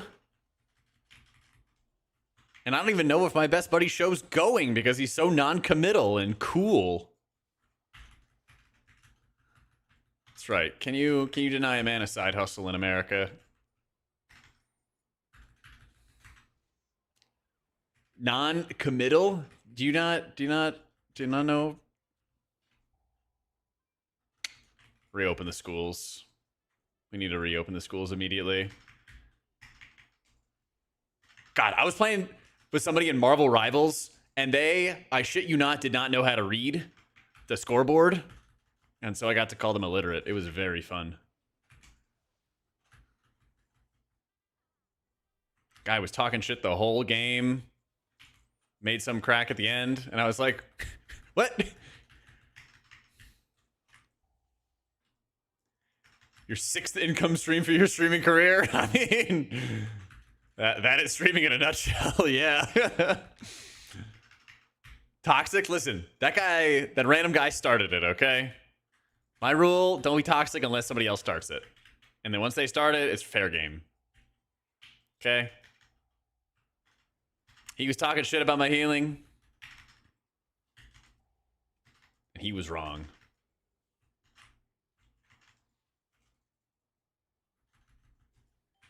Can't stand it when somebody's wrong, okay?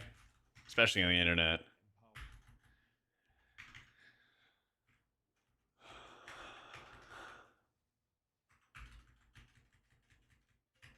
Jack insulting someone I can't see that? Yeah. Definitely not. Definitely not. That's what I'm saying, Shred. That's what I'm saying.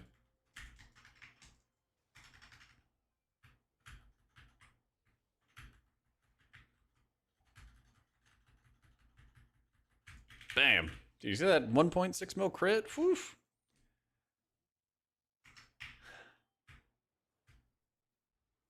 Yeah, I'm sorry, Plaguey, but they're not going to remove the Race to World first. Sorry, bud.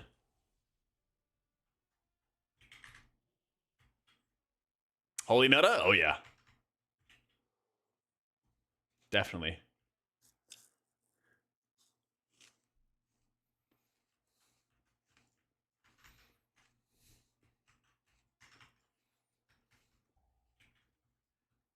Whoop.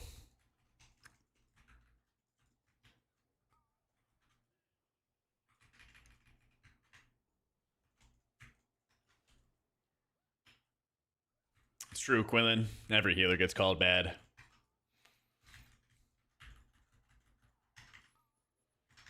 That's just the life of being a healer, you know? I had like a Wolverine the other day in Rivals who like he went like 4 and 10. And he's like, these healers are awful. I was like, yeah, it's us.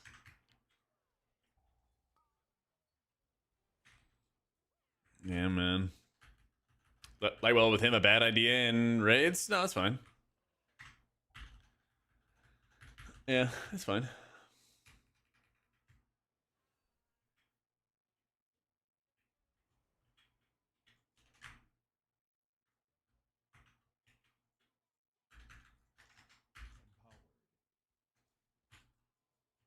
What if all the streamers just started straight up lying and calling Holy OP? How long do you think it would take for the community to call for it to be nerfed? That would be a good experiment. That would be a really good experiment, to be honest. Oh shit, I ripped the PI too early on him.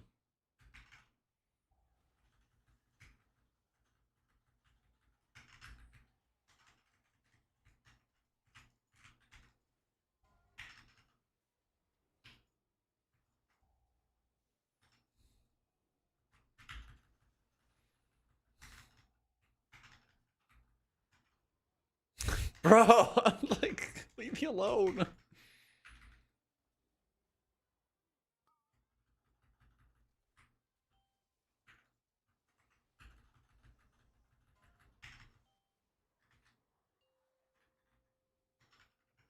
Alright, we rip a him. And we actually cast Prayer of Healing. Let's go. What a juicer heal. Let's go.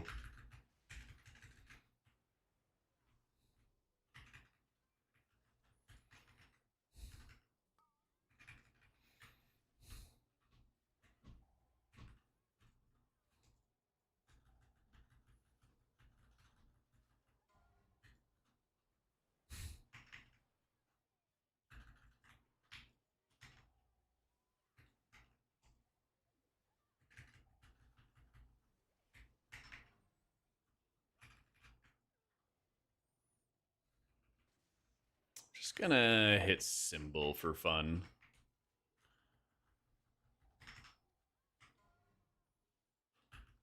I feel like they're trying to target me with the Sonic cast as well, Scoob, okay? I thought the exact same thing. I was thinking to myself about it, and I was like, I don't want to be salty. Yeah, I felt the same way. God, I just have healing for days, don't I?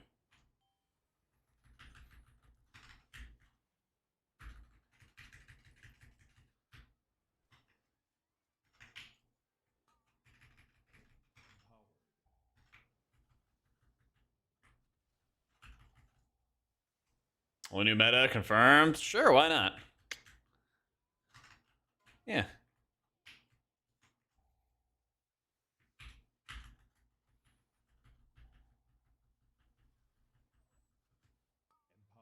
I'm sure it could happen.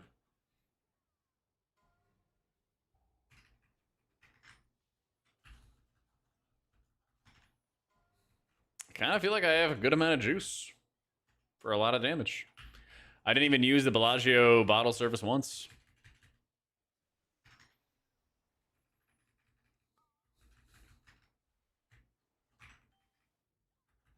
What should we use here? Let's use Insight. Or not Insight, but the other one, you know. Oh, yeah, now we're cooking. Yeah, that's what I should have been doing before. I should have been just weaving with holy words pooled up already.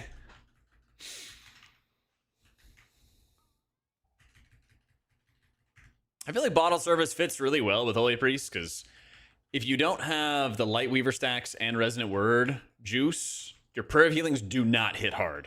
It's one of those like, yes, if. Like, does Prayer of Healing do healing? Yes, if you have all these modifiers. So you can play around those modifiers, but eventually, you know, they're kind of like resource bound. So you don't always have them 24/7.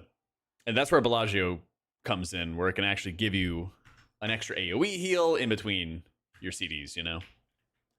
Yeah.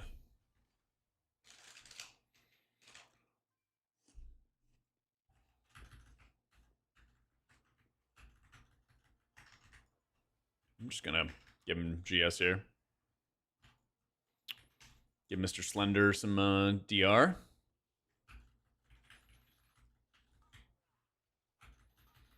Stand right here, try to bait some shots. Or some, whatever they call it. Oh, I'm gonna take a little breather. I kind of want to play like ultra safe, and so I'm not gonna rip Apotheosis for damage here. Even though it probably would be a good pull for it. We're gonna go into another pull in a sec, where we fight the Blood Mage, and I want to make sure I have everything there just in case. And we will. We're actually gonna have so much juice. I still recommend you play discard, but you can play whatever. Honestly, it's a pretty well balanced season.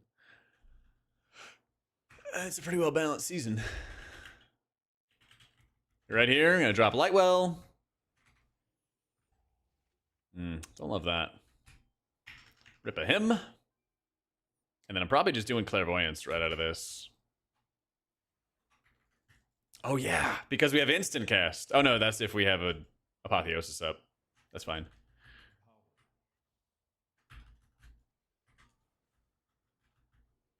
Yeah, that's okay.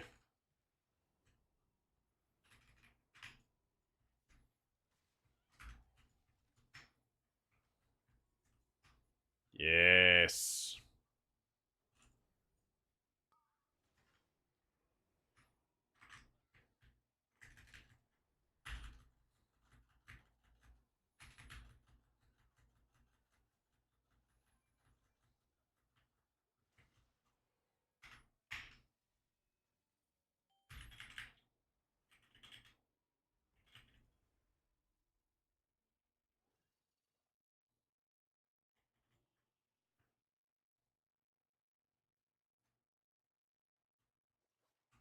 Oh, he's got it. All right.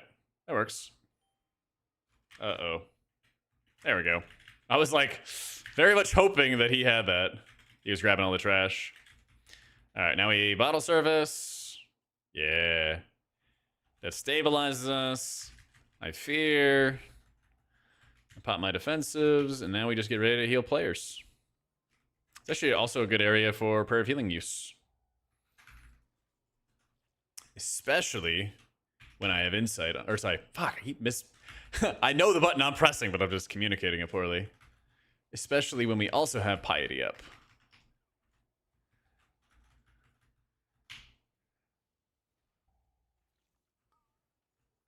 Yeah.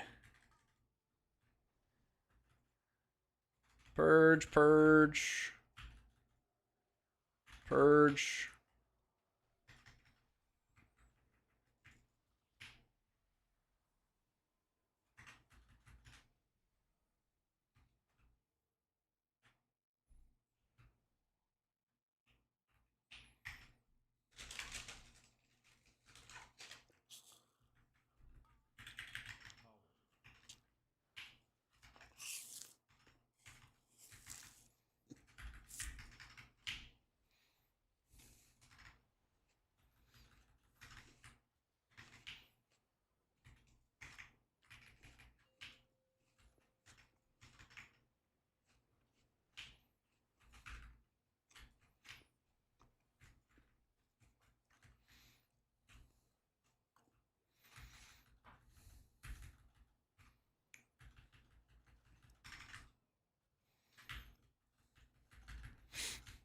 Well, Alzaka, I got some guides that might help you out.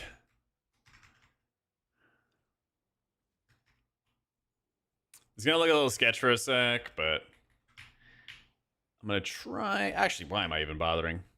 I'm just gonna use the bottle service. I thought about it, and then I was like, why am I even holding bottle service? I should just rip it.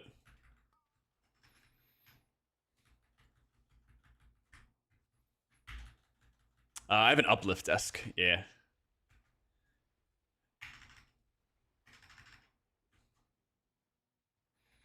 All right, we rip him. Oh my goodness, Cal, you got a bottle I could hold? Oh yeah, I bet you do.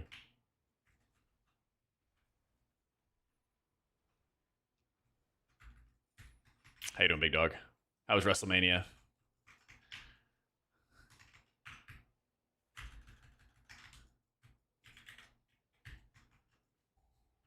Aha, we got the bait.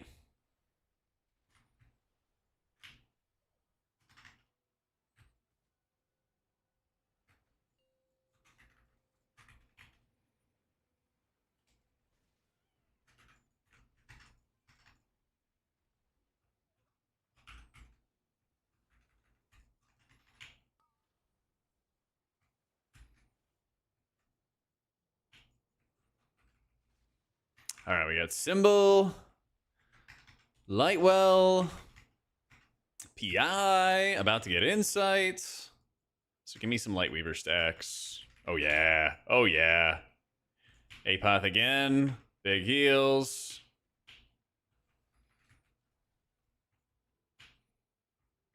We are so back.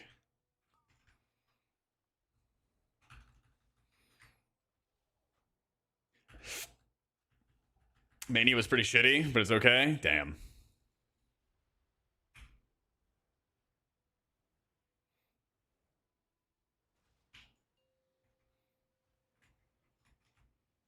And then we rip bottle service again.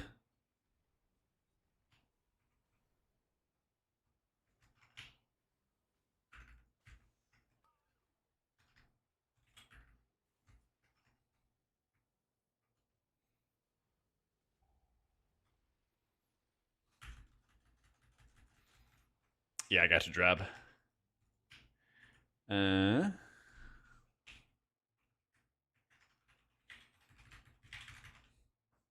3, 2, 1. Okay, bye.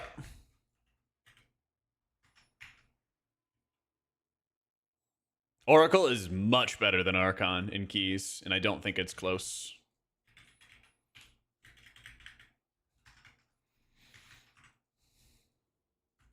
Halo is just straight up not... Like, Halo Archon is straight up not an independent cooldown you can rely upon in hierarchies. Premonition? Absolutely is. Absolutely is.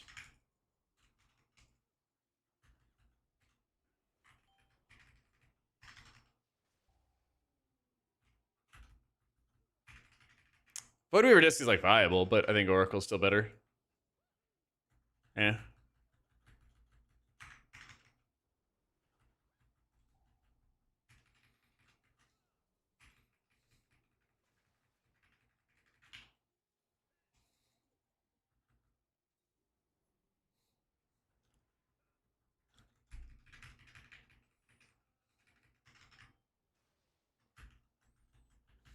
For like parses and stuff, Kata? Probably. We still competing with pre-nerf disc? I'd have to imagine so. We got like a 15% nerf and it's only been a week, yeah. Eh.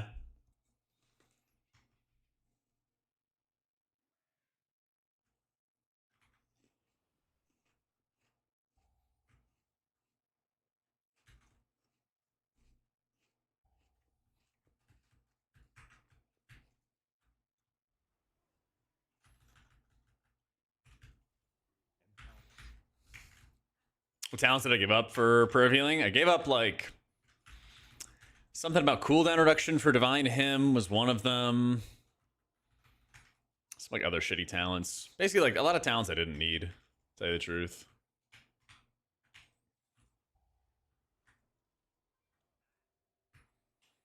Bunch of talents I didn't need.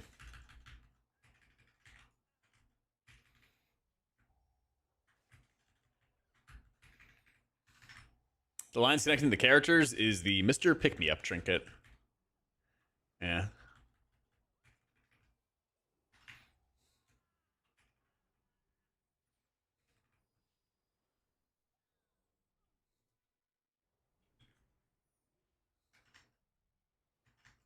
Yeah, I do like having like visual trinkets. Yeah.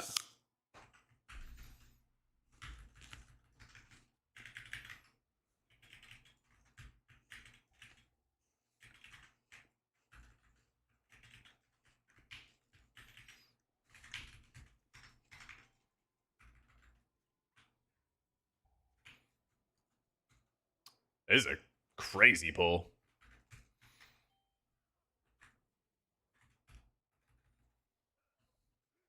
This is a crazy, crazy pull.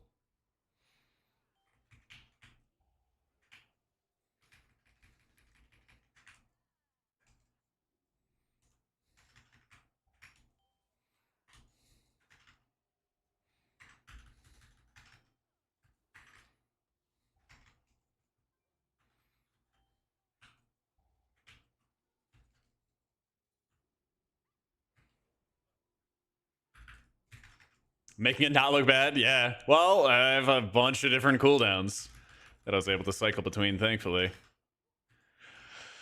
And that's part of the benefit of Premonition is it just gives you a lot of like high synergy cooldowns that make you a lot burstier. Like Holy Priest is not a bursty healer, but when you have so many different cooldowns that you can fold into each other, like that pull alone, I had Insight, Apotheosis. I think I had some Lightwell still dripping onto people, Guardian Spirit. Like I weaved like 4 different cooldowns together or something like that.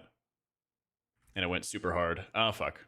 I mean, we either pull or we die. I guess I die. Okay. I thought we pulled this skip last. Okay, whatever.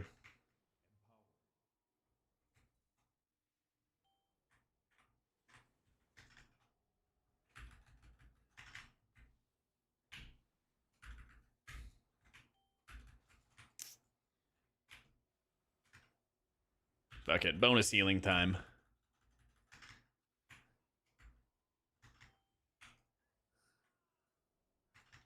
Yeah, we got plenty of time. That's why I was surprised he was worrying about the route. I was like, I mean, we're chilling on time. Attack. You know you want to, tank. You know you want to chain pull a third jump starter in.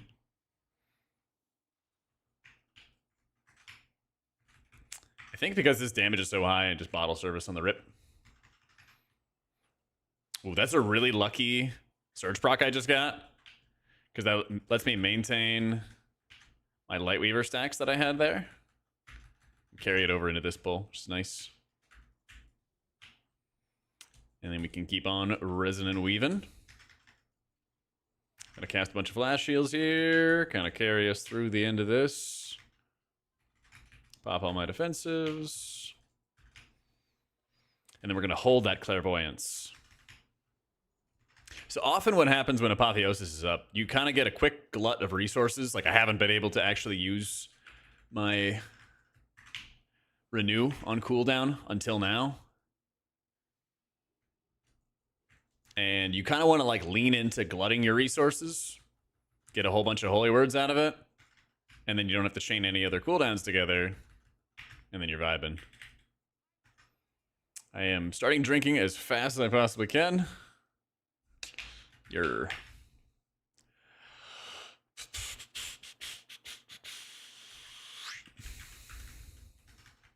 I'll let them go over there and have some fun. Meanwhile, I'm going to sit in the back. Not as clean as I wanted it to be. I should have cast more flash shields. Then I could have the Lightweaver stacks I wanted. But that's okay.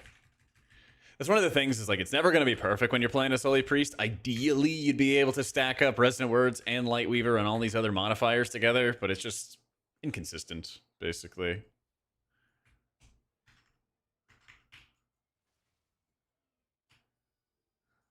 Yeah.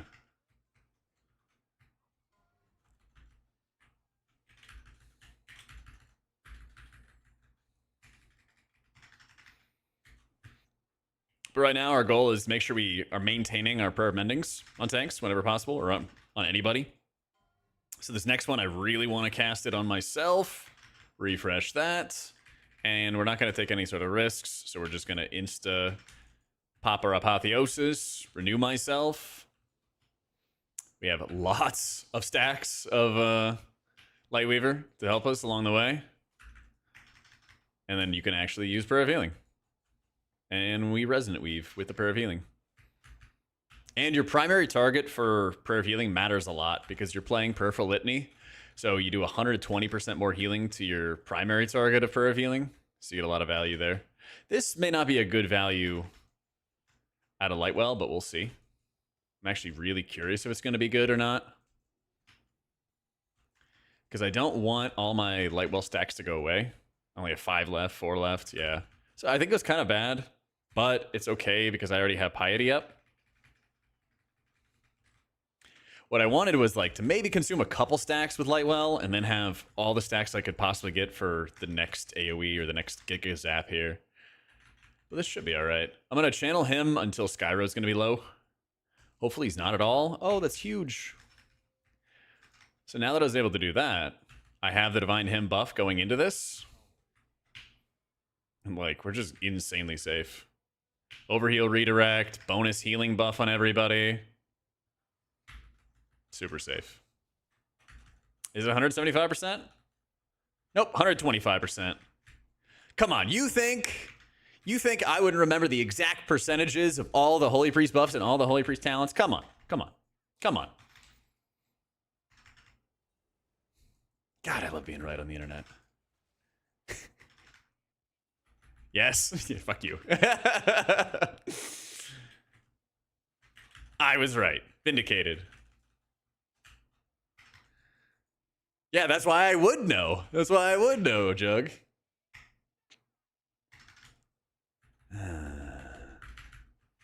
Yeah, I got you, Shees. I'll do it after this. Let's do a little bottle service on the move. Bottle service on the move. Drop Lightwell. Holy shit. Pop Apotheosis. We have so many healing cooldowns. Clairvoyance. Yeah. A little bit of a glut. That's okay, though. Yeah. Nice.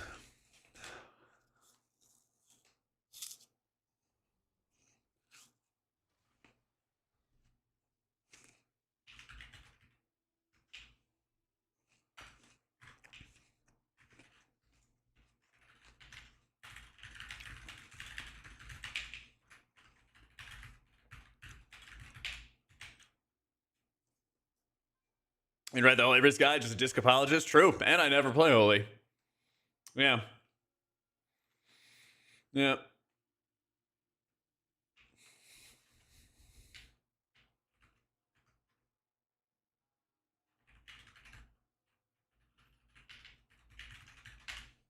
Yep.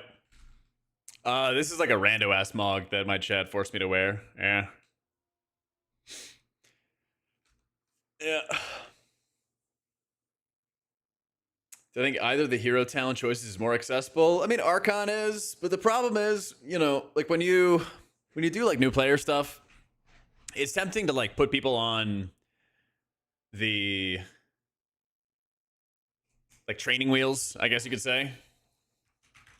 It's tempting to like put people on the training wheels and be like, oh yeah, like play this early build. But then people don't really want to switch off and like learn the more advanced builds. So I find it's often better to just like bring people into the harder builds, have them play it, do it up, and then just kind of go from there. So I've reliably heard Jack's actually the reason Holy's bad. I know, Holy looked pretty bad there, didn't it? Didn't it? Yeah.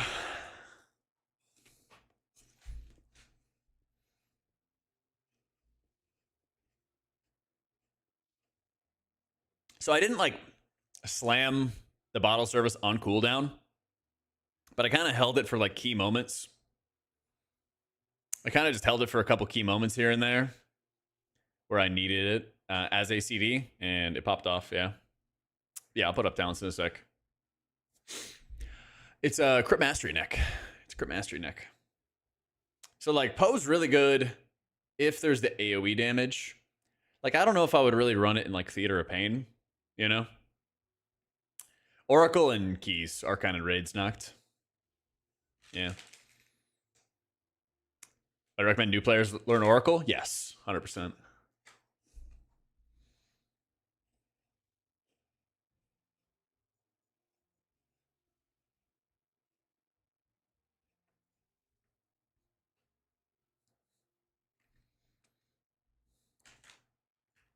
Yeah. So I dropped Enlightenment, I dropped Seraphic Crescendo, and then Divine Service to get Poe and its supporting talents. Yeah. The thing is, these are like, they're okay talents, but they're like supporting. Oh, this talent's bad. This talent's mediocre. This talent's mediocre. This talent's decent. This talent's decent. So you drop a bunch of like decent to mediocre talents to get stuff to make Poe good. The thing is, I'm not like mashing per healing. 60 casts is less than the Serenities I'm casting. I cast 173 flash heals compared to 60 per healings. So like per healing's good, but it's not something you just mash. Otherwise, you're going to Most of this dungeon, you know, I had 80 cast to heal, 173 cast to flash heal, 60 cast to Poe. So Poe's good enough to cast, but you don't just only cast Poe. If that makes sense. Do I need to get over myself, learn Oracle? VW still good in 11s, but your group wants to start pushing and I don't want to hold them back? I'd recommend just learning Oracle. Like, honestly, if there's a better build, I'd recommend learning it. Just kind of how it goes. And there's no time like the present to learn something new.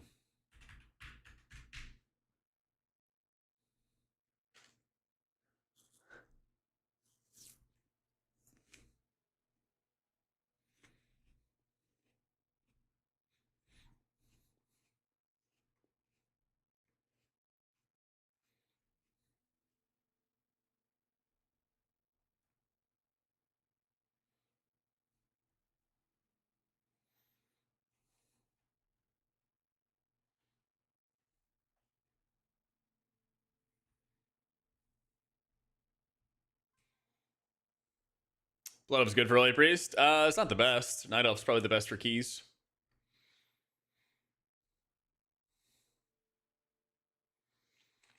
Yeah, that's the thing. Like, Oracle might be a little bit harder to like understand and wrap your brain around early on, but it's going to like pay dividends later, for sure. For sure.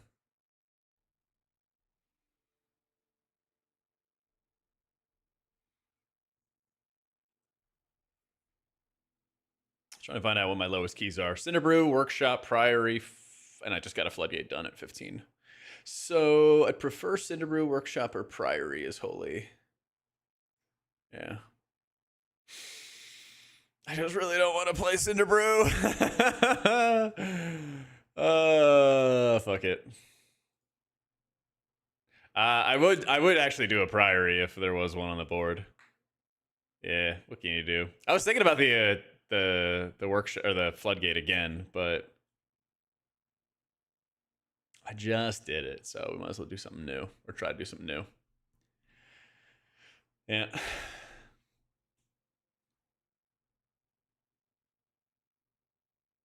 Just change your stats, Igor. Yeah, 15% haste is not too bad. It's not too bad at all.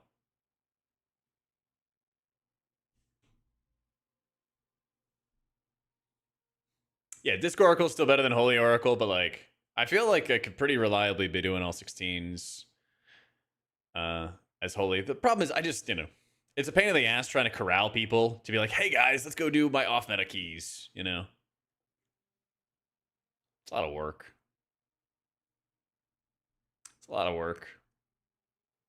But yeah, at this point I've done 15s as Holy Priest and Motherlode, Floodgate, 14s in Dark Flame and Rookery and Theater of Pain. Yeah. All right. Cinderbrew.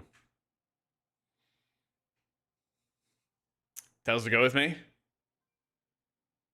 Probably find a tank. It's always like you could always find DPS. Probably find a tank. It's always tough to find a tank that wants to play at noon central on a weekday. You're like, yeah, let's go push really high keys.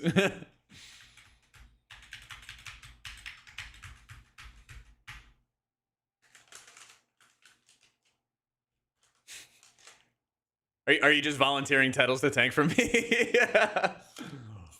He's got his own stuff going on, man. Yes. Yep.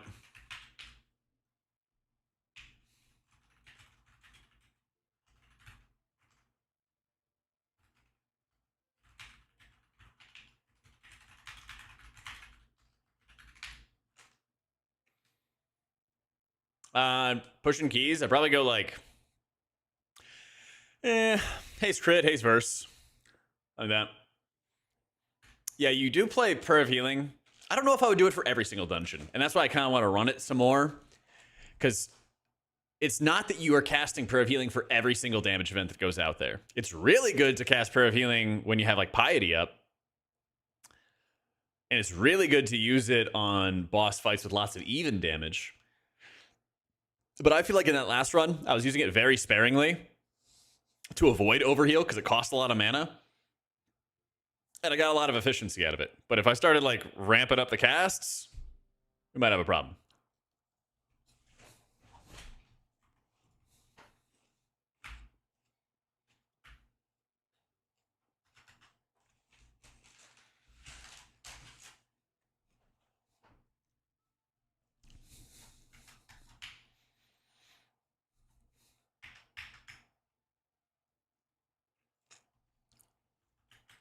Right now, I got a lot of like crit mastery gear for like playing disc and everything.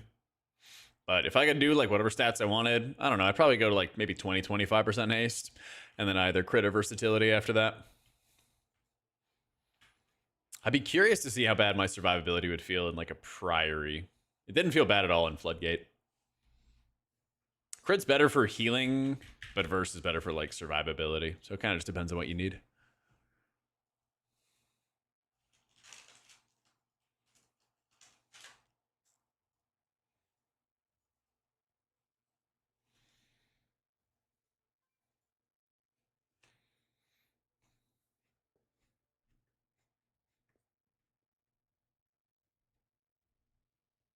It's easier for Holy Priest, or for 14s, Holy or Disc? Disc. Yeah. I have a haste flask on right now because I don't have that much haste in my gear.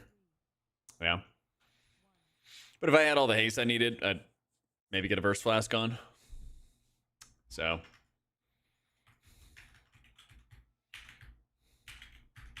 All the talents I'd recommend are in my guides, Noct. Yeah.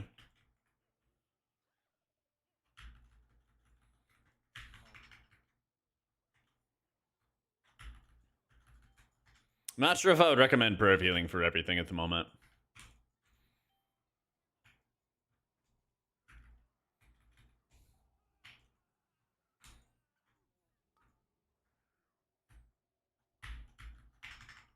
I was playing Holy Pally earlier, Wonky. Yeah. I got weeklies done on my Pally, my Shaman, my Monk, and we done some Holy Priest keys. Yeah.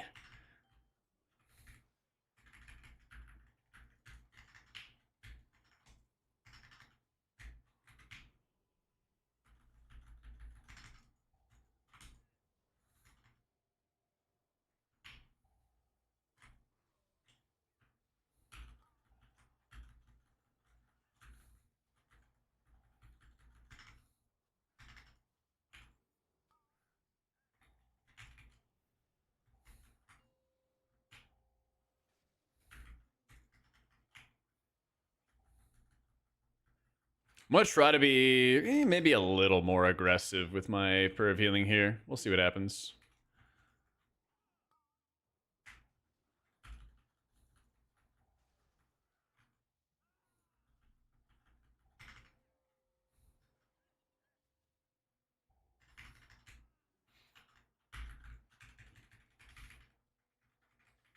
Yeah, Mister's really good healer.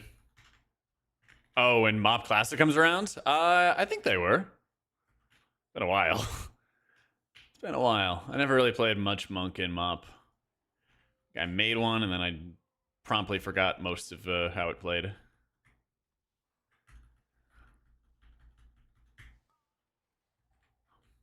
God, when Mob Classic comes out, we gotta like build playlists just for the era. Oh yeah, we gotta do a little like eras playlist. Only play that music. Does that pull on my 15 die 2 times faster than on your 12? Because people are bums. Damage dealers, man. They don't know how to deal damage. Clearly. Clearly. Like the music of the 2010, 2012 music. Yeah. Yeah.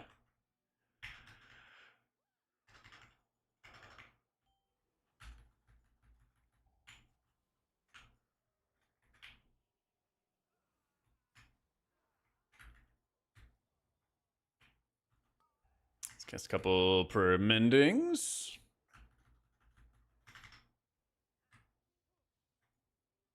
Oh, come on. Dropped it.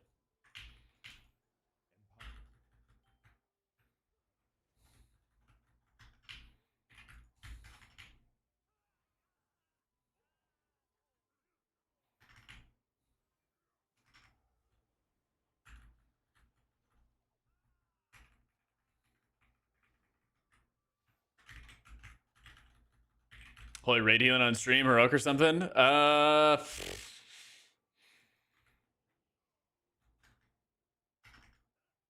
some point, yes. At some point, yes, but I don't know when.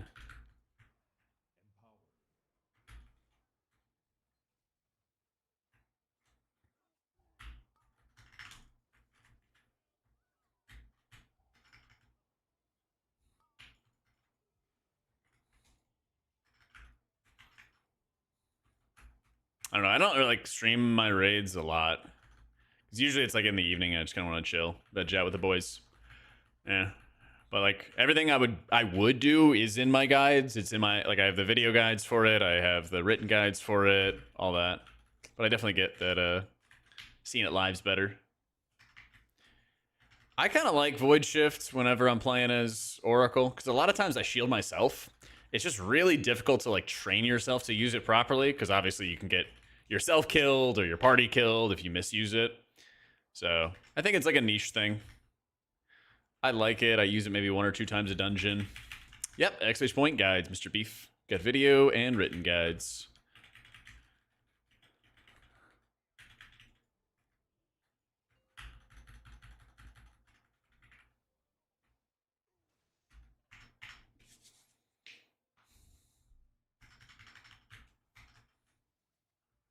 Really, the only thing the guides haven't really talked about is perif healing use, but that's, it's been like, I don't know, 4 or 5 buffs or something like that over the past couple months to make it better.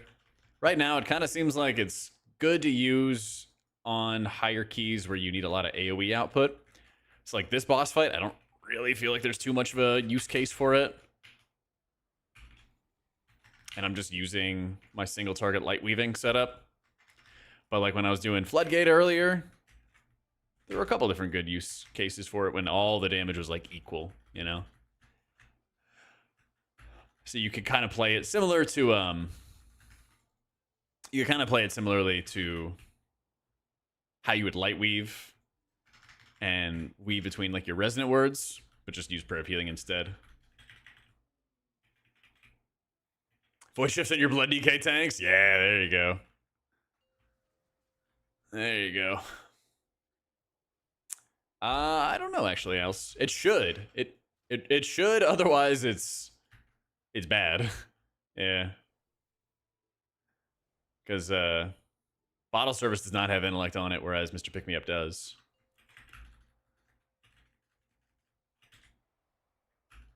Oh, we're running so much so far.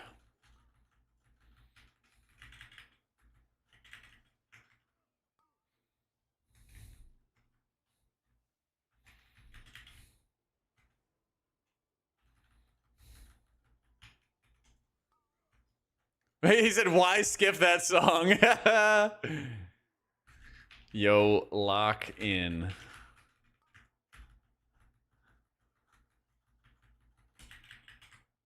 Homie is not locked in right now.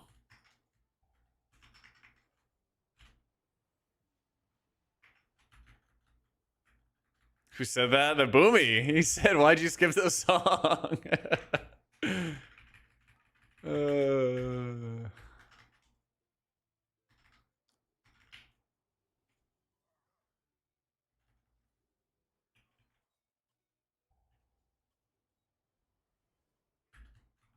Hopefully we're going this way.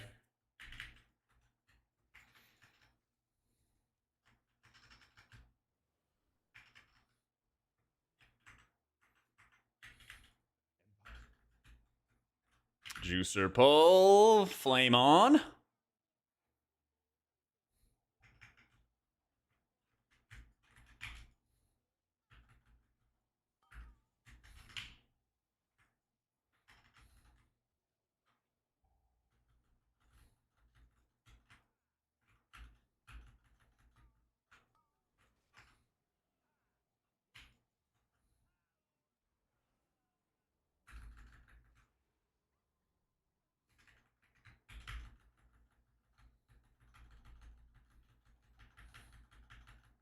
Yeah, Major Exec. Wow, 2000 pop punk too good. Yeah, must be. I mean, this is just Spotify, man. So Well, I'm just experimenting right now, Stellar, and seeing how often I would really recommend using Prayer of Healing. Because there's some dungeons where I don't know if I would really recommend using Prayer of Healing. I don't think that it would get a ton of use out of like Theater of Pain, but I'd rather like run it with it so I know whether to recommend it or not. You know?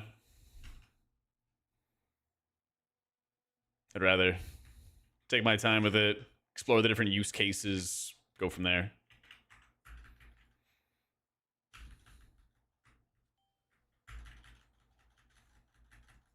I don't know if I'm using Holy Nova. Nope.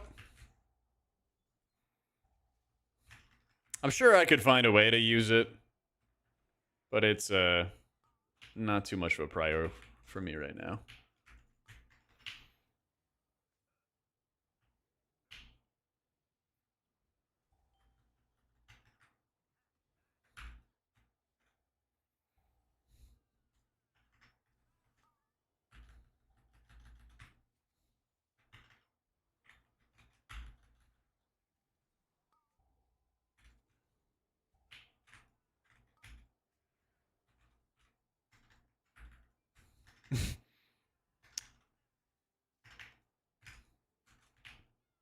Blazy, lock it! You're getting eaten alive!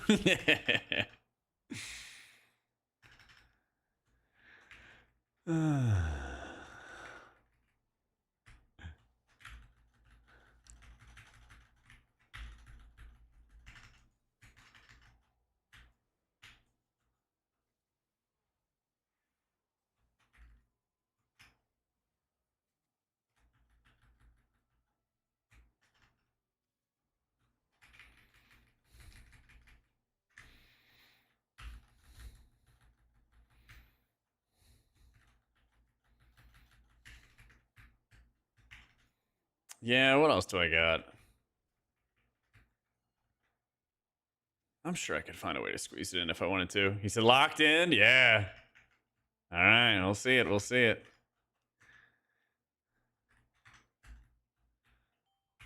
Let's push that button.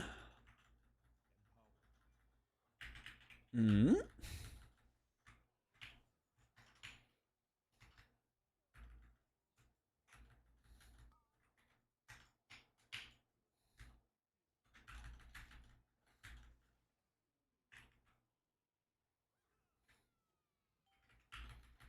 Is that revealing? Yeah, I'm kind of experimenting with what use cases, like where I would use it, where it's actually good to spend the extra talent points. I think it's good in Dark Flame. I think it's good in Floodgate because they have reliable boss fights with lots of AoE damage where it's worth the mana cost. But I'm not sure if I would recommend it for every dungeon just yet. So, we're experimenting.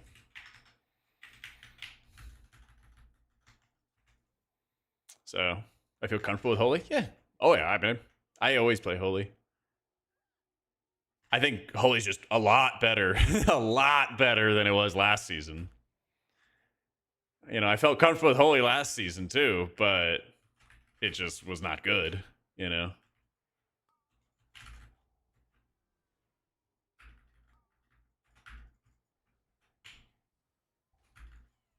Hang on, we gotta go into overdrive here.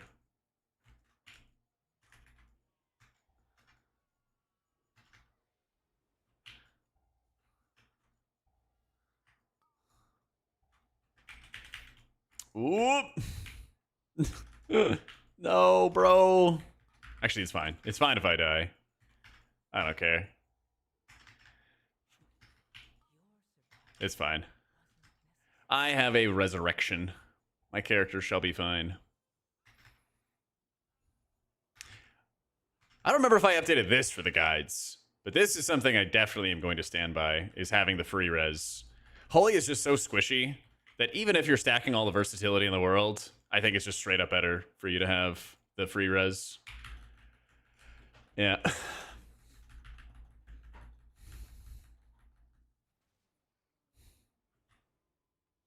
Shammy, a good choice for beginner healer? Yeah. That's very, very good choice.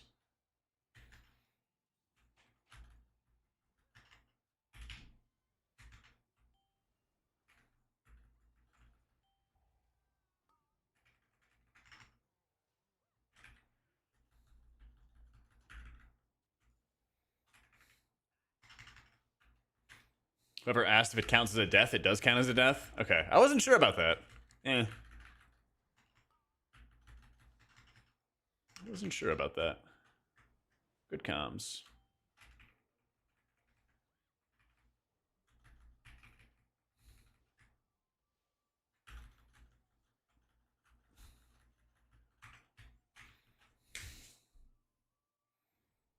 Oh yeah, so it doesn't show it on the board, but it does work. Yeah. Yeah, I guess they fixed the box spot. I never really used it, TBH. Let's see how perv healing feels for this. This is probably the biggest area in the instance where I would think I would want to use perv healing a good amount. So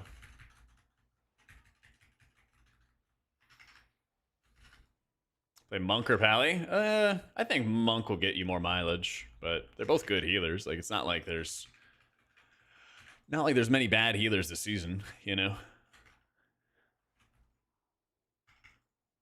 I think a lot of it is just sort of like gameplay specific.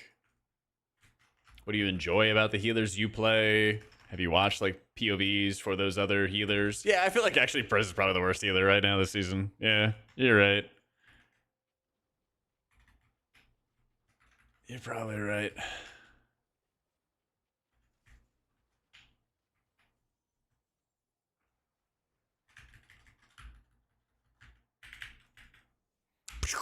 There we go. Teamwork. Making that dream work.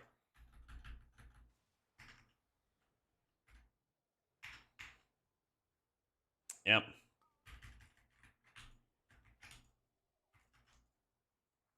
For Holy Priest, I think Oracle is better in dungeons. Yeah. Yeah.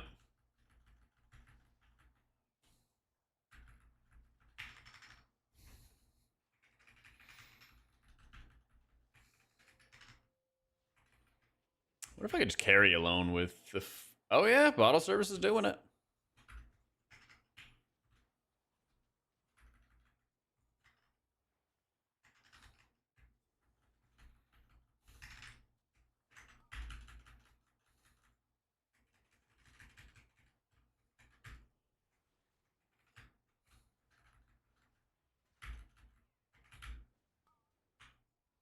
Dispel? Dispel?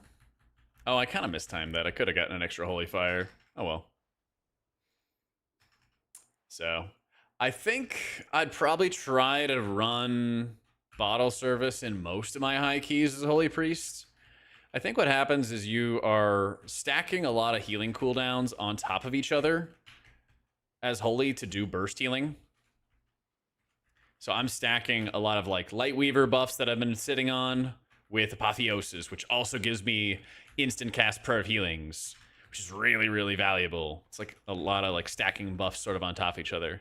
But then when you don't have those things, then that's where the bottle service, you could just push one button, pool up Lightweaver for later, pool up, whatever it is you need for later kind of deal. So I feel like I would probably try to do bottle service and Mugsy Jug, something like that for Holy Priest Ikes. Yeah. Pick me up I would do for like high level Candle King, high level Swamp Face, but otherwise I would run... Nice. Otherwise I would try to do Mugsy Jug or Blazicon Wax. I think rerolling is worth this point. Yeah, I mean, it's super, super early in the season.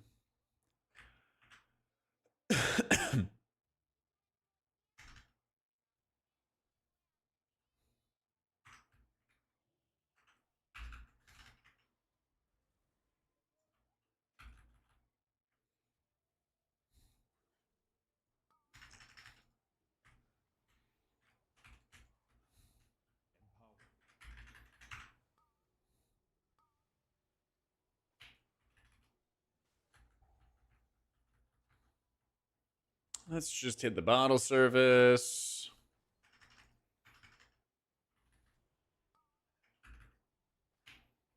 Why am I getting railed? Yeah, it fucking exploded. What is this perma dot I have on me? I just can't get rid of it. Shredding Sting hit me.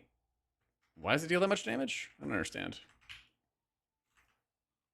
Yo, Ryan, thank you so much for the new sub, dude. I don't know how many stacks of Sting I had, but it must have been insane. It's been really nuts.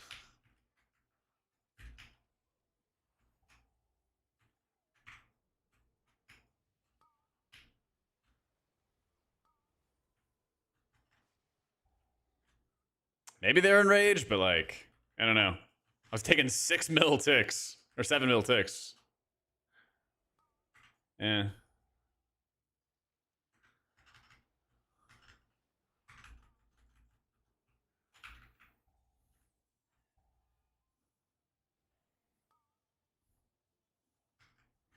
I think this would be a little safer.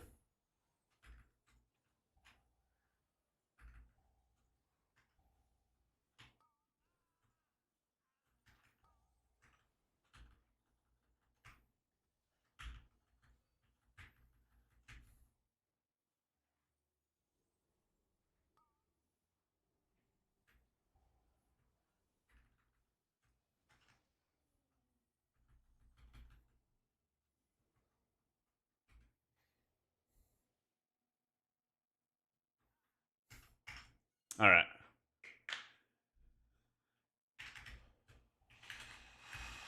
Ooh. Bottle service? I wonder if it just spams the tank. Please just spam the tank over and over.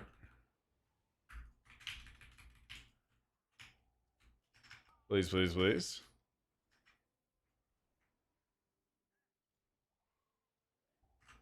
I don't think I have any other tools in my toolbox. We're about to, though.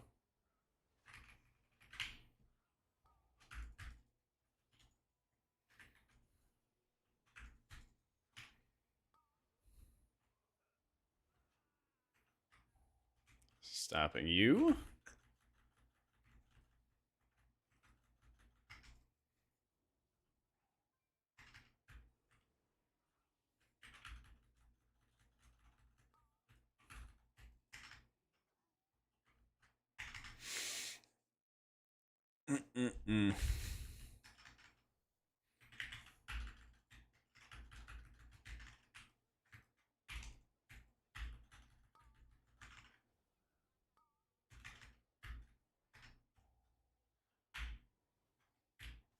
Yeah, I'm not gonna be able to stand still.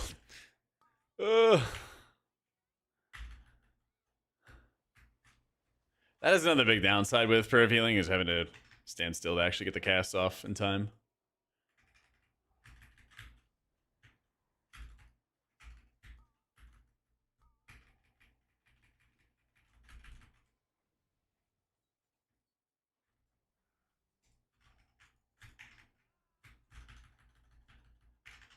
I would do Mr. Pick Me Up in dungeons if there's rot damage going on, Dan.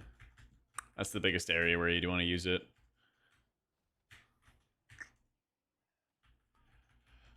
Other dungeons, like, I don't think it's going to really do that much in this dungeon. Probably should have just switched it off for like my reverb radio or something. Other dungeons just not as valuable.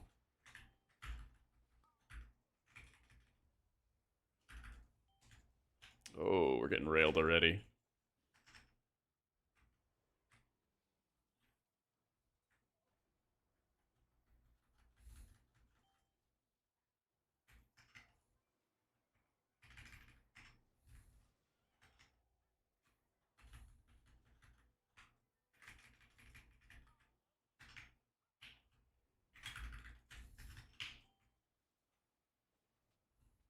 Getting railed? Now we're talking Jack Blue. How you doing, Athletic? Joe, cheers to the 87 months. My God. Old.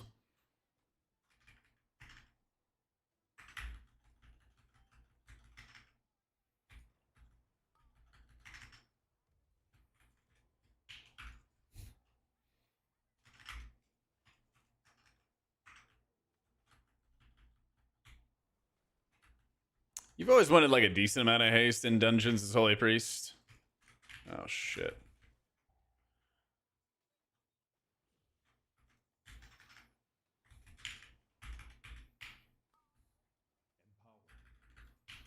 Yep. Up.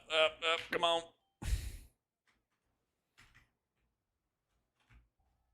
Where's my bees?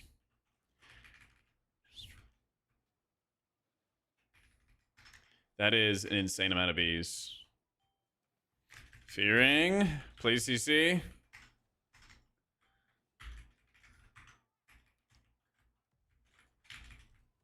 Yeah.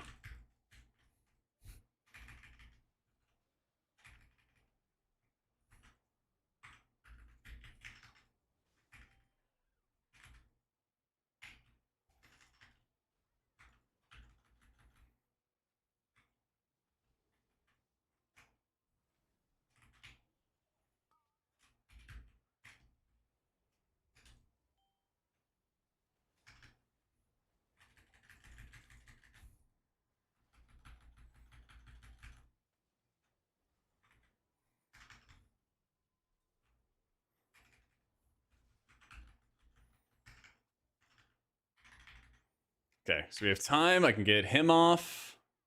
Hopefully. I've had to burn like an insane amount of mana.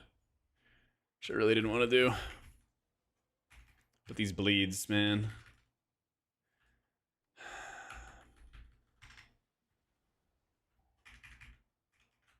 Nope. I give up. I give up with that bee.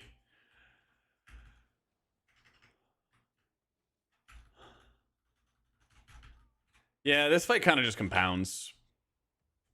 If you're not able to clear bees fast enough, early enough, it just gets really, really nasty really quick. It's okay, though. I still had a couple different tools, buttons, and stuff. What the fuck is this Cinder Bee doing? I'm gonna mind control you and go upstairs. There we go. There we go. What if I can just get rid of him now? That would be nice. There's not really many MCs, Ave. Yeah. This is probably the biggest one coming up. I don't even know if I can do anything with it, though. We'll see.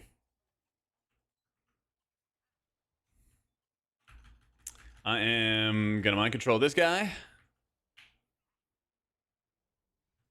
And put him over there. Actually, I guess I can just bring him back here. That's fine. So we're gonna kill him. And then once he dies, we dismiss. I can't do it for the other guys, unfortunately.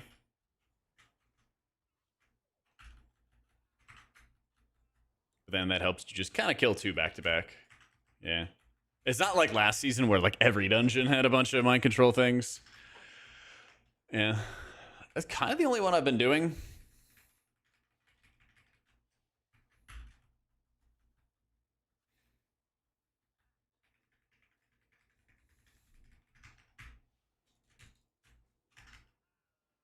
You could set keybinds for the mind control pets. Mine set to control 1. I think that's the default keybind for the pet. Pretty sure. But if you just search like pet or something like that, you'll be chilling.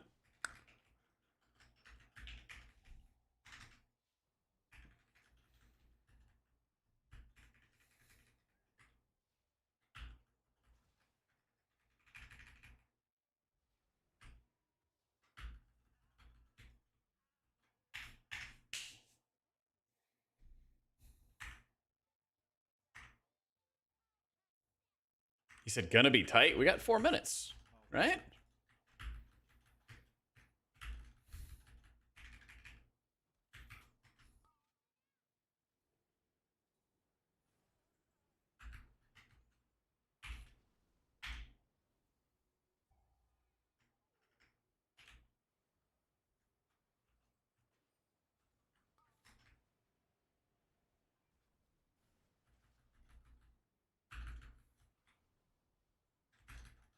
Ioli? Because I just felt like it.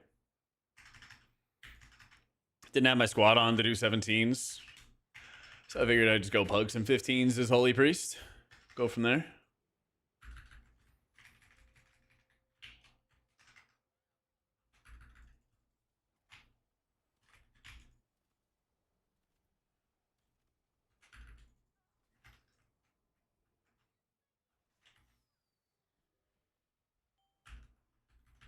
So, well, like I was saying earlier, Dan, for some dungeons I might recommend Prayer of Healing, some dungeons I might not. So I want to feel out the dungeons and everything like that, and then when I'm confident with the suggestions for all the keys, I'll have the guides updated.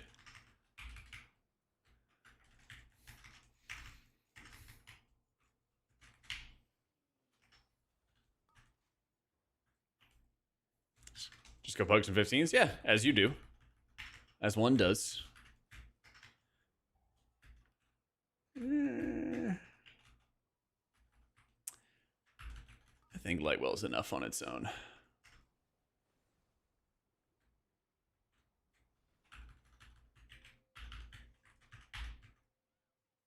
Bottle service.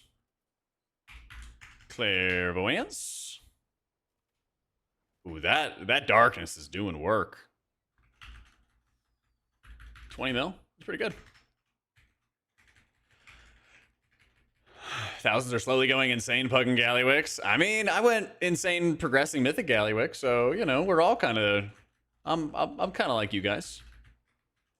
We're all kind of the same.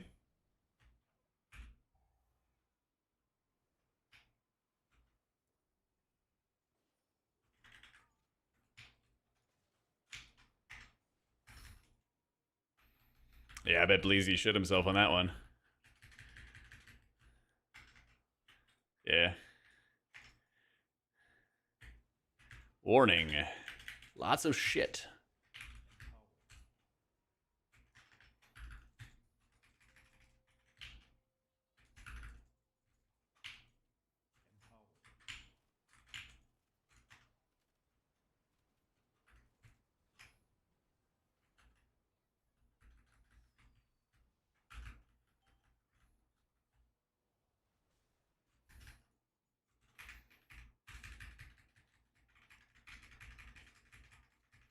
Like the white bar at the top, Dank? Is that what you mean? That is just part of Cell.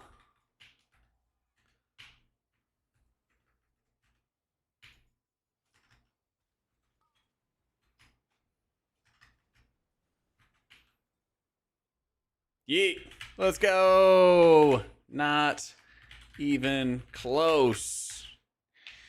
Bleezy tried, but couldn't brick our key. Let's go.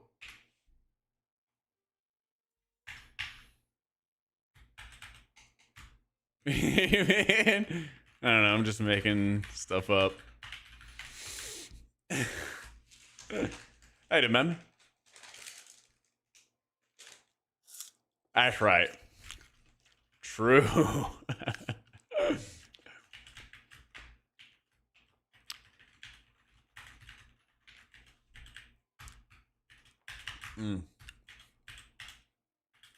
Lasting Words is not that good, and it's also kind of expensive to get to. Yeah. It's kind of expensive to get to. I'll show you in just a sec.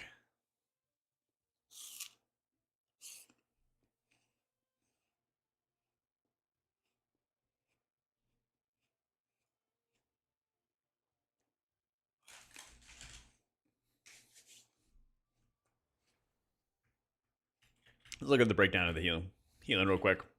Man, even in that dungeon, even in there, it felt really good.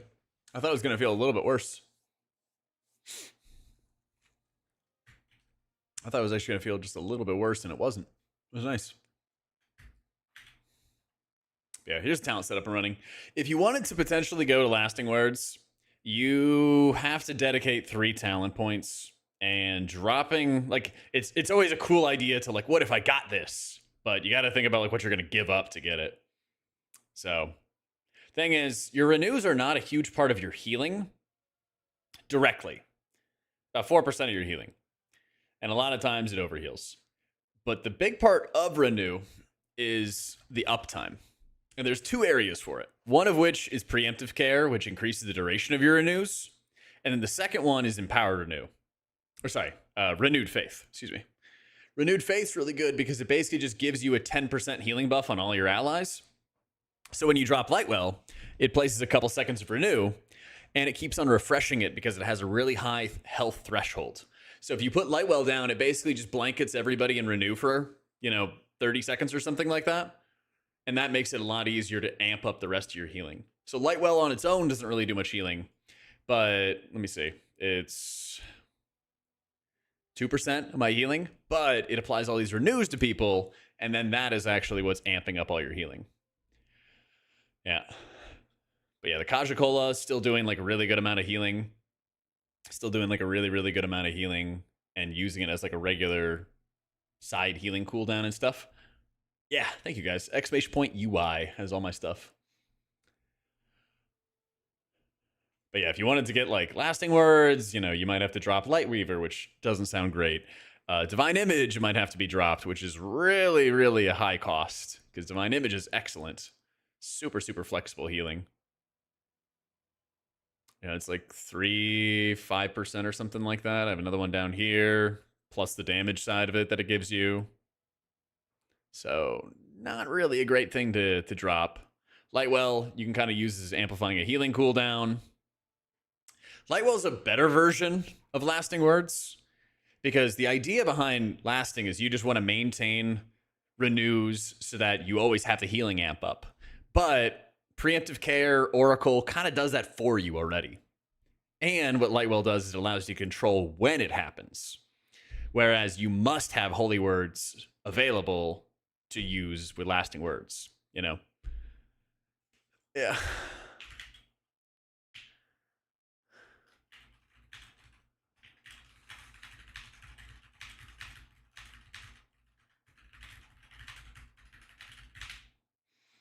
Holy's better than Disc? No, but I think that Holy is actually competitive. I think it's actually competitive now.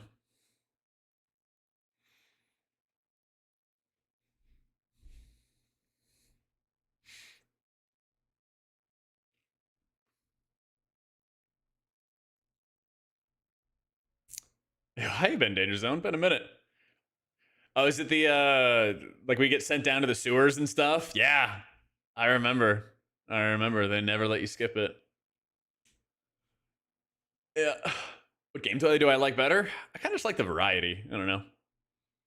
Today I played Mistweaver, Holy Pally, Resto Shaman, and Holy Priest. So I don't know. I just like playing different stuff. Sometimes there's gameplay loops which I don't think are fun. Like I don't really think that Prez is very fun right now. If I could stand still constantly and everyone was always in range of me and everyone was in perfect line of sight for me, that would feel pretty good. But that's not what happens as Prez. So like, I don't know. I don't think Prez is that fun, so I don't really play it. You know, next week with the patch, I'll probably start gearing up my Resto Druid. But I don't know. Since the Dragonflight talents come out and the hero talents come out, gameplay in general has just improved. Yeah. I started as a rogue, Veli, long time ago, man.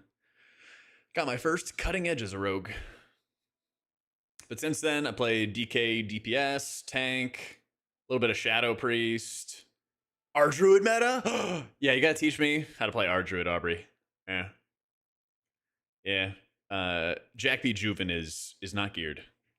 Is not geared. So I gotta join the mole people and do some delves or something like that. Yeah.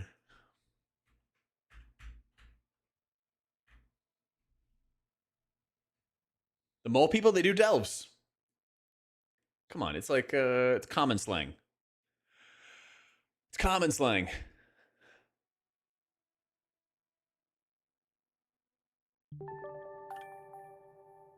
Yo, Bleezy, thank you for the new sub, dude. GG's in the key, man.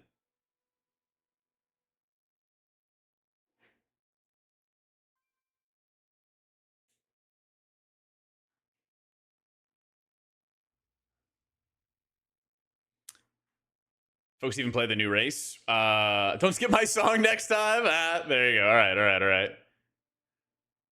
Deal. I like Harsh Discipline because it's just control. You know? The whole people from under Valdrakken? Yeah. Exactly. Exactly.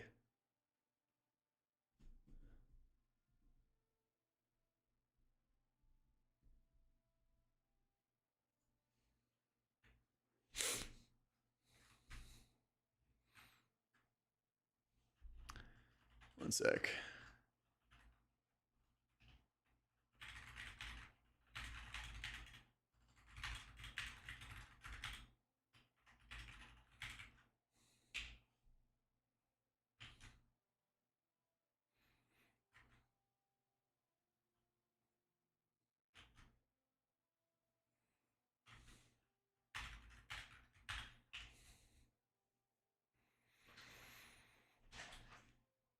All right. Is the full-time holy priest back in business? Did Ellesmere get to you? He thinks he embraces the light, but he is just a distant cousin to the light. That's not at all what I'm talking about, Vats. It's okay, man.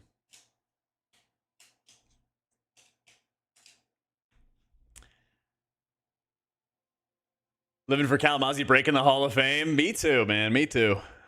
Me too.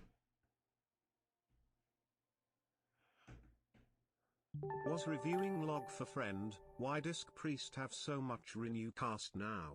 So thank you for the tier 2 and the 81 months. You cast a lot of renew now because you don't have rapture anymore. So when you need to set up, your overall ramps, you have to use renew instead of shield because you can't just like mash powered shield. Yeah.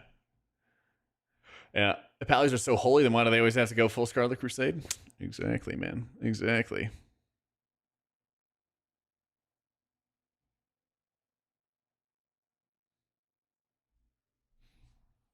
Yep. I wish there was another talent to synergize with Prayer of Healing here. I'm not sure how much mileage I'm actually getting out of Trail. Trail is kind of falling off.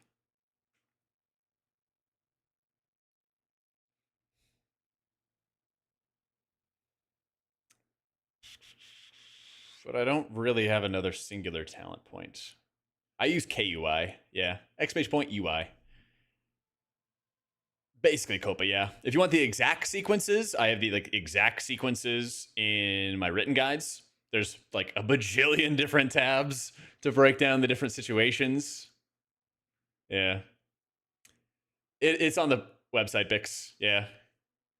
It's on the website, and there's a video on the website which shows you how to do it. Yeah, that's the interesting part, Glyph. If they buff dispersing, yeah. The problem is there's nothing that really synergizes. So the whole idea behind this is that you're playing a very flexed playstyle. And actually, I think the second breakdown's better. You're playing a very flex playstyle where sometimes you heal, sometimes you flash heal, sometimes you do this, right? The problem is sometimes doesn't work really well when you have a talent that only works with your single target healing.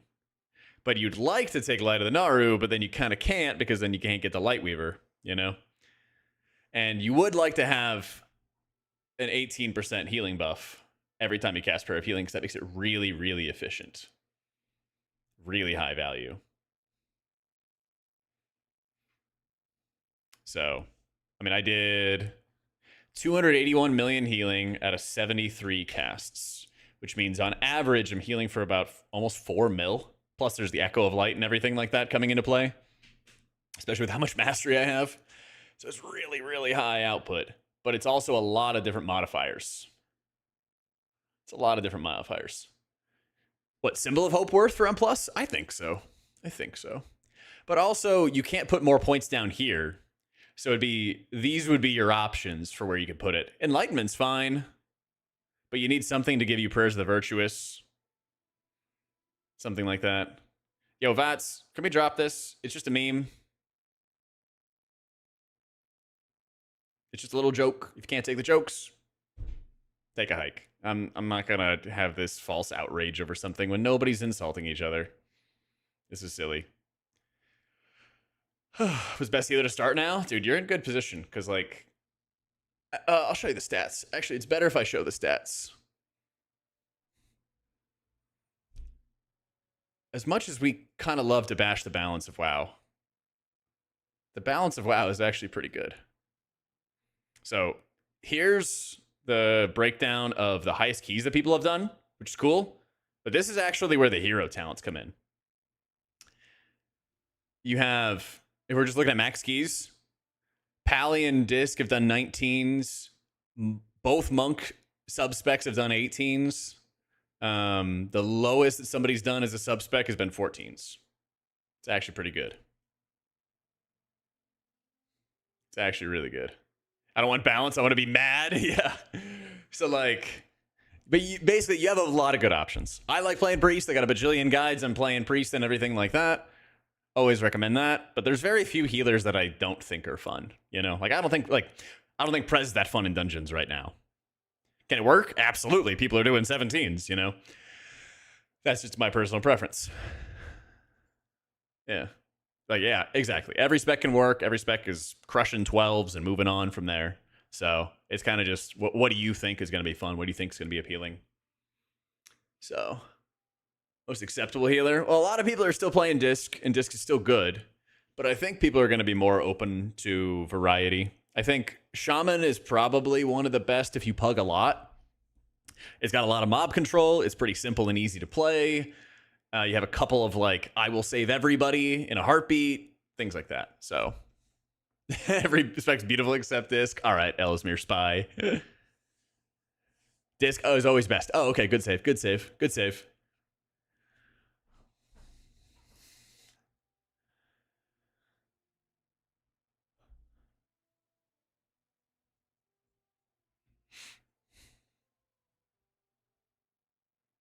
Yep.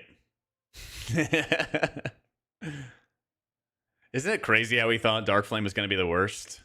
And it actually turned out to be one of the easiest keys. Crazy how Palia's first and last. Yeah. Yeah. But, like, that's not too surprising to me because they really wanted to kill Lightsmith. Like, all the changes they were making going into this patch, they were like, we are going to kill Lightsmith. So I'm not too terribly surprised by that. I'm not too terribly surprised.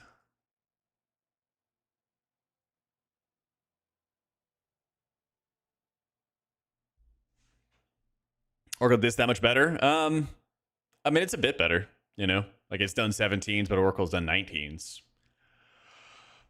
Yeah. What are the sleeper DPS specs? I am going to pull it up because I want to see. I actually think Rhett's kind of sleeper. I'm glad that Marks is actually pretty highly rated because every time I play with a Marks player, they've done, like, an insane amount of damage. Yeah, this guy only lost to the Unholy DK, but, like, I would hope so. He was getting slammed with PI. They're kind of like a tier 1 spec. Okay, so I had not really seen a lot of Arcane Mages, and I saw, like, one, and they were, like, bad. But it looks like they're Giga stepping up as well. That was a 15 Cinder Brew. So I would hope I would hope that an Unholy DK would destroy everybody on that key, you know? That is filled with fodder. Lots of good stuff to cleave down and kill. Let's see though. I mean, this is kind of crazy. For max keys, 1, 2, 3, 4, 5, 6, 7, 8, 9, 10, 11, 12, 13, 14, 15, 16, 17, 18, 19. It's like, what, 18 or 19 different subspecs have done 18s or higher. I'm sorry, X-Tex. That's kind of nuts. But yeah, I think Flame Shaper's been, like, really good when I've seen it in dungeons. I have seen some good value out of Demo Lock. But, you know, it's Warlock, and then they don't kick anything and everything like that. It's just kind of the Passenger Princess spec.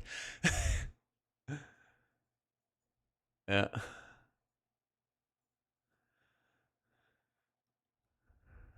It's actually, like, good variety. It's kind of crazy. It's kind of crazy how much the good variety there is. If they get rid of, like, a little bit of burst and they kind of, like, tick down some of the, like, the more annoying boss mechanics here and there, we kind of have a goated season. We kind of just have a goated season. Calling Warlock's Passenger Princess fills your heart with joy. I remember in BFA, I think is when it was, I did a key with Kalamazzi and D. Carter, and I think one of their buddies who also played a Warlock. So we did a 3 Warlock key, and I was healing as a priest. And none of them kicked anything, and we just kept dying. Yeah. Yes, PI does stack with Bloodlust. Yeah. If you want to get really complicated about it, PI gives you percentage of haste. It does not give you stat rating. And the difference, if you look at my haste, I have 10,304. I give myself PI. I still have 10,304. See, even though I have a higher percentage. This means that the percent haste that you get from Lust and PI does not impact diminishing returns for your stats. So even if you juice up the stats, it's not a diminishing return point because you're not getting stat rating. Yeah. So TLDR, don't worry about it. Send it. How about tank variety? We don't talk about tank variety. Where's the stats? I'm sure it's bad.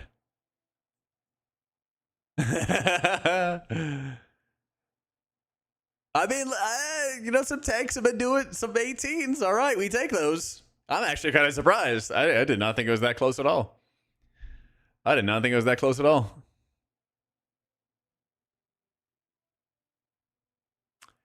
Yeah.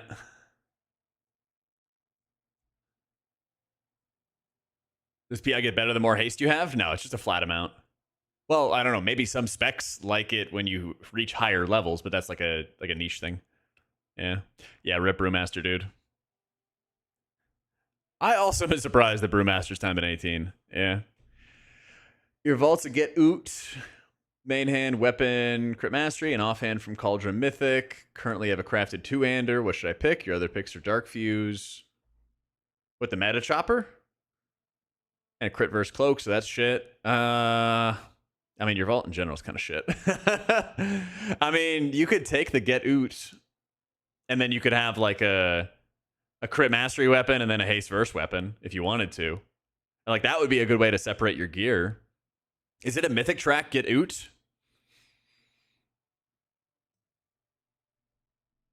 Because like that's fine then. Because then you could just have like a crit mastery set when you need it, and then you have a haste verse set when you need that. You know. I know. My question's probably annoying and has been answered 10 times already, and it's probably in your guides and Wowhead, which are free and actually well written. So I'll read the guides again and just waste your time. Well, unlucky. What's your question, X6? I got you, boo. My priest's name is Jack B. Caston on Tichondrius of Incarnate. And I also have my character sheet up here somewhere. Here you go, boo.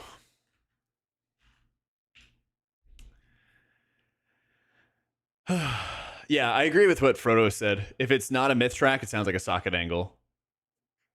Yeah. Yeah, just get the weapon then. Just get the weapon then. That's fine. That's fine.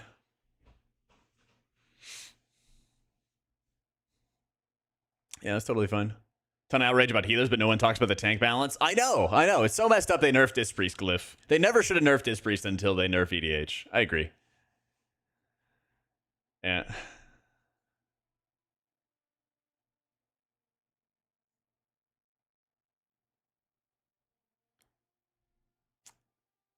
Yeah, it's very weird, X-Tex.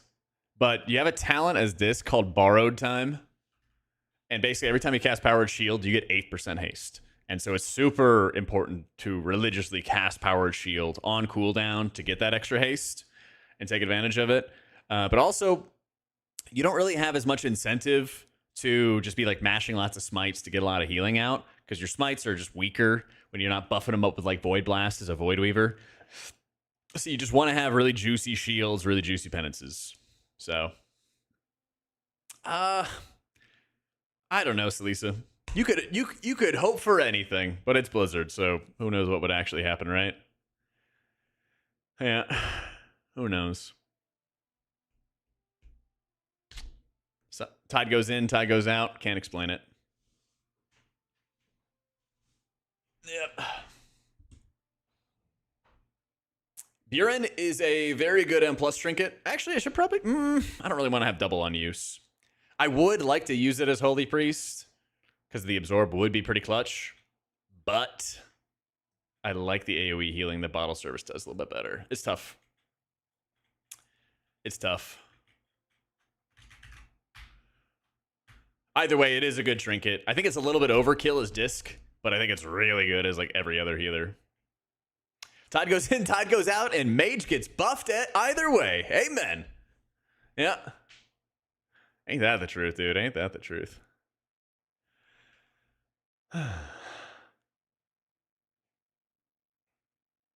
Yep. Scryx, your timing is impeccable, man. Your timing is impeccable, dude. Yeah, Piety does own. Piety very much does own. Always here? Alright, I'll keep that in mind. Ready to strike. Oh, man. I feel like Piety and Prayer of Healing have a really good feedback loop. Because I feel like there's a really high chance of Prayer of Healing over healing, and then Piety just shuts that down in a heartbeat, you know? It really does. Solid pick going Leech on Cloak as Ret in M+. Probably. I think that would be good. I mean, Ret feels like whenever I heal Ret, it feels like if they have a good idea of like what's going on, they're usually not going to like die on their own. Let me reload UI. But maybe they would need some more TLC. I don't know if you see Dazer streaming, you could always ask his opinion. I'm sure he would have the best answer. You could always look him up. But I think that would be fine. Yeah. A lot of Paramore today. There is. I didn't really listen to that much as a kid.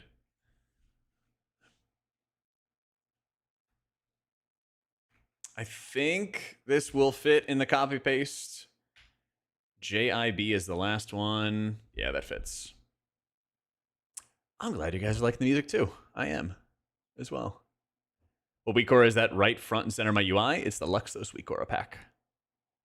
Yeah. You can't hide from it. You never can hide. Hopefully technology advances even further. We'll be able to really explore space in the universe and nerf mage to the fucking bottom of the tier list. Knowing the mages, they'll set our technology back. Yeah. They'll stop it from happening. Yeah. But yeah, I think this is... I do want to do like a Theater of Pain and see if there's like a good use case for that. Maybe I'll mess around with this some more tomorrow. Maybe. I think are there any other... Actually, here's the last question I have. Is there any other lingering bad parts of this talent tree? Trail is pretty mediocre. Does anything else kind of seem mediocre? It's like you could drop Ripple,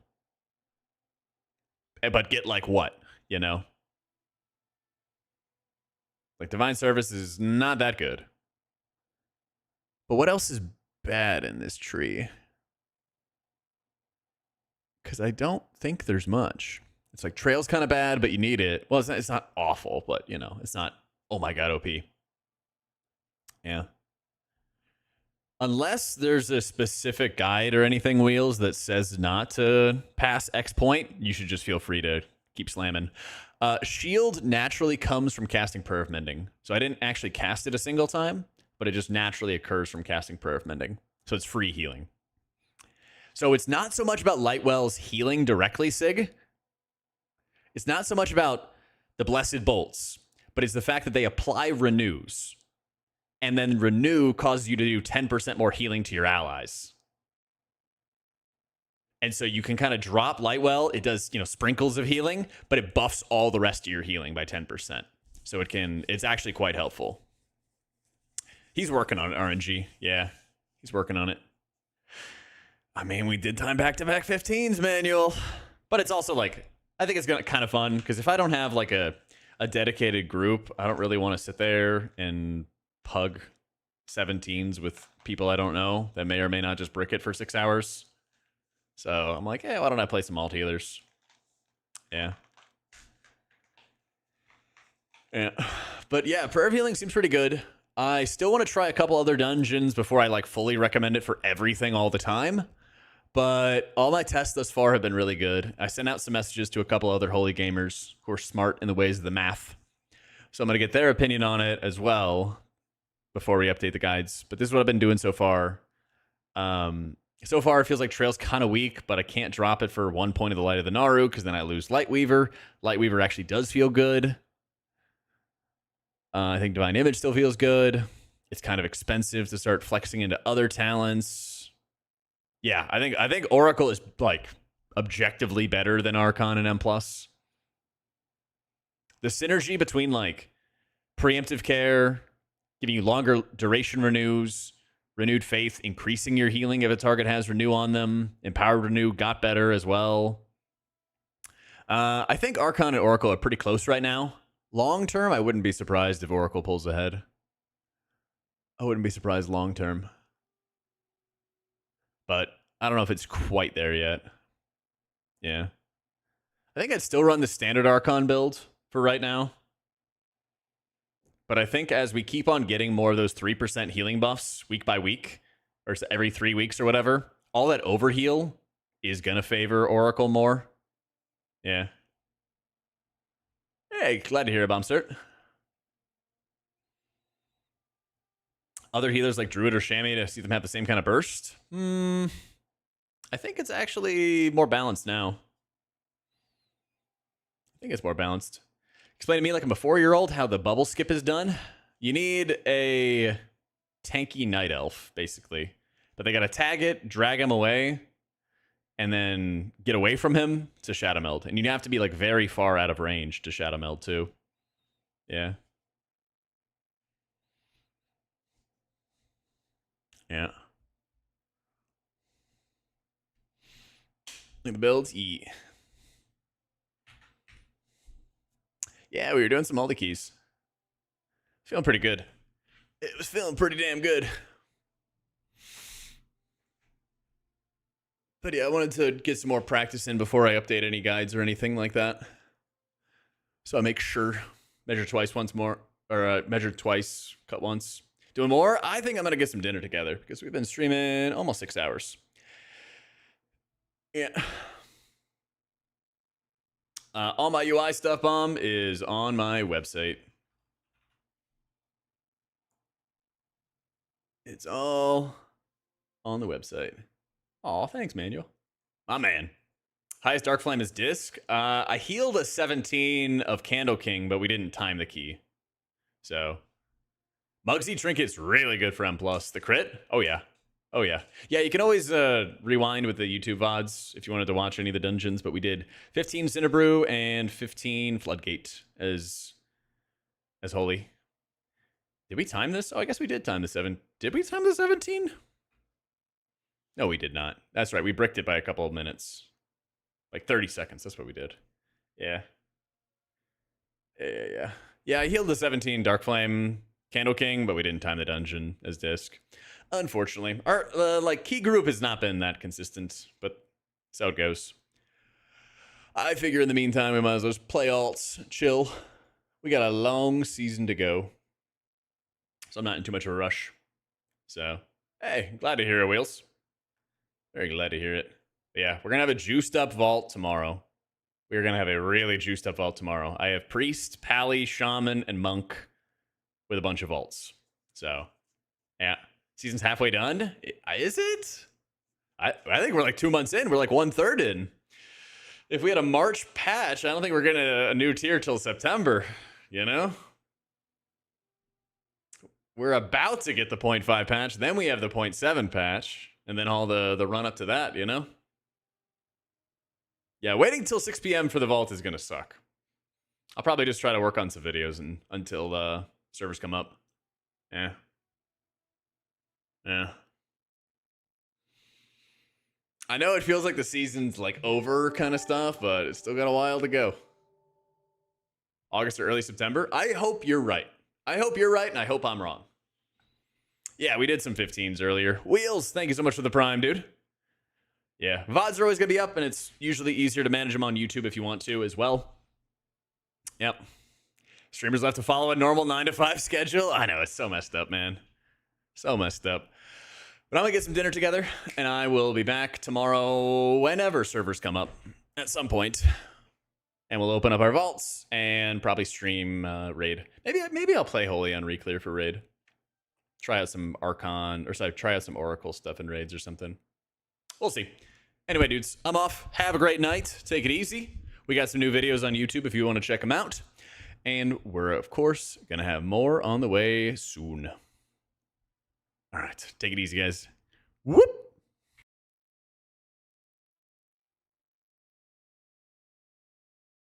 I do 600k DPS is holy. Holy fire. Yeah.